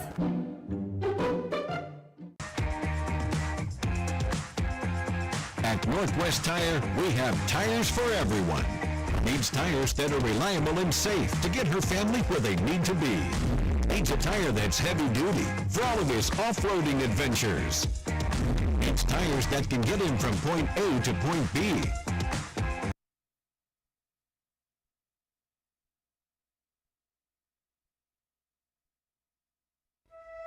I've been canning my whole life. It's one of my favorite pastimes. Today I finished the raspberry jam. That's my favorite kind. Well, here, take it with you. Thanks, Grandma. Now for my prize collection. Each jar shows the year it was canned. That way I won't forget when I put have you done here? Grandma, what's that? Oh! Your grandfather and I worked so hard for this. It's our life savings. In a jar? Counting is really the best way to preserve anything. It's true. The way we've always done it isn't always the best way. See how we're changing for the better at Aspire. Grandma, you can bank from your phone now. Oh, wow. Aspire Credit Union. Aspire to more. At Northwest Tire, we're part of your community, and we want you to be part of our family.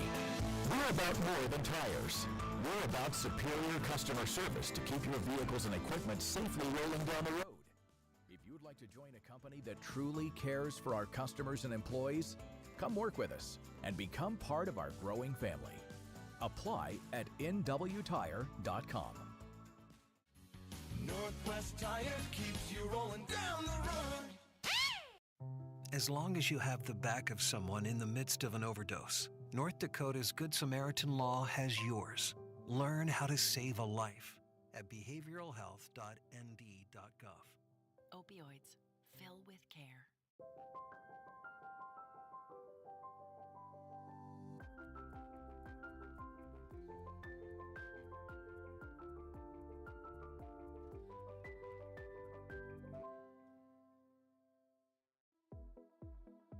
The all-new Emergency Trauma Center, built with your reassurance in mind. The new healthcare campus and medical district, now open in Minot. Trinity Health, making more possible. Welcome back inside the Pepsi rink at Mesa Arena. Toros and Bruins headed to overtime number 2. Let's take a look back at some of those long marathon playoff histories. 2014, Game 4 here at the Mesa. The Toros lost in triple overtime, 4-3. 2015 was all regulation games. 2016 the same. 2018 playoffs. Game 3 here on the Pepsi rink at Mesa Arena. A double overtime win, 2-1 for the Toros. Then we go to tonight. Toros and Bruins headed to a second overtime. Overall, in the extra sessions in the postseason head-to-head, if you include single overtime games, Toros are 4-3 against the Bruins in overtime. 5-3 would sure be nice. And they are 3-1 in the regular season when it has gone beyond the confines of regulation. Add in the overtime win in Game 2, that makes it 4-1. Whereas the Austin Bruins in overtime 4-3 in the regular season make it 5-5. Once you add in the shootouts, 5-6 when you count Game 2. Still 3-3 in Aberdeen. Shots 55-49 in favor of the Wings. 9 minutes, 11 seconds left to play there. They've hit their media timeout. Here,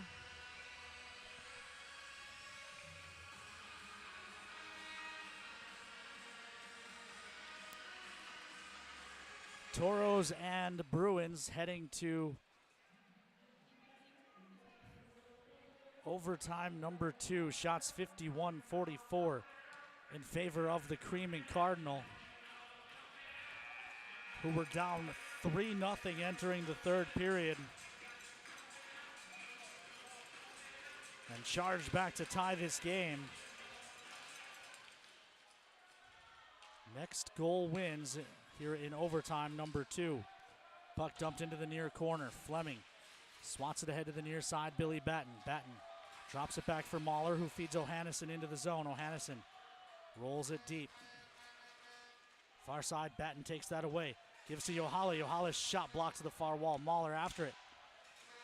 Mahler lost the handle. It's pushed ahead by Haruza. 2-on-2 as Haruza hits the line. Long shot blocker save. Rebound to the corner for Jackson Riley. He looks for the trailer. It's Bynum on a change. Shot tip out front, and it's in. The Bruins score 40 seconds into the second overtime. And now the Toros and Bruins will go to a game 5. It's a heartbreaker in every sense of the word. Toros claw back from down 3 after 2 periods. Get this crowd into it in a way we may not have seen all season long. And 40 seconds into OT,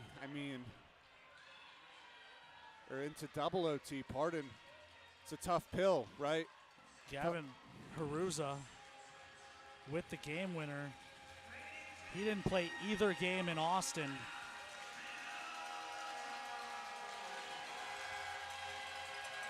And now we have to head to Austin for game 5. And Evan, I'm going to let you handle the post-game show. I have a couple business things I need to take care of on the other end. So I'll turn it over to you for post-game. I'll let you handle the wrap. All right, Ken, it's been a phenomenal game. And so that does it. The Austin Bruins, 40 seconds into double overtime, win it. They force game 5 after what has been a phenomenal game of hockey. We can't take anything away from this game. Truly terrific. The Bruins controlled the first 40 minutes of the game. Put 2 on the board in the first period. As we take a look at the highlights, starting it off, it's Ryan Lund in the first, works out in front, over to the far side. Shot takes an awkward kick out in front. Not sure if it's a deflection or a hop off the ice. Bruins up 1-0. Later in the period, it's Luke Mulcahy from Gavin Haruza. Mulcahy banked it off the back of Lucas Vadin, went beyond the goal line as they took a 2-0 lead. Out in the second period, they would add on one more. This is the third where the Toros claw back Jack O'Hanneson on the power play, and then it would be Gavin Middendorf just moments later as Spencer shovels one out in front. That's O'Hanneson's goal once again. And this time it'll be Gavin Middendorf from Ian Spencer. Spencer turning, firing, tipped in by Gavin Middendorf, getting Mesa Arena rocking. Middendorf tacking on one more, the assist from Jordan Gibbs. Great move by Gibbs. Tucks the pass back to the goal line.